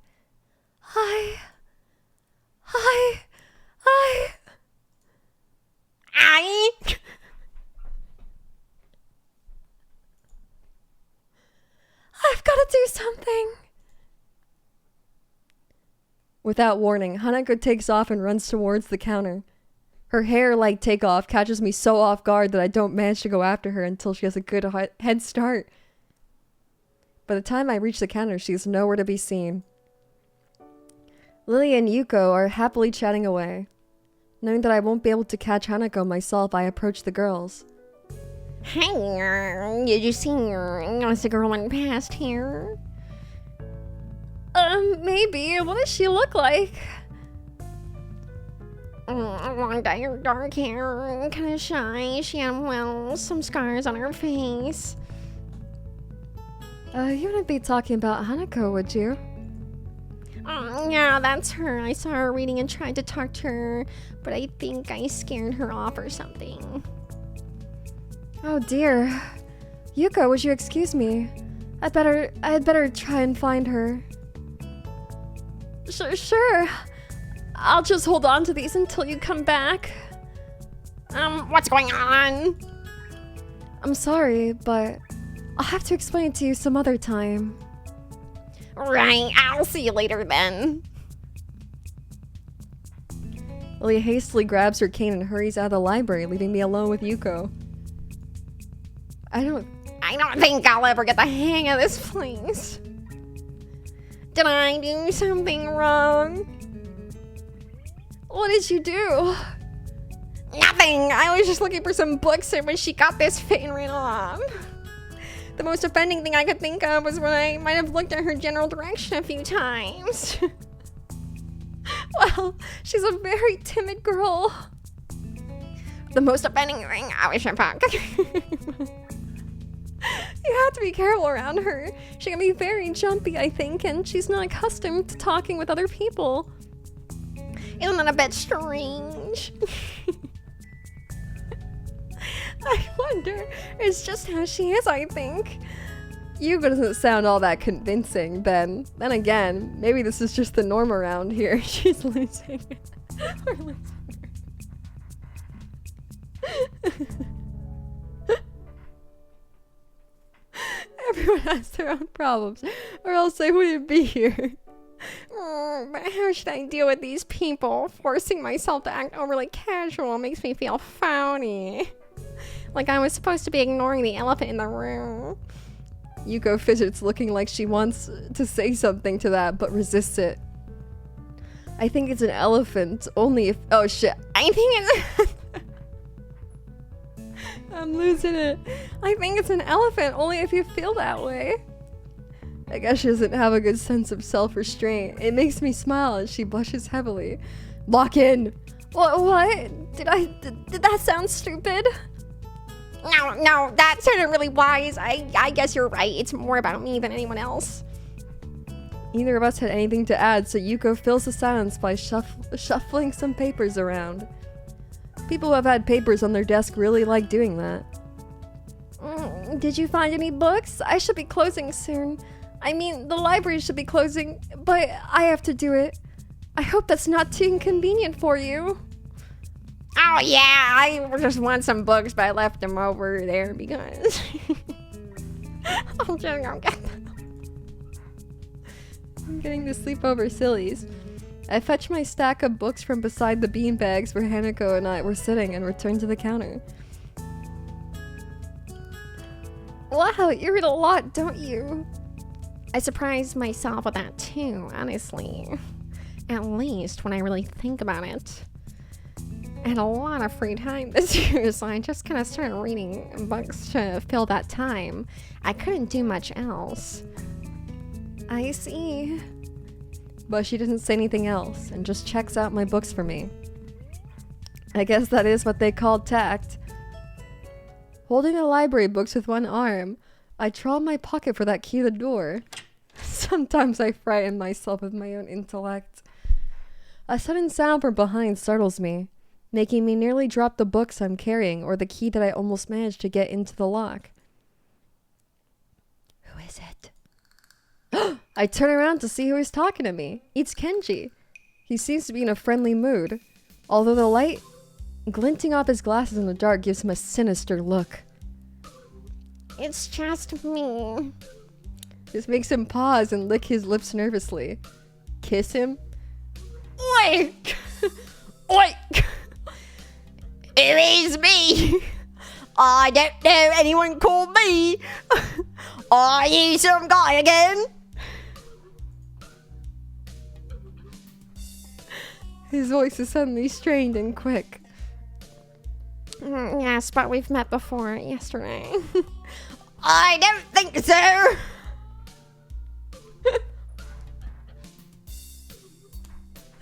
I would remember someone I met only yesterday. When was that? What day is it today? I tried to ignore him. Is he joking or what? Prove that we met before. You live across the hall, you're Kenji. Kenji jumps back, his eyes fill with uncomprehending fear. How do you know my name? Damn!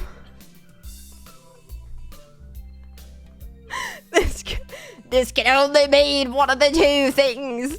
Either we have met and you are telling the truth. and I, it hurts. I can't go on much longer. And I just can't remember if you are a spy. He pauses. A psychic spy.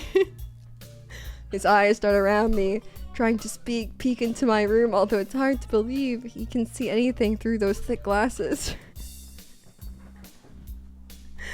And his mood swung from friendly to manic in less than a minute.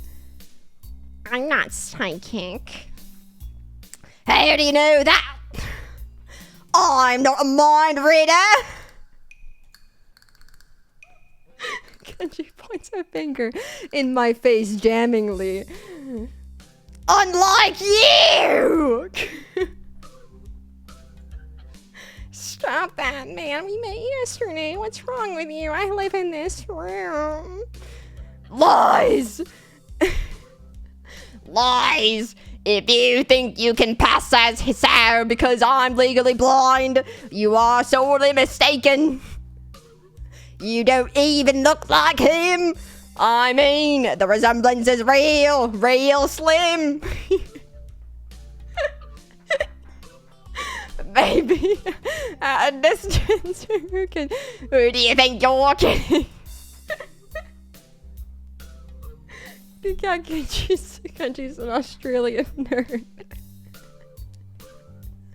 I want to grab him by the shoulders and shake him. Exasperated, I rub my eyes and let a heavy sigh. Roy! Stay right there!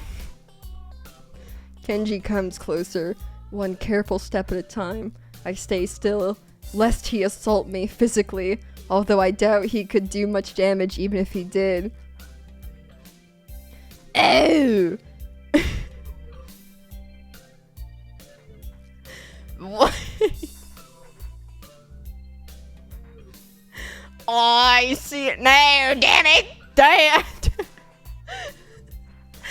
Damn! It really is you! Sighing again, and then once again for good measure, I step backwards just in case. What's up, man? Wagwan. You don't look too good, I think. Something wrong? I don't know. I just had something stupid happen to me. A few things, actually, even if you discount this one. I can't get a proper touch on other people here, and I have no idea if it's because of me or because of them. I don't know if I'm telling this to Kenji. Oh my, I mean, I don't know. Oh God, it's infecting me. I won't be able to stop. I just noticed those kiss marks are gone. I want a blank canvas for next time. I don't know if I'm telling this to Kenji. It's not like we've had any contact either. That's rough, dude! Yeah! I'm sorry about calling you a psychic spy and all, but you can never be too careful! It's the hard reality that we live in! I'm slowly starting to think that Kenji's not necessarily living in the same reality as the rest of us. You see, this is how it is, the world! I need more water. I can't do this much longer.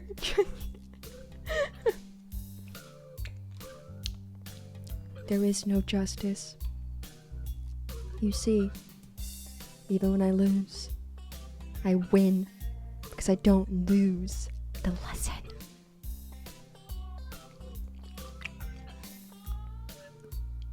What does that even mean? It doesn't matter. He dismisses it flatly with a wave of his hand. So what happened?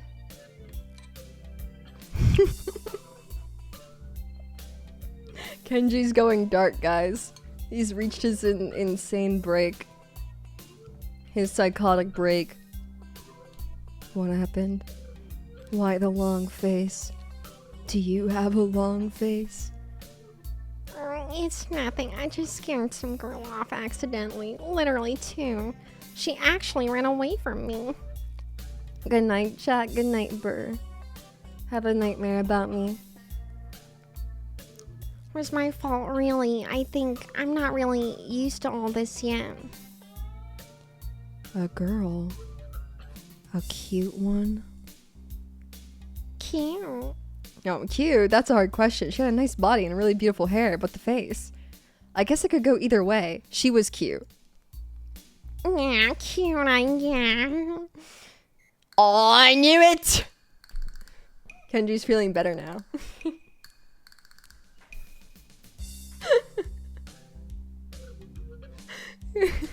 It's Kenji's split personality disorder. There are a lot of cute girls here. A strangely disproportionate amount. I believe this is one of the dark secrets of the school. I tried to warn you, man. But did you listen? No. I don't remember any such warning. Dark secrets.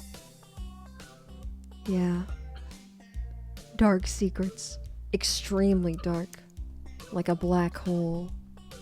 Have you noticed the number of girls in this school is slightly but significantly higher than the number of boys? It's like 60-40. He turns his head to the left and stares off into the distance at nothing. Why is it like this? I mean, to the untrained eye, it doesn't appear to be that bad, but that is a full 20%. One would think that a school with such a huge pool of women would be a man's dream, but no. What am I about to yell? You could blow your mind. Are you ready? I don't know where this is going, but I think I won't be missing much by cutting out now. No, I'm not ready. I only get as far as turning that doorknob before Kenji starts talking again, showing that he doesn't really care if my mind is blown or not. I believe the school is a battleground, the site of a feminist infiltration. This disparity in the number of men to women is a clear sign of how far they have come. In case this Cold War turns hot, they will have superiority in numbers. Just another skirmish in the eternal war against the forces of the feminists. They're everywhere. In Japan, women outnumber men. It's not 60-40 split, but it's only a matter of time, man. Even in America, women are the majority by a hair. They're building up their numbers. In the past, the buildup of a military has always been the clearest sign of imminent war. Japan is just the first step. Our economy is badass, and the country itself is small and isolated, yet a huge part of the Pacific in terms of political value.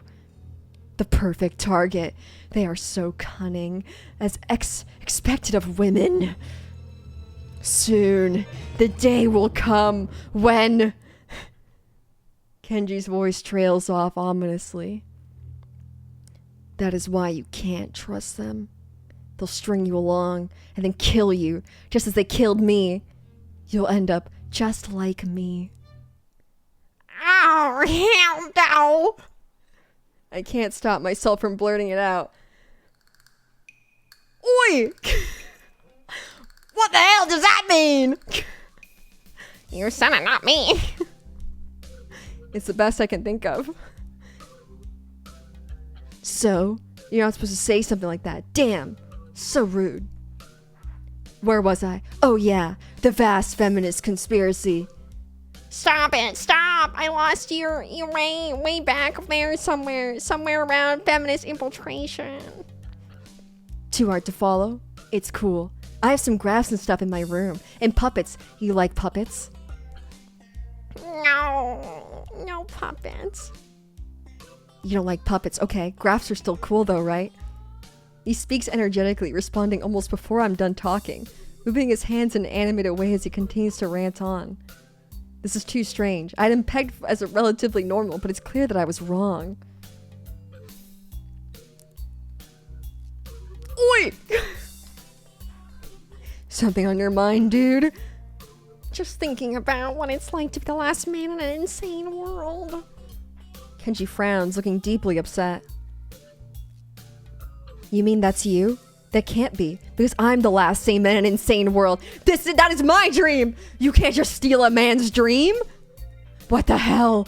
There can't be two last sane men. It would invalidate that whole last part. What? And that part is kind of important. There can only be one. Like in that foreign movie where there could only be one, and in the end, there is only one dude left. Because that was the point. I've never seen anyone talk so heatedly and so defensively about absolutely nothing before. Wait, anyways. If you wait here, I can get my graphs. I also have a list of other dark and complex conspiracies that the school holds as tangled as... Quick! Finish my analogy for me. Be a pal. I'm going to bed now. It's extremely late. That doesn't sound like an analogy, but whatever. I like you. You seem like a cool dude. Most people don't understand what I'm talking about when I try to explain the vast feminist conspiracy to them. Denial is a terrible thing. Later! He claps me on the back and then vanishes into his room. So quickly and quietly, it's like he didn't even open the door, but instead walked right through it like a ghost. Feminist deniers? I don't know if I can fully digest what just happened, so I give up and just go to my room, kicking off my shoes before falling face first into bed. It takes me some time to relax and get up so I can get started on homework. It's because the sheets are so cool and comforting against my cheeks, and it feels good just lying there with my eyes closed. The school is like some kind of bizarre and surreal island.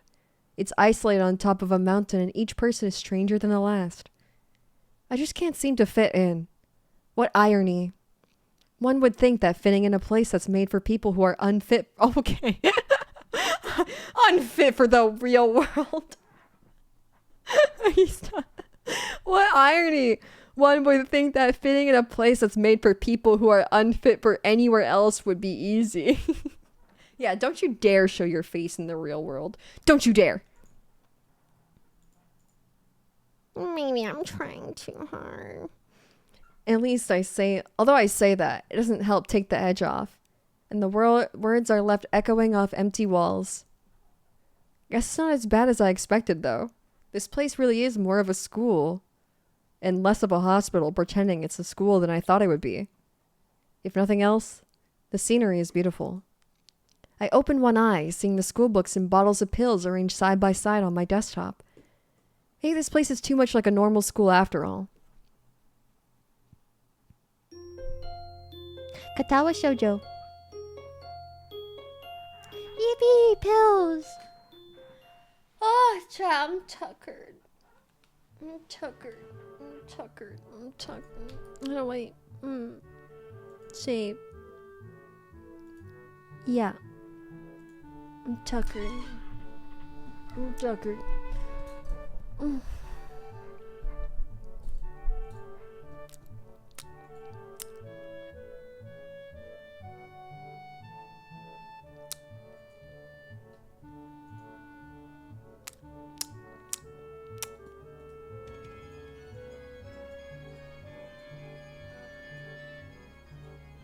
My head kind of hurts. Maybe I'll pop a pill too. Maybe I should.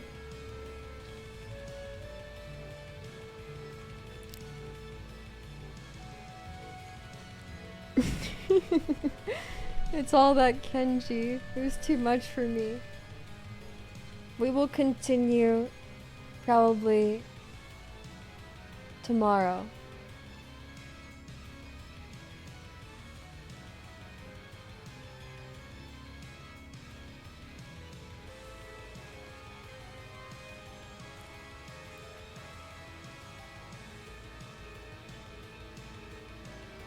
Oh my, I could fall asleep right now. I think if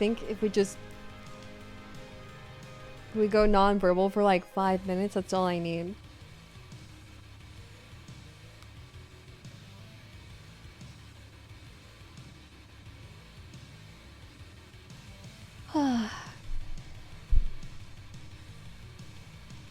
Gui.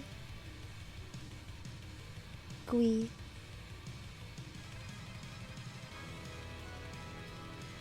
I slept really well last night. I think it's because I only had like 2 hours of sleep the night before. Like I'm in like a deficit, you know? That I need to catch up on.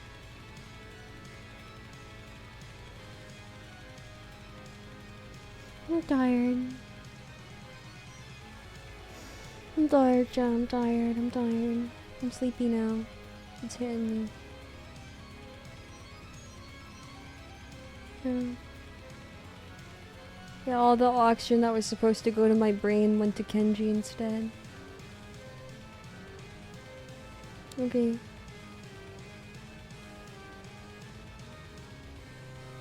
Okay.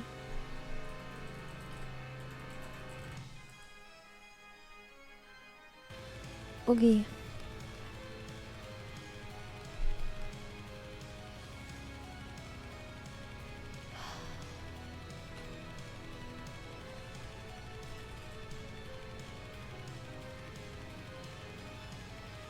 Hmm.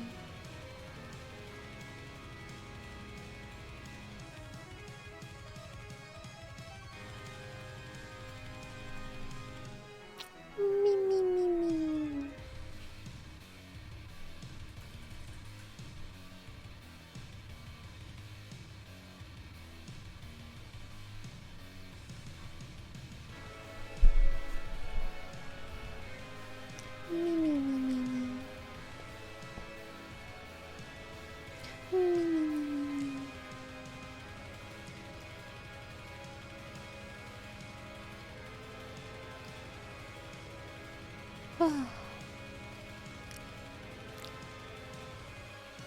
Okay. I'll see you guys tomorrow.